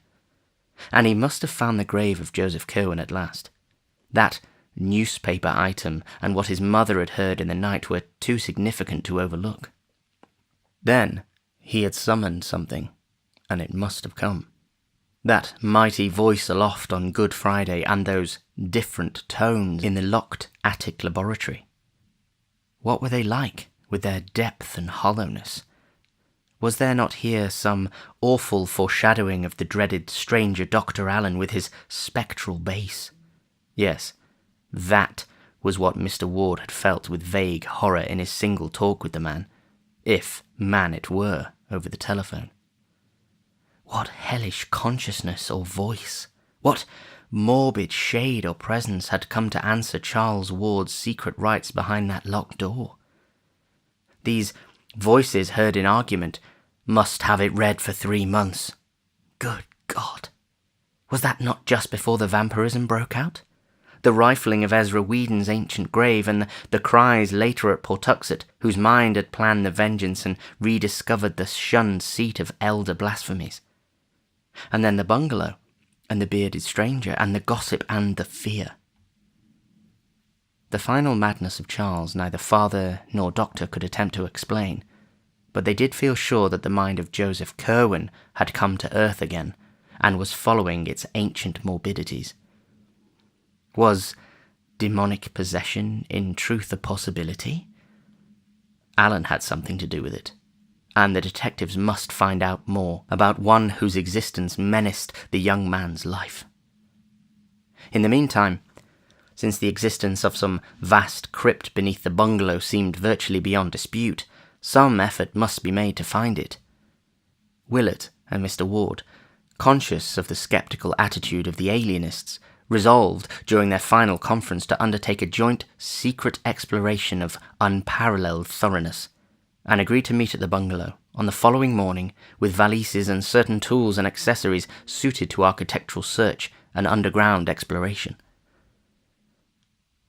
The morning of April 6th dawned clear, and both explorers were at the bungalow by 10 o'clock. Mr. Ward had the key, and an entry and cursory survey were made. From the disordered condition of Dr. Allen's room, it was obvious that the detectives had been there before, and the later searchers hoped they had found some clue which might prove of their value. Of course, the main business lay in the cellar, so thither they descended without much delay, again making the circuit which each had vainly made before in the presence of the mad young owner. For a time, Everything seemed baffling. Each inch of the earthen floor and stone walls having so solid and innocuous an aspect that the thought of a yawning aperture was scarcely to be entertained. Willett reflected that, since the original cellar was dug without knowledge of any catacombs beneath, the beginning of the passage would represent the strictly modern delving of young Ward and his associates, where they had probed for the ancient vaults whose rumour could have reached them by no wholesome means. The doctor tried to put himself in Charles' place, to see how a delver would be likely to start, but could not gain much inspiration from this method. Then he decided on elimination as a policy, and went carefully over the whole subterranean surface, both vertical and horizontal, trying to account for every inch separately. He was soon substantially narrowed down, and at last had nothing left but the small platform before the wash-tubs, which he had tried once before in vain. Now, experimenting in every possible way and exerting a double strength, he finally found that the top lid did indeed turn and slide horizontally on a corner pivot. Beneath it lay a trim concrete surface with an iron manhole, to which Mr. Ward at once rushed with excited zeal. The cover was not hard to lift, and the father had quite removed it when Willett noticed the queerness of his aspect. He was swaying and nodding dizzily, and in the gust of noxious air which swept up from the black pit beneath, the doctor soon recognised ample cause. In a moment, Dr. Willett had his fainting companion on the floor above and was reviving him with cold water. Mr. Ward responded feebly, but it could be seen that the mephitic blast from the crypt had in some way gravely sickened him. Wishing to take no chances, Willett hastened out to Broad Street for a taxicab and had soon dispatched the sufferer home despite his weak-voiced protests. After which he produced an electric torch, covered his nostrils with a band of sterile gauze, and descended once more to peer into the new-found depths. The foul air had now slightly abated, and Willett was able to send a beam of light down the Stygian hole. For about 10 feet, he saw, it was a sheer cylindrical drop, with concrete walls and an iron ladder, after which the hole appeared to strike a flight of old stone steps, which must originally have emerged to earth somewhat southwest of the present building.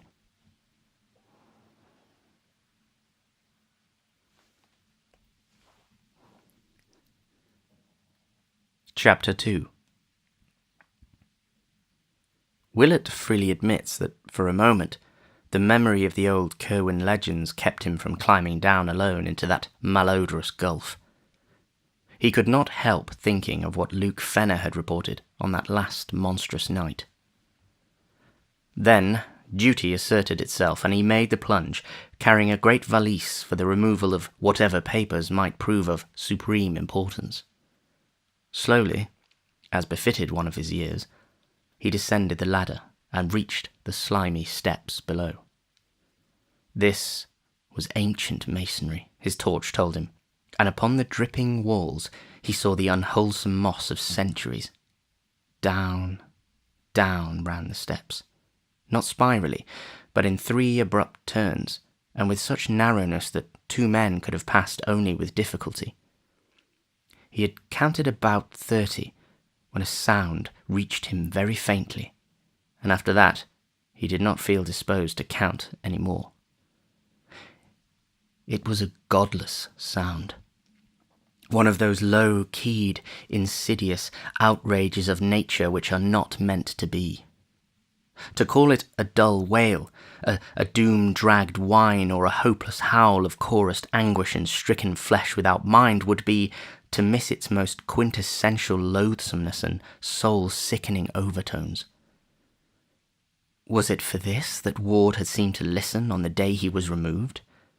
It was the most shocking thing that Willett had ever heard, and it continued from no determinate point as the doctor reached the bottom of the steps and cast his torchlight around on lofty corridor walls, surmounted by cyclopean vaulting and pierced by numberless black archways. The hall in which he stood was perhaps 14 feet high to the middle of the vaulting, and 10 or 12 feet broad. Its pavement was of large, chipped flagstones, and its walls and roof were of dressed masonry. Its length he could not imagine, for it stretched ahead indefinitely into the blackness. Of the archways, some had doors of the old six-panelled colonial type, whilst others had none. Overcoming the dread induced by the smell and the howling, Willett began to explore these archways one by one, finding beyond them rooms with groined stone ceilings, each of them medium size and apparently of bizarre uses. Most of them had fireplaces, the upper courses of whom chimneys would have formed an interesting study in engineering. Never before or since had he seen such instruments or suggestions of instruments as here loomed up on every hand through the burying dust and cobwebs of a century and a half, in many cases evidently shattered as if by the ancient raiders. For many of these chambers seemed wholly untrodden by modern feet, and must have represented the earliest and most obsolete phases of Joseph Curwen's experimentation. Finally, there came a room of obvious modernity, or at least of recent occupancy. There were oil heaters, bookshelves and tables, chairs and cabinets, and a desk piled high with papers of varying antiquity and contemporaneousness. Candlesticks and oil lamps stood out in several places, and finding a match safe handy, Willett lighted such as were ready for use. In the fuller gleam, it appeared that this apartment was nothing less than the latest study or library of Charles Ward. Of the books the doctor had seen many before, and a good part of the furniture had plainly come from the Prospect Street mansion.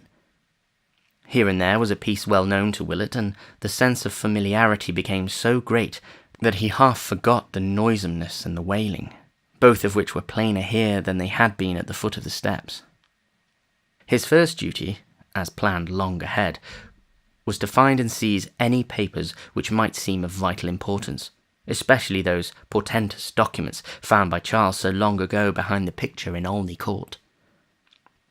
As he searched, he perceived how stupendous a task the final unravelling would be, for file on file was stuffed with papers in curious hands, and bearing curious designs so that months or even years might be needed for a thorough deciphering and editing.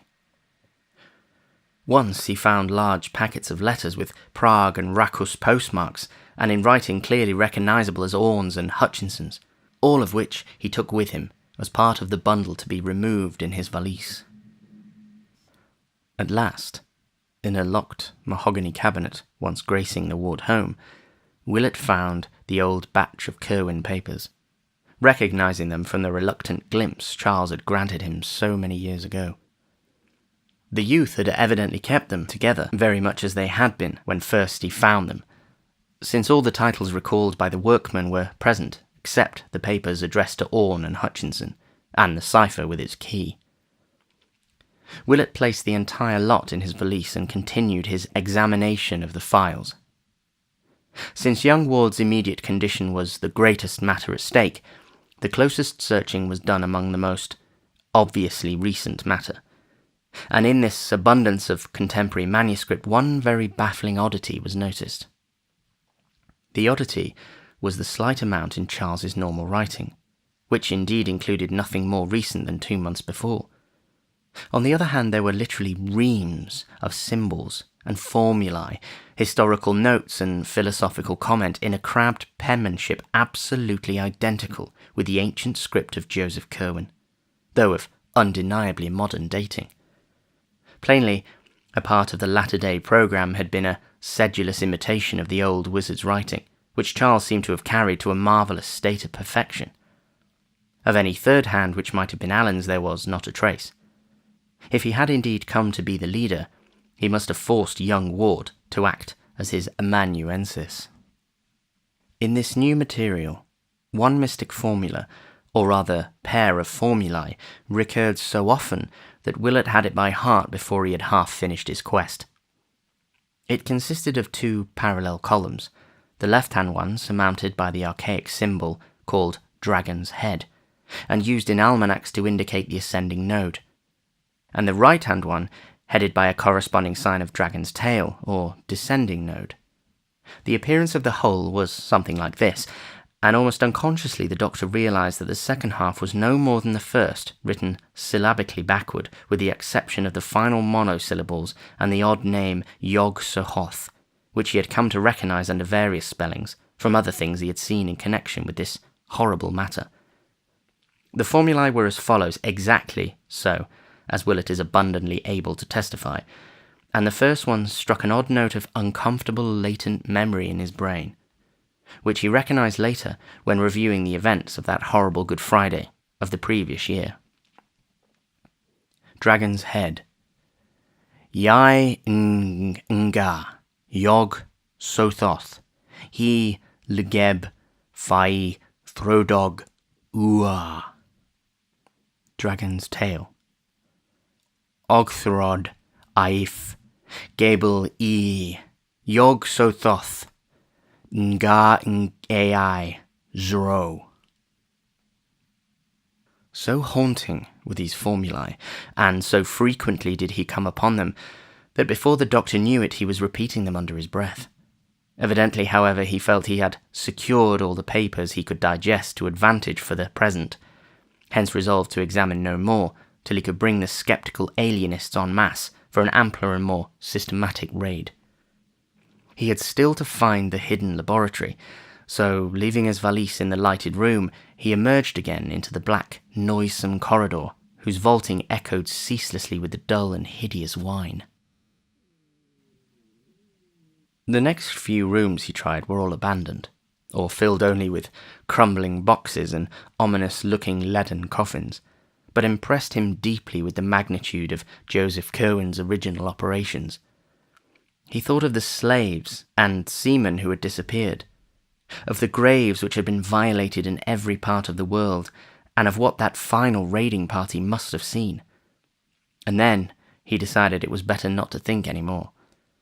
Once a great stone staircase mounted at his right, and he deduced that this must have reached to one of the Curwen outbuildings, perhaps the famous stone edifice with the high slit-like windows, provided the steps he had descended had led from the steep-roofed farmhouse. Suddenly, the walls seemed to fall away ahead, and the stench and the wailing grew stronger. Willett saw that he had come upon a vast, open space, so great that his torchlight would not carry across it, and as he advanced he encountered occasional stout pillars supporting the arches of the roof. After a time, he reached a circle of pillars, grouped like the monoliths of Stonehenge, with a large carved altar on a base of 3 steps in the centre, and so curious were the carvings on that altar that he approached to study them with his electric light. But when he saw what they were, he shrank away, shuddering, and did not stop to investigate the dark stains which discoloured the upper surface and had spread down the sides in occasional thin lines. Instead, he found the distant wall and traced it as he swept round in a gigantic circle, perforated by occasional black doorways and indented by a myriad of shallow cells, with iron gratings and wrist and ankle bonds on chains, fastened to the stone of the concave rear masonry. These cells were empty, but still the horrible odour and dismal moaning continued, more insistent now than ever, and seemingly varied at times by a sort of slippery thumping.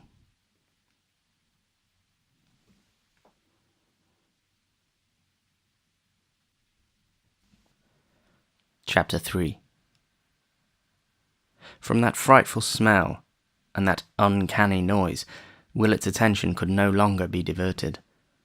Both were plainer and more hideous in the great pillared hall than anywhere else, and carried a vague impression of being far below, even in this dark netherworld of subterrane mystery. Before trying any of the black archways for steps leading further down, the doctor cast his beam of light about the stone flagged floor. It was very loosely paved, and at irregular intervals there would occur a slab curiously pierced by small holes in no definite arrangement, while at one point there lay a very long ladder carelessly flung down. To this ladder, singularly enough, appeared to cling a particularly large amount of the frightful odour which encompassed everything. As he walked slowly about, it suddenly occurred to Willett that Both the noise and the odour seemed strongest directly above the oddly pierced slabs, as if they might be crude trapdoors leading down to some still deeper region of horror. Kneeling by one, he worked at it with his hands, and found that with extreme difficulty he could budge it. At his touch, the moaning beneath ascended to a louder key, and only with vast trepidation did he persevere in the lifting of the heavy stone. A stench unnameable now rose up from below, and the doctor's head reeled dizzily as he laid back the slab and turned his torch upon the exposed square yard of gasping blackness. If he had expected a flight of steps to some wide gulf of ultimate abomination, Willett was destined to be disappointed, for amidst that foetor and cracked whining, he discerned only the brick-faced top of a cylindrical well, perhaps 1.5 yards in diameter and devoid of any ladder or other means of descent. As the light shone down, the wailing changed suddenly to a series of horrible yelps, in conjunction with which there came again the sound of blind, futile scrambling and slippery thumping. The explorer trembled, unwilling even to imagine what noxious thing might be lurking in that abyss, but in a moment mustered up the courage to peer over the rough-hewn brink. Lying at full length, and holding the torch downward at arm's length to see what might lie below. For a second, he could distinguish nothing but the slimy, moss-grown brick walls, sinking illimitably into that half-tangible miasma of murk and foulness and anguished frenzy. And then he saw that something dark was leaping clumsily and frantically up and down at the bottom of the narrow shaft, which must have been from 20 to 25 feet below the stone floor where he lay. The torch shook in his hand, and he looked again to see what manner of living creature might be immured there in the darkness of that unnatural well, left starving by young Ward through all the long months since the doctors had taken him away, and clearly one of a vast number prisoned in the kindred wells, whose pierced stone covers so thickly studded in the floor of the great vaulted cavern. Whatever the things were, they could not lie down in their cramped spaces, but must have crouched and whined and waited and feebly leaped all those hideous weeks since their master had abandoned them, unheeded. But Marinus Bicknell Willett was sorry that he looked again. For surgeon and veteran of the dissecting room though he was, he has not been the same since. It is hard to explain just how a single sight of a tangible object with measurable dimensions could so shake and change a man. And we may only say that there is about certain outlines and entities a power of symbolism and suggestion which acts frightfully on a sensitive thinker's perspective, and whispers terrible hints of obscure, cosmic relationships and unnameable realities beyond the protective illusions of common vision. In that second look, Willett saw such an outline, or entity, for during the next few instants he was undoubtedly as stark mad as any inmate of Dr. Waite's private hospital. He dropped the electric torch from a hand drained of muscular power or nervous coordination, nor heeded the sound of crunching teeth which told of its fate at the bottom of the pit. He screamed and screamed and screamed in a voice whose falsetto panic no acquaintance of his would ever have recognized. And though he could not rise to his feet, he crawled and rolled desperately away over the damp pavement, where dozens of Tartarian wells poured forth their exhausted whining and yelping to answer his own insane cries.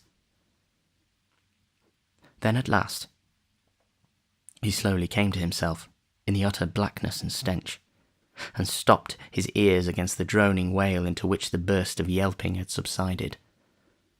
He was drenched with perspiration, and without means of producing a light, stricken and unnerved in the abysmal blackness and horror, and crushed with a memory he could never efface.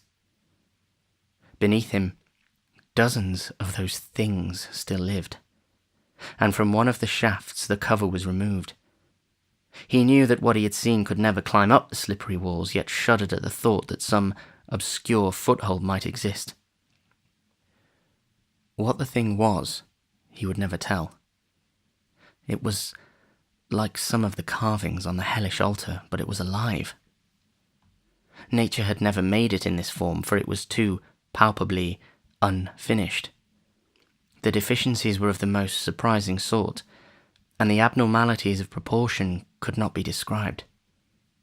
Willett consents only to say that this type of thing must have represented entities which Ward called up from imperfect salts, and which he kept for servile or ritualistic purposes. If it had not had a certain significance, its image would not have been carved on that damnable stone. It was not the worst thing depicted on that stone, but Willett never opened the other pits. At the time, the first connected idea in his mind was an idle paragraph from some of the old Kerwin data he had digested long before, a phrase used by Simon or Jebediah Orne in that portentous confiscated letter to the bygone sorcerer. Certainly there was nothing but a liveliest awfulness in that which H raised up, from what he could gather, only a part of. Then, horribly supplementing rather than displacing this image, there came a recollection of those ancient lingering rumours anent the burned, twisted thing found in the fields a week after the Kerwin raid. Charles Ward had once told the doctor what old Slocum said of that object, that it was neither thoroughly human nor wholly allied to any animal which Pawtuxet folk had ever seen or read about. These words hummed in the doctor's mind as he rocked to and fro, squatting on the nitrous stone floor. He tried to drive them out, and repeated the Lord's Prayer to himself, eventually trailing off into a mnemonic hodgepodge like the modernistic wasteland of Mr. T.S. Eliot, and finally reverting to the oft-repeated dual formula he had lately found in Ward's underground library. Yai, nga, yog, sohoth, and so on, till the final underlined Zro. It seemed to soothe him, and he staggered to his feet after a time, lamenting bitterly his fright-lost torch, and looking wildly about for any gleam of light in the clutching inkiness of the chilly air.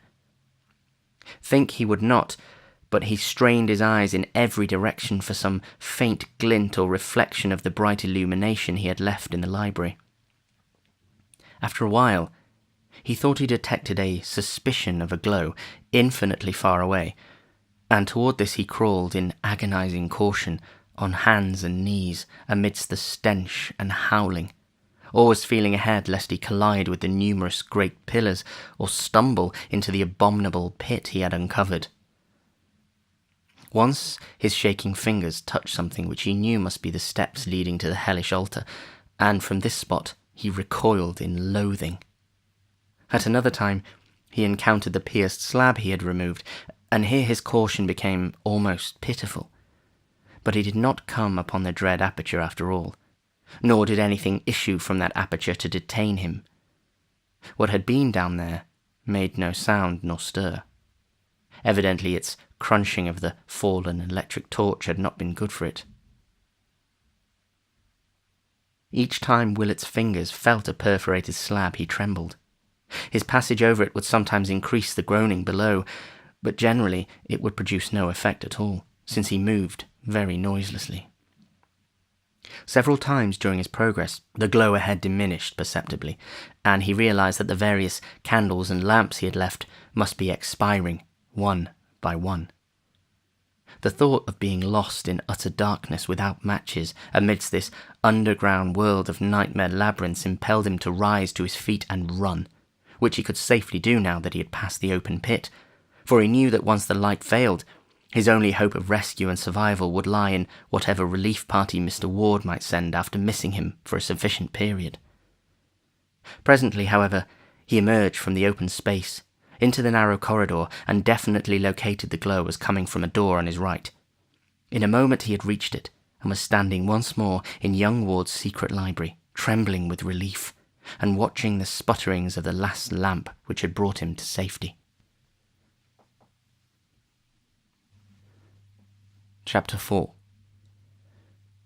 In another moment, he was hastily filling the burned-out lamps from an oil supply he had previously noticed, and when the room was bright again, he looked about to see if he might find a lantern for further exploration.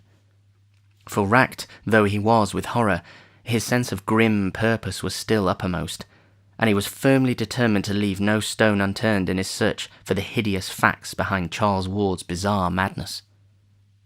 Failing to find a lantern, he chose the smallest of the lamps to carry, also filling his pockets with candles and matches, and taking with him a gallon can of oil, which he proposed to keep for reserve use in whatever hidden laboratory he might uncover beyond the terrible open space, with its unclean altar and nameless covered wells.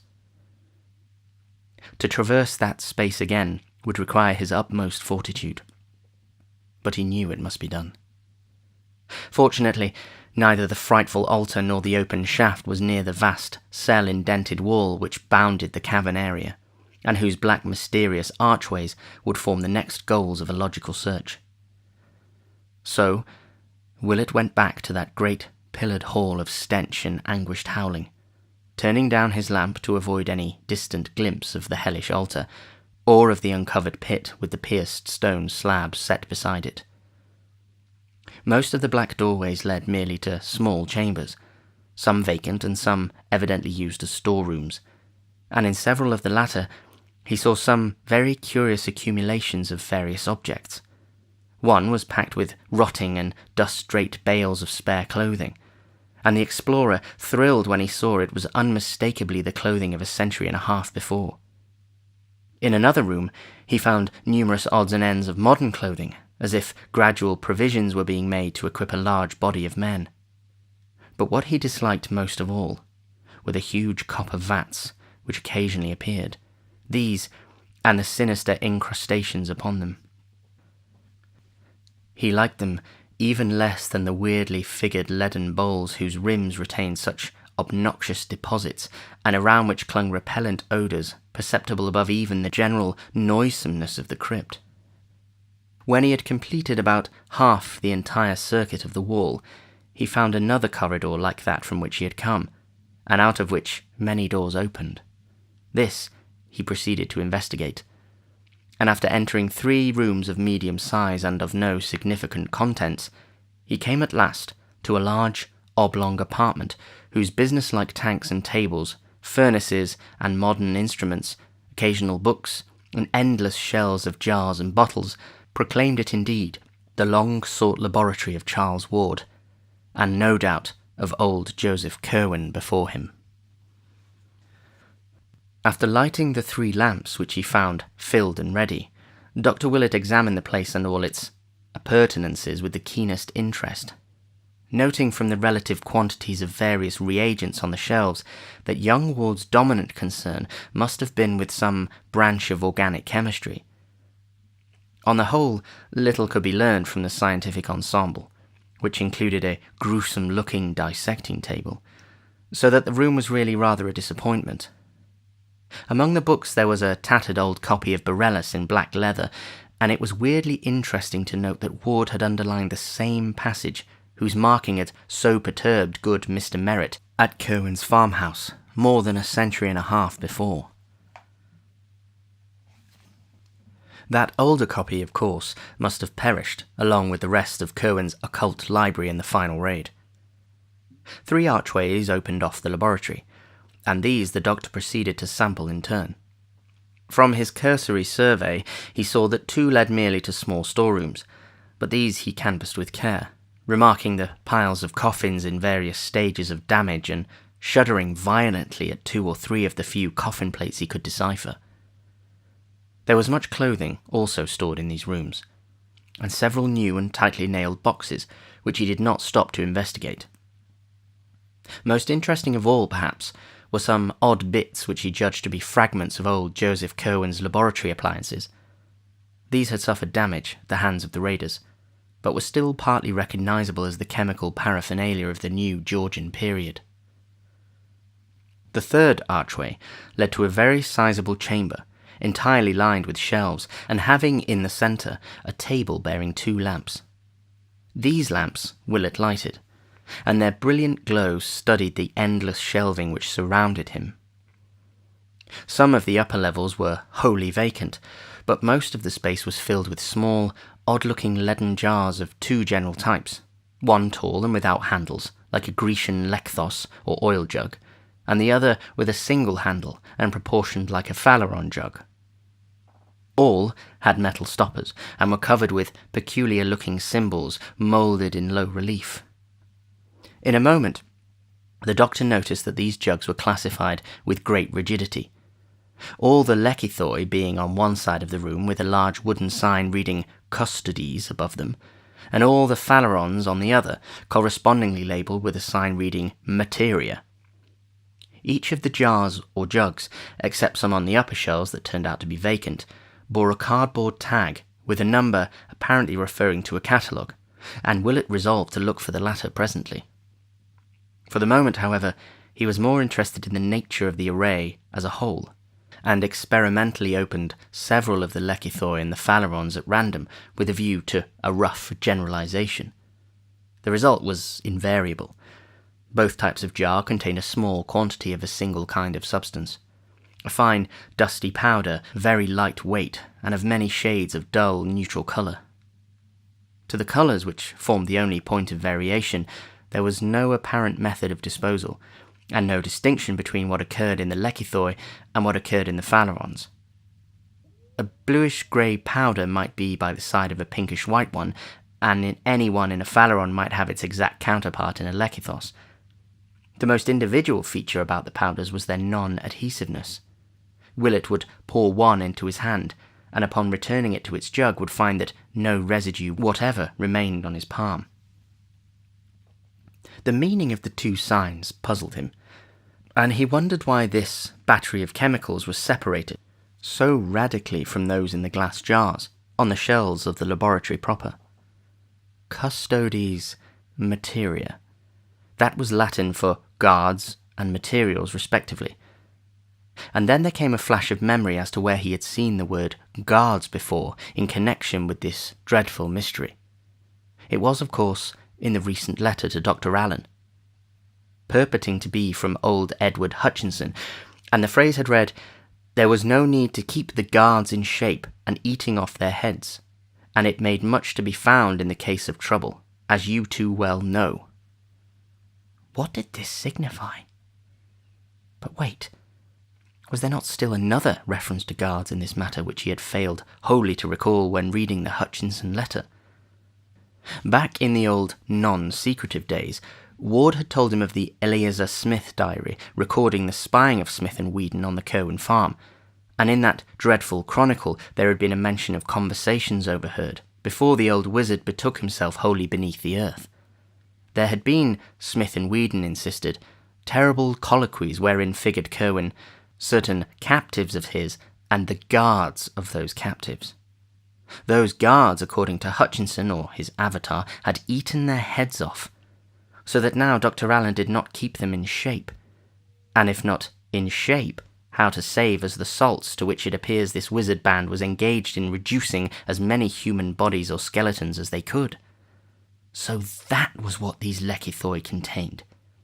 The monstrous fruit of unhallowed rites and deeds, presumably won or cowed to such submission as to help, when called up by some hellish incantation, in defence of their blasphemous master or the questioning of those who were not so willing. Willett shuddered at the thought of what he had been pouring in and out of his hands, and for a moment felt an impulse to flee in panic from that cavern of hideous shelves, with their silent and perhaps watching sentinels. Then he thought of the materia in the myriad phaleron jugs on the other side of the room. Salts, too. And if not the salts of guards, then the salts of what? God! Could it be possible that here lay the mortal relics of half the Titan thinkers of all the ages, snatched by supreme ghouls from crypts where the world thought them safe, and subject to the beck and call of madmen who sought to drain their knowledge for some still wider end, whose ultimate effect would concern, as poor Charles had hinted in his frantic note, all civilization, all natural law, perhaps even the fate of the solar system and the universe. And Marinus Bicknell Willett had sifted their dust through his hands. Then he noticed a small door at the farther end of the room, and calmed himself enough to approach it and examine the crude sign chiseled above. It was only a symbol, but it filled him with vague, spiritual dread. For a morbid, dreaming friend of his had once drawn it on paper and told him a few of the things it means in the dark abyss of sleep. It was the sign of Koth, that dreamers see fixed above the archway of a certain black tower standing alone in twilight. And Willett did not like what his friend Ranulph Carter had said of its powers. But a moment later, he forgot the sign as he recognized a new, acrid odor in the stench-filled air. This was a chemical rather than animal smell, and came clearly from the room beyond the door. And it was unmistakably the same odor which had saturated Charles Ward's clothing on the day the doctors had taken him away. So it was here that the youth had been interrupted by the final summons. He was wiser than old Joseph Curwen, for he had not resisted. Willett, boldly determined to penetrate every wonder and nightmare this nether realm might contain, seized the small lamp and crossed the threshold. A wave of nameless fright rolled out to meet him, but he yielded to no whim and deferred to no intuition. There was nothing alive here to harm him, and he would not be stayed in his piercing of the eldritch cloud which engulfed his patient. The room beyond the door was of medium size, and had no furniture save a table, a single chair, and two groups of curious machines with clamps and wheels, which Willett recognized after a moment as medieval instruments of torture. On one side of the door stood a rack of savage whips, above which were some shelves, bearing empty rows of shallow, pedestaled cups of lead, shaped like Grecian kylikes. On the other side was the table, with a powerful argand lamp, a pad and pencil, and two of the stoppered lekythoi from the shelves outside, set down at irregular places, as if temporarily or in haste. Willett lighted the lamp, and looked carefully at the pad to see what notes young Ward might have been jotting down when interrupted, but found nothing more intelligible than the following disjointed fragments in that crabbed Curwen chirography, which shed no light on the case as a whole. B did not. Escaped into walls and founded place below. Saw old V. Sayer ye Sabaoth and learnt ye way. Raised Yog Sothoth thrice, and was ye next day delivered. F sought to wipe out all knowing how to raise those from outside. As the strong argand blaze lit up the entire chamber, the doctor saw that the wall opposite the door, between the two groups of torturing appliances in the corners, was covered with pegs, from which hung a set of shapeless-looking robes of a rather dismal yellowish white. But far more interesting were the two vacant walls, both of which were thickly covered with mystic symbols and formulae roughly chiselled in the smooth dressed stone. The damp floor also bore marks of carving, and with but little difficulty Willett deciphered a huge pentagram in the centre, with a plain circle about 3 feet wide halfway between this and each corner. In one of these 4 circles, near where a yellowish robe had been flung carelessly down, there stood a shallow kylix of the sort found on the shelves above the whip-rack, and just outside the periphery was one of the Phaleron jugs from the shelves in the other room, its tag numbered 118. This was unstoppered, and proved upon inspection to be empty, but the explorer saw with a shiver that the kylix was not. Within its shallow area, and saved from scattering only by the absence of wind in this sequestered cavern, lay a small amount of dry, dull greenish, efflorescent powder, which must have belonged in the jug, and Willett almost reeled at the implications that came sweeping over him as he correlated little by little the several elements and antecedents of the scene. The whips and instruments of torture, the dust or salts from the jug of materia, the 2 lekythoi from the custodes shelf, the robes, the formulae on the walls, the notes on the pad, the hints from letters and legends, and the 1,000 glimpses, doubts, and suppositions which had come to torment the friends and parents of Charles Ward, all these engulfed the doctor in a tidal wave of horror as he looked at that dry greenish powder outspread in the pedestaled leaden calyx on the floor. With an effort, however, Willett pulled himself together and began studying the formulae chiselled on the walls. From the stained and encrusted letters, it was obvious that they were carved in Joseph Curwen's time, and their text was such as to be vaguely familiar to one who had read much Curwen material or delved extensively into the history of magic. One the doctor clearly recognised as what Mrs. Ward heard her son chanting on that ominous Good Friday a year before, and what an authority had told him was a very terrible invocation addressed to secret gods outside the normal spheres. It was not spelled here exactly as Mrs. Ward had set it down from memory, nor yet as the authority had shewn it to him in the forbidden pages of Eliphas Levi, but its identity was unmistakable, and such words as Sabaoth, Metraton, Almuzin, and Zariatnamic sent a shudder of fright through the searcher who had seen and felt so much of cosmic abomination just around the corner. This was on the left-hand wall as one entered the room. The right-hand wall was no less thickly inscribed, and Willett felt a start of recognition as he came upon the pair of formulae so frequently occurring in the recent notes in the library. They were, roughly speaking, the same, with the ancient symbol of dragon's head and dragon's tail heading them as Ward's scribblings. But the spelling differed quite wildly from that of the modern versions, as if old Curwen had had a different way of recording sound, or as if later study had evolved more powerful and perfected variants of the invocations in question. The doctor tried to reconcile the chiselled version with the one which still ran persistently in his head, and found it hard to do. Where the script he had memorized began Yai Nga Yog Sothoth, this epigraph started out as I Engenga Yog Sohotha, which, to his mind, would seriously interfere with the syllabification of the second word. Ground as the later text was into his consciousness, the discrepancy disturbed him, and he found himself chanting the first of the formulae aloud, in an effort to square the sound he conceived with the letters he found carved. Weird and menacing in that abyss of antique blasphemy rang his voice, its accents keyed to a droning sing-song, either through the spell of the past and the unknown, or through the hellish example of the dull, godless wail from the pits, whose inhuman cadences rose and fell rhythmically in the distance throughout the stench and the darkness. Yai Nga Yog Sothoth, Hei Legeb Fae Throodog, Uah.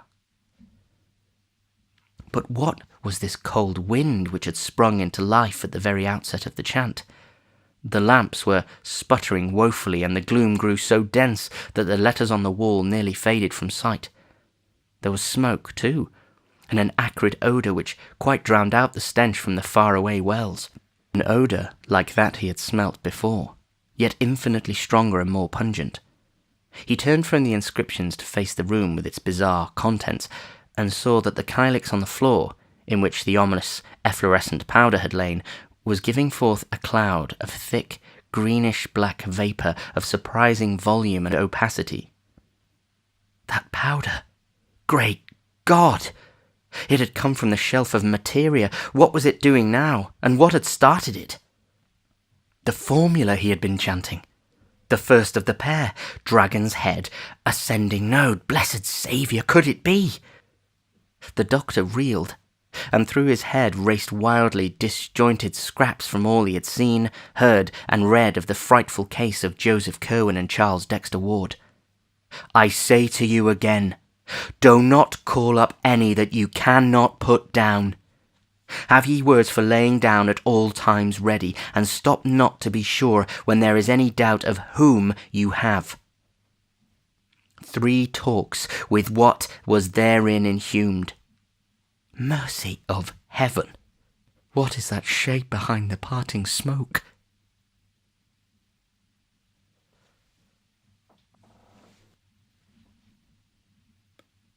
Chapter 5. Marinus Bicknell Willett has no hope that any part of his tale will be believed, except by certain sympathetic friends. Hence he has made no attempt to tell it beyond his most intimate circle. Only a few outsiders have ever heard it repeated, and of these the majority laugh and remark that the Doctor is surely getting old.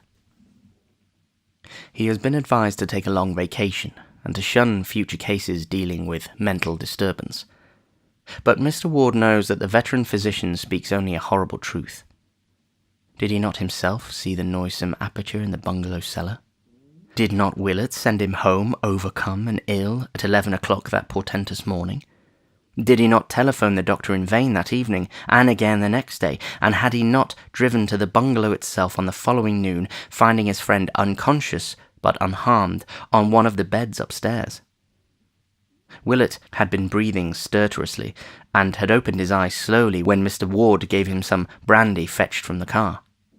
Then he shuddered and screamed, crying out, "That beard! Those eyes! God, who are you?" A very strange thing to say to a trim, blue-eyed, clean-shaven gentleman who he had known from the latter's boyhood. In the bright noon sunlight, the bungalow was unchanged since the previous morning. Willett's clothing bore no disarrangement beyond certain smudges and worn places at the knees, and only a faint, acrid odour reminded Mr. Ward of what he had smelt on his son that day he was taken to the hospital. The Doctor's flashlight was missing, but his valise was safely there, as empty as when he had brought it. Before indulging in any explanations, and obviously with great moral effort, Willett staggered dizzily down to the cellar and tried the fateful platform before the tubs. It was unyielding. Crossing to where he had left his yet unused tool satchel the day before, he obtained a chisel and began to pry up the stubborn planks one by one. Underneath, the smooth concrete was still visible, but of any opening or perforation there was no longer a trace. Nothing yawned this time to sicken the mystified father who had followed the Doctor downstairs.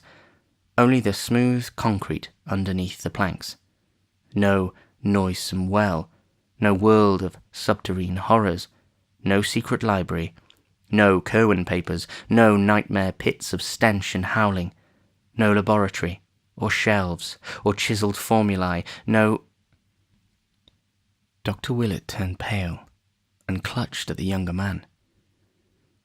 "Yesterday," he asked softly, "did you see it here? And smell it?" And when Mr. Ward himself, transfixed with dread and wonder, found strength to nod an affirmative, the physician gave a sound, half a sigh and half a gasp, and nodded in turn. "Then I will tell you," he said. So for an hour, in the sunniest room they could find upstairs, the physician whispered his frightful tale to the wondering father. There was nothing to relate beyond the looming up of that form when the greenish-black vapour from the kylix parted, and Willett was too tired to ask himself what had really occurred. There were futile, bewildered head-shakings from both men, and once Mr. Ward ventured a hushed suggestion. Do you suppose it would be any use to dig?" The Doctor was silent, for it seemed hardly fitting for any human brain to answer when powers of unknown spheres had so vitally encroached on this side of the great abyss. Again Mr. Ward asked, "But where did it go? It brought you here, you know, and it sealed up the hole somehow." And Willett again let silence answer for him. But after all, this was not the final phase of the matter.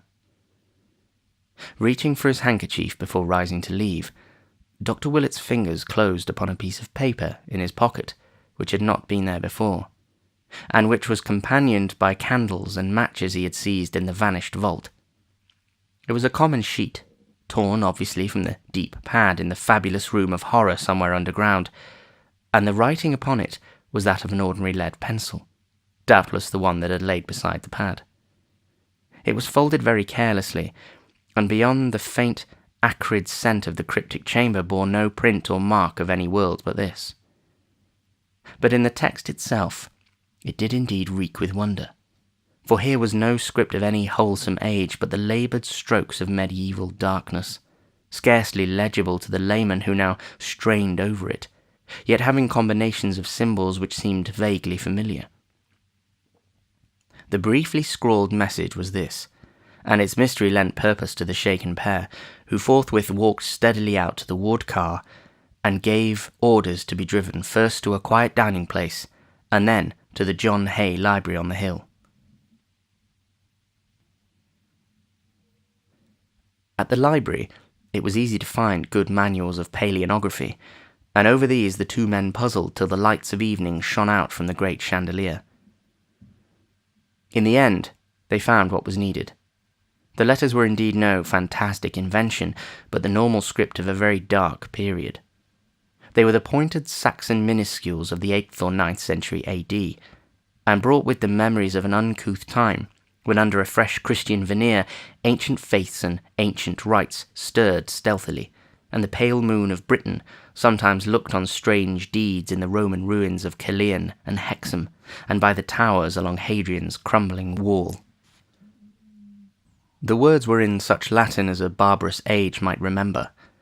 Corvinus necandus est, cadaver aqua forti dissolvendum, nec aliquid retinendum, tace ut potes, which may roughly be translated, Curwen must be killed. The body must be dissolved in aqua fortis, nor must anything be retained. Keep silence as best you are able. Willett and Mr. Ward were mute and baffled. They had met the unknown, and found that they lacked emotions to respond to it as they vaguely believed they ought. With Willett especially, the capacity for receiving fresh impressions of awe was well nigh exhausted, and both men sat still and helpless till the closing of the library forced them to leave. Then they drove listlessly to the Ward mansion in Prospect Street, and talked to no purpose into the night.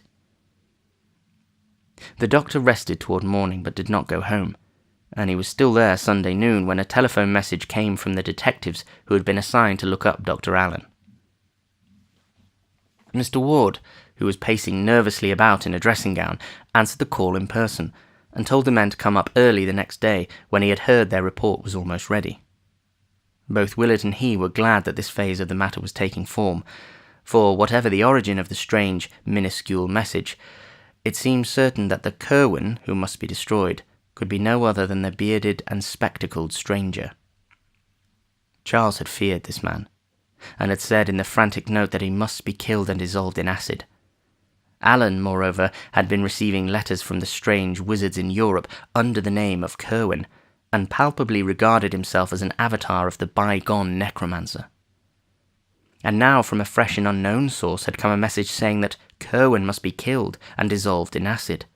The linkage was too unmistakable to be factitious, and besides, was not Allen planning to murder young Ward upon the advice of the creature called Hutchinson? Of course, the letter they had seen had never reached the bearded stranger, but from its text, they could see that Allen had already formed plans for dealing with the youth if he grew too squeamish.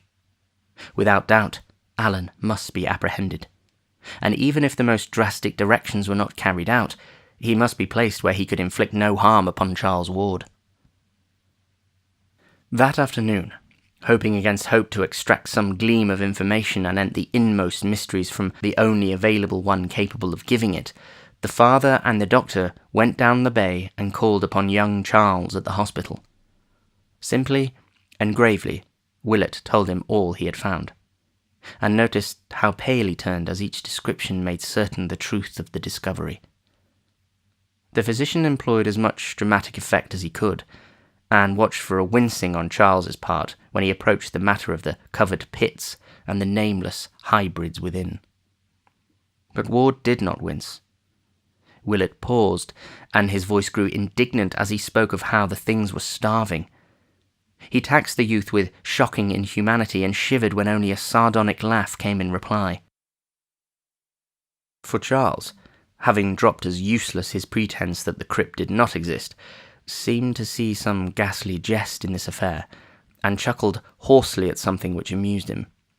Then he whispered, in accents doubly terrible because of the cracked voice he used, "Damn 'em, they do eat, but they don't need to. That's the rare part. A month, you say, without food? Lud, sir, you be modest. Do ye know, that was the joke on poor old Whipple with his virtuous bluster. Kill everything off, would he? Why, damn, he was half deaf with the noise from outside, and never saw or heard aught from the wells. He never dreamed they were there at all. Devil take ye.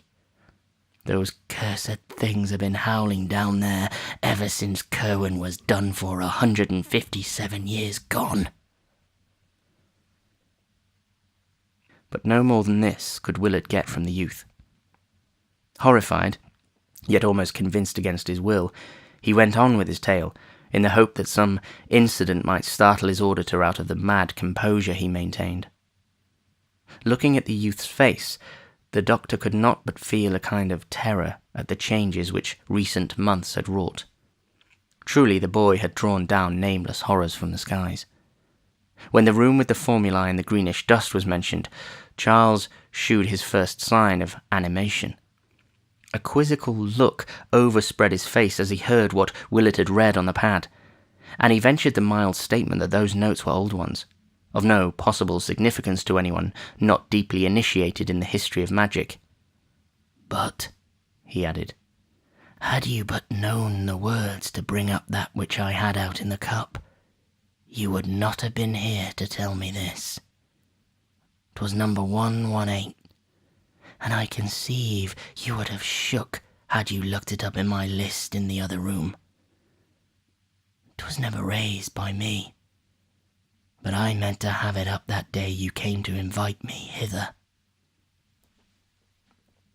Then Willett told of the formula he had spoken, and of the greenish-black smoke which had arisen, and as he did so, he saw true fear dawn for the first time on Charles Ward's face. "It came! And you be here, alive!"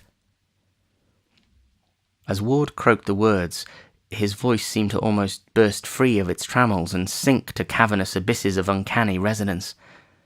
Willett, grafted with a flash of inspiration, believed he saw the situation, and wove into his reply a caution from a letter he remembered. "Number 118, you say? But don't forget that stones are all changed now in 9 grounds out of 10, and you are never sure till you question." And then, without warning, he drew forth the minuscule message and flashed it before the patient's eyes. He could have wished no stronger result, for Charles Ward fainted forthwith. All this conversation, of course, had been conducted with the greatest secrecy, lest the resident alienists accuse the father and physician of encouraging a madman in his delusions. Unaided too, Dr. Willett and Mr. Ward picked up the stricken youth and placed him on the couch. In reviving, the patient mumbled many times of some word which he must get to Orne and Hutchinson at once, so when his consciousness seemed fully back, the doctor told him that of those strange creatures at least one was his bitter enemy, and had given Dr. Allen advice for his assassination. This revelation produced no visible effect, and before it was made, the visitors could see that their host had already the look of a hunted man. After that, he would converse no more, so Willett and the father departed presently, leaving behind a caution against the bearded Allen, to which the youth only replied that this individual was very safely taken care of, and could do no one any harm even if he wished. This was said with almost an evil chuckle very painful to hear. They did not worry about any communications Charles might indite to that monstrous pair in Europe, since they knew that the hospital authorities seized all outgoing mail for censorship, and will pass no wild or outre-looking missive. There is, however, a curious sequel to the matter of Orne and Hutchinson, if such indeed the exiled wizards were. Moved by some vague presentiment amidst the horrors of that period, Willett arranged with an international press-cutting bureau for accounts of notable current crimes and accidents in Prague and eastern Transylvania, and after 6 months believed that he had found 2 very significant things amongst the multifarious items he had received and had translated. One was the total wrecking of a house by night in the oldest quarter of Prague, and the disappearance of an evil old man called Joseph Nadek, who had dwelt in it alone ever since anyone could remember. The other was a Titan explosion in the Transylvanian mountains east of Rakus, and the utter extirpation, with all its inmates, of the ill-regarded castle Ferengi, whose master was so badly spoken of by peasants and soldiery alike that he would shortly have been summoned to Bucharest for serious questioning, had not this incident cut off a career already so long as to antedate all common memory. Willett maintains that the hand which wrote those minuscules was able to wield stronger weapons as well, and that while Curwen was left to him to dispose of, the writer felt able to find and deal with Orne and Hutchinson itself. Of what their fate may have been, the Doctor strives sedulously not to think.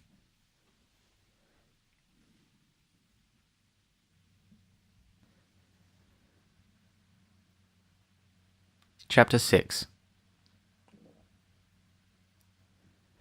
The following morning, Dr. Willett hastened to the ward home to be present when the detectives arrived. Alan's destruction or imprisonment, or Curwen's, if one might regard the tacit claim to reincarnation as valid, he felt must be accomplished at any cost, and he communicated this conviction to Mr. Ward as they sat waiting for the men to come. They were downstairs this time, for the upper parts of the house were beginning to be shunned because of a peculiar nauseousness which hung indefinitely about, a nauseousness which the older servants connected with some curse left by the vanished Curwen portrait. At 9 o'clock, the 3 detectives presented themselves and immediately delivered all that they had had to say. They had not, regrettably enough, located the brava Tony Gomez as they had wished, nor had they found the least trace of Dr. Allen's source or present whereabouts, but they had managed to unearth a considerable number of local impressions and facts concerning the reticent stranger. Allen had struck Pawtuxet people as a vaguely unnatural being, and there was an universal belief that his thick Van Dyke beard was either dyed or false, a belief conclusively upheld by the finding of such a false beard, together with a pair of dark glasses, in his room at the fateful bungalow. His voice, Mr. Ward could well testify from his one telephone conversation, had a depth and hollowness that could not be forgotten, and his glance seemed malign even through his smoked and horn-rimmed glasses. One shopkeeper in the course of negotiations had seen a specimen of his handwriting and declared it was very queer and crabbed, this being confirmed by pencilled notes of no clear meaning found in his room and identified by the merchant. In connection with the vampirism rumours of the preceding summer, a majority of gossips believed that Allen, rather than Ward, was the actual vampire. Statements were also obtained from the officials who had visited the bungalow after the unpleasant incident of the motor truck robbery. They had felt less of the sinister in Dr. Allen, but had recognised him as the dominant figure in the queer, shadowy cottage. The place had been too dark for them to observe him clearly, but they would know him again if they saw him. His beard looked odd, and they had thought he had some slight scar above his dark, spectacled right eye. As for the detective's search of Allen's room, it yielded nothing definite save the beard and glasses, and several pencilled notes in a crabbed writing which Willett at once saw was identical with that shared by the old Curwen manuscripts and by the voluminous recent notes of young Ward found in the vanished catacombs of horror. Dr. Willett and Mr. Ward caught something of a profound, subtle, and insidious cosmic fear from this data as it was gradually unfolded, and almost trembled in following up the vague, mad thought which had simultaneously reached their minds. The false beard and glasses, the crabbed Curwen penmanship, the old portrait and its tiny scar, and the altered youth in the hospital with such a scar, that deep, hollow voice on the telephone. Was it not of this that Mr. Ward was reminded when his son barked forth those pitiable tones to which he now claimed to be reduced? Who had ever seen Charles and Alan together? Yes, the officials had once, but who later on? Was it not when Alan left that Charles suddenly lost his growing fright and began to live wholly at the bungalow? Curwen, Alan, Ward. In what blasphemous and abominable fashion had two ages and two persons become involved? That damnable resemblance to the picture of Charles. Had it not used to stare and follow the boy around the room with its eyes? Why, too, did both Alan and Charles copy Joseph Curwen's handwriting, even when alone and off guard? And then the frightful work of those people, the lost crypt of horrors that had aged the doctor overnight, the starved monsters in the noisome pits, the awful formula which had yielded such nameless results, the message in minuscules found in Willett's pocket, the papers and letters and all the talks of graves and salts and discoveries. Whither did everything lead? In the end, Mr. Ward did the most sensible thing. Steeling himself against any realization of why he did it, he gave the detectives an article to be shewn to such Pawtuxet shopkeepers as had seen the portentous Dr. Allen. That article was a photograph of his luckless son, on which he now carefully drew in ink the pair of heavy glasses and the black pointed beard which the men had brought from Allen's room. For 2 hours he waited with the doctor in the oppressive house where the fear and miasma were slowly gathering, as the empty panel in the upstairs library leered and leered and leered. Then the men returned. Yes, the altered photograph was a very passable likeness of Dr. Allen. Mr. Ward turned pale, and Willett wiped a suddenly dampened brow with his handkerchief. Allen, Ward, Curwen. It was becoming too hideous for coherent thought. What had the boy called out of the void, and what had it done to him? What really had happened from first to last? Who was this Allen who sought to kill Charles as too squeamish? And why had his destined victim said in the postscript to that frantic letter that he must be so completely obliterated in acid? Why, too, had the minuscule message, of whose origin no one dared to think, said that Curwen must likewise be obliterated? What was the change, and when had the final stage occurred? That day when his frantic note was received, he had been nervous all morning, but then there was an alteration. He had slipped out unseen and swaggered boldly in past the men hired to guard him. That was the time, when he was out. But no, had he not cried out in terror as he entered his study, this very room? What had he found there? Or, wait, what had found him? That simulacrum which brushed boldly in without having been seen to go, was that an alien shadow, and a horror forcing itself upon a trembling figure which had never gone out at all? Had not the butler spoke of queer noises? Willett rang for the man, and asked him some low-toned questions. It had, surely enough, been a bad business. There had been noises, a cry, a gasp, a choking, and a sort of clattering or creaking or thumping, or all of these. And Mr. Charles was not the same when he stalked out without a word. The butler shivered as he spoke, and sniffed at the heavy air that blew down from some open window upstairs. Terror had settled definitely on the house, and only the business-like detectives failed to imbibe a full measure of it. Even they were restless, for this case had held vague elements in the background which pleased them not at all. Dr. Willett was thinking deeply and rapidly, and his thoughts were terrible ones. Now and then he would almost break into muttering as he ran over in his head a new, appalling and increasingly conclusive chain of nightmare happenings. Then Mr. Ward made a sign that the conference was over, and everyone save him and the doctor left the room. It was noon now, but the shadows as of coming night seemed to engulf the phantom-haunted mansion. Willett began talking very seriously to his host, and urged that he leave a great deal of the future investigation to him. There would be, he predicated, certain obnoxious elements which a friend could bear better than a relative. As family physician, he must have a free hand, and the first thing he required was a period alone and undisturbed in the abandoned library upstairs, where the ancient overmantel had gathered about itself an aura of noisome horror more intense than when Joseph Curwen's features themselves glanced slyly down from the painted panel.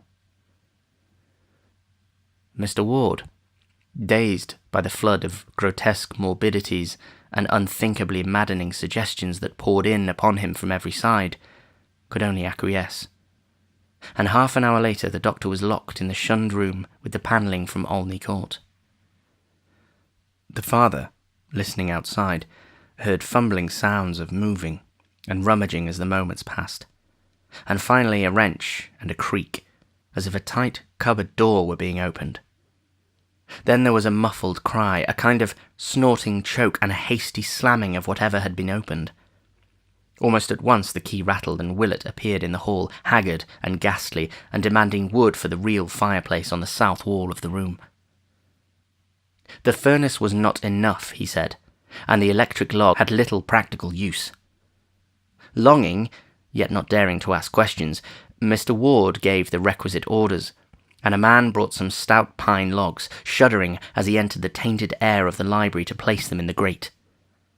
Willett, meanwhile, had gone up to the dismantled laboratory and brought down a few odds and ends not included in the moving of the July before. They were in a covered basket, and Mr. Ward never saw what they were. Then the doctor locked himself in the library once more, and by the clouds of smoke which rolled down past the windows from the chimney, it was known that he had lighted the fire. Later, after a great rustling of newspapers, that odd wrench and creaking were heard again, followed by a thumping which none of the eavesdroppers liked. Thereafter 2 suppressed cries of Willett's were heard, and hard upon these came a swishing rustle of indefinable hatefulness. Finally the smoke that the wind beat down from the chimney grew very dark and acrid, and everyone wished that the weather had spared them this choking and venomous inundation of peculiar fumes. Mr. Ward's head reeled, and the servants all clustered together in a knot to watch the horrible black smoke swoop down. After an age of waiting, the vapours seemed to lighten, and half-formless sounds of scraping, sweeping, and other minor operations were heard behind the bolted door. And at last, after the slamming of some cupboard within, Willett made his appearance, sad, pale, and haggard, and bearing the cloth-draped basket he had taken from the upstairs laboratory.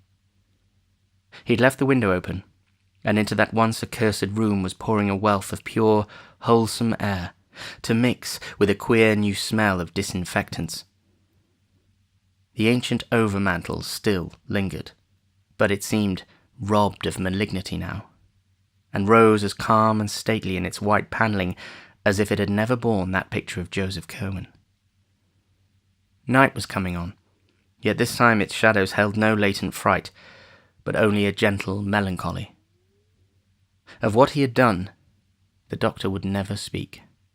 To Mr. Ward he said, "I can answer no questions, but I will say that there are different kinds of magic. I have made a great purgation, and those in this house will sleep the better for it."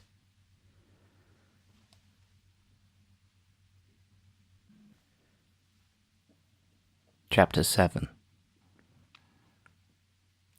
The Dr. Willett's purgation had been an ordeal almost as nerve-wracking in its way as his hideous wandering in the vanished crypt is shewn by the fact that the elderly physician gave out completely as soon as he reached home that evening. For 3 days he rested constantly in his room, though servants later muttered something about having heard him after midnight on Wednesday, when the outer door softly opened and closed with phenomenal softness. Servants' imaginations, fortunately, are limited, else comment might have been excited by an item in Thursday's Evening Bulletin which ran as follows: North End ghouls active again. After a lull of 10 months since the dastardly vandalism in the Whedon lot at the North Burial Ground, a nocturnal prowler was glanced, early this evening, in the same cemetery by Robert Hart, the night watchman.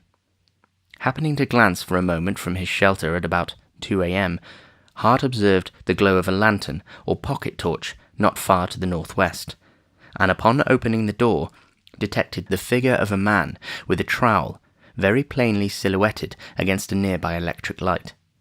At once, starting in pursuit, he saw the figure dart hurriedly toward the main entrance, gaining the street and losing himself amongst the shadows before approach or capture was possible. Like the first of the ghouls active during the past year, this intruder had done no real damage before detection. A vacant part of the ward lot shewed signs of a little superficial digging, but nothing even nearly the size of a grave had been attempted, and no previous grave had been disturbed. Hart, who cannot describe the prowler except as a small man, probably having a full beard, inclines to the view that all 3 of the digging incidents have a common source. But police from the second station think otherwise, on account of the savage nature of the second incident, where an ancient coffin was removed and its headstone violently shattered. The first of the incidents, in which it is thought an attempt to bury something was frustrated, occurred a year ago last March, and has been attributed to bootleggers seeking a cache. It is possible, says Sergeant Riley, that this third affair is of similar nature. Officers at the second station are taking especial pains to capture the gang of miscreants responsible for these repeated outrages.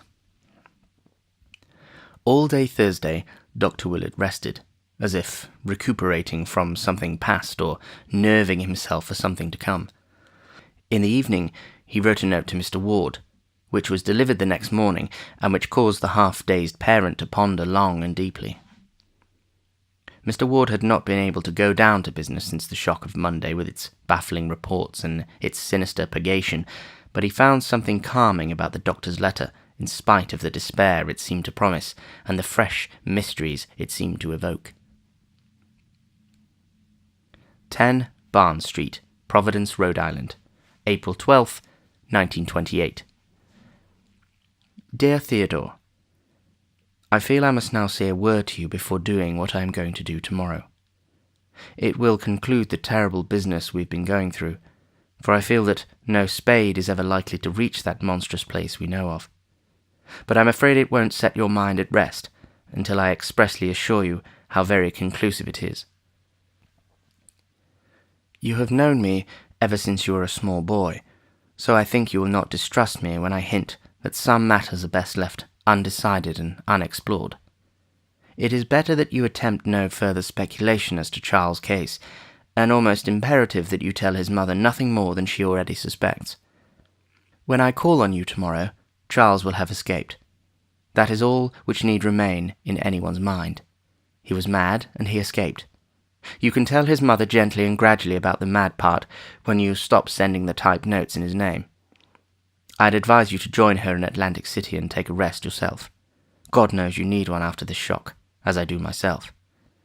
I am going south for a while to calm down and brace up. So don't ask me any questions when I call.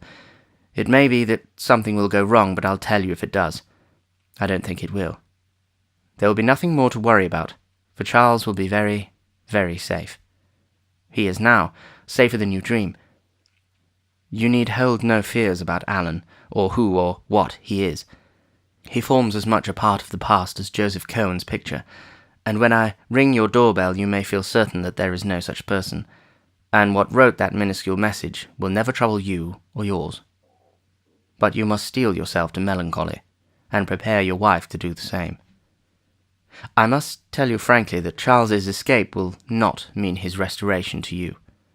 He has been afflicted with a peculiar disease, as you must realize from the subtle physical as well as mental changes in him, and you must not hope to see him again. Have only this consolation, that he was never a fiend, or even truly a madman, but only an eager, studious and curious boy, whose love of mystery and of the past was his undoing. He stumbled upon things no mortal ought to ever know, and reached back through the years as no one ever should reach. And something came out of those years to engulf him. And now comes the matter in which I must ask you to trust me most of all, for there will be, indeed, no uncertainty about Charles's fate.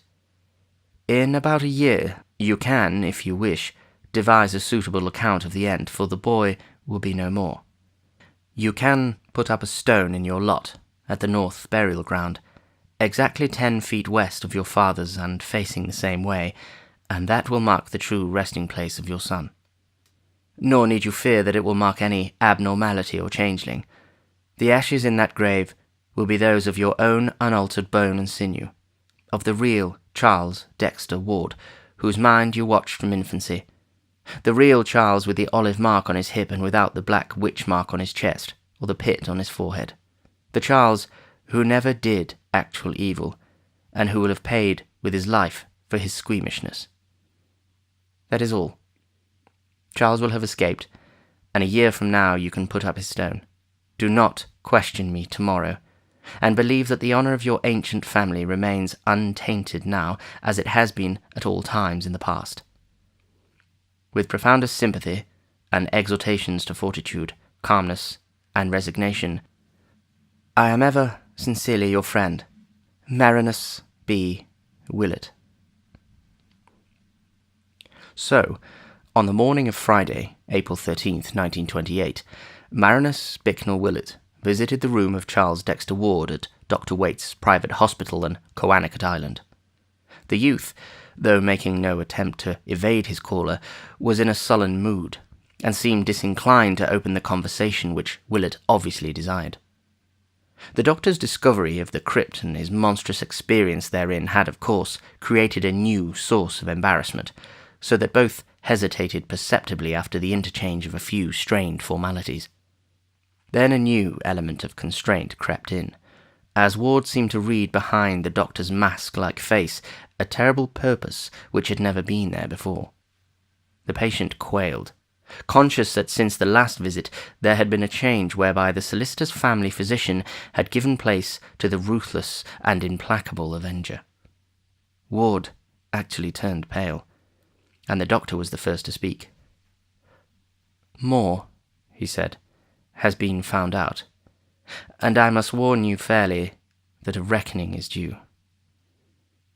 "Digging again, and coming upon more poor starving pets?" was the ironic reply. It was evident that the youth meant to show bravado to the last.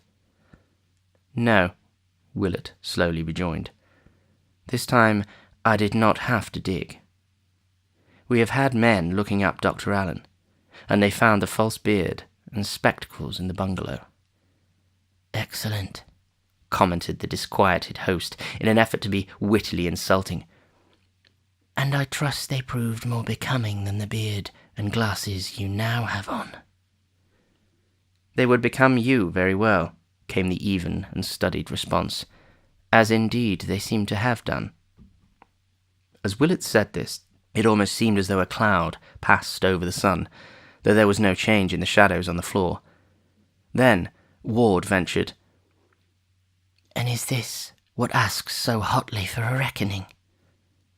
Suppose a man does find it now, and then useful to be twofold?" "No," said Willett gravely. "Again, you are wrong. It is no business of mine if any man seeks duality, provided he has any right to exist at all, and provided he does not destroy what called him out of space." Ward now started violently. "Well, sir, what have ye found, and what do ye want with me?" The doctor let a little time elapse before replying, as if choosing his words for an effective answer. "I have found," he finally intoned, "something in a cupboard, beyond an ancient overmantel where a picture once was, and I have burned it and buried the ashes where the grave of Charles Dexter Ward ought to be." The madman choked, and sprang from the chair in which he had been sitting. "Damn ye! Who did ye tell? And who believe it was he after full 2 months with me alive? What do ye mean to do?" Willett, though a small man, actually took on a kind of judicial majesty as he calmed the patient with a gesture. "I have told no one. This is no common case. It is a madness out of time, and a horror from beyond the spheres which no police, or lawyers, or courts, or alienists could ever fathom or grapple with. Thank God some chance has left inside me the spark of imagination, that I might not go astray in thinking out this thing. You cannot deceive me, Joseph Curwen, for I know that your accursed magic is true. I know how you wove the spell that brooded outside the years and fastened onto your double and descendant. I know how you drew him into the past and got him to rise you up from your detestable grave. I know how he kept you hidden in his laboratory while you studied modern things and roved abroad as a vampire by night, and how you later shewed yourself in beard and glasses, that no one might wonder at your godless likeness to him. I know what you resolved to do when he balked at your monstrous rifling of the world's tombs, and at what you planned afterward, and I know how you did it. You left off your beard and glasses and fooled the guards around the house. They thought it was he who went in, and they thought it was he who came out when you had strangled and hidden him. But you hadn't reckoned on the different contents of two minds. You were a fool, Curwen, to fancy that a mere visual identity would be enough. Why didn't you think of the speech, and the voice, and the handwriting? It hasn't worked, you see, after all. You know better than I who or what wrote that message in minuscules, but I will warn you it was not written in vain. There are abominations and blasphemies which must be stamped out, and I believe that the writer of those words will attend to Orne and Hutchinson. Of those creatures wrote you once, "Do not call up any that you cannot put down." You were undone once before, perhaps, in that very way, and it may be that your own evil magic will undo you all again.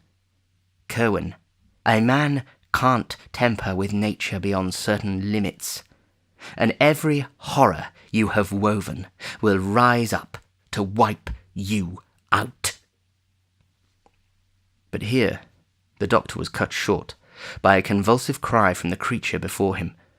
Hopelessly at bay, weaponless, and knowing that any show of physical violence would bring a score of attendants to the doctor's rescue, Joseph Curwen had recourse to his one ancient ally, and began a series of cabalistic motions with his forefingers as his deep, hollow voice, now unconcealed by feigned hoarseness, bellowed out the opening words of a terrible formula. Per Adonai Elohim, Adonai Jehovah, Adonai Sabaoth the Metraton. But Willett was too quick for him. Even as the dogs outside the yard began to howl, and even as a chill wind sprang suddenly up from the bay, the doctor commenced the solemn and measured intonation of that which he had meant all along to recite. An eye for an eye, magic for magic. Let the outcome shew how well the lesson of the abyss had been learned. So in a clear voice, Marinus Bicknell Willett began the second of that pair of formulae, whose first had raised the writer of those minuscules. The cryptic invocation whose heading was the dragon's tail, sign of the descending node. Oguthrod Aif Gable E Yog Sothoth Nga Nge Jro. At the very first word from Willett's mouth, the previously commenced formula of the patient stopped short. Unable to speak, the monster made wild motions with his arms until they, too, were arrested. When the awful name of Yog Sothoth was uttered, the hideous change began. It was not merely a dissolution, but rather a transformation or recapitulation. And Willett shut his eyes, lest he faint before the rest of the incantation could be pronounced. But he did not faint, and that man of unholy centuries and forbidden secrets never troubled the world again. The madness out of time had subsided, and the case of Charles Dexter Ward was closed. Opening his eyes before staggering out of that room of horror, Dr. Willett saw that what he had kept in memory had not been kept amiss. There had, as he had predicted, been no need for acids. For like his accursed picture a year before, Joseph Curwen now lay scattered on the floor as a thin coating of fine bluish-grey dust.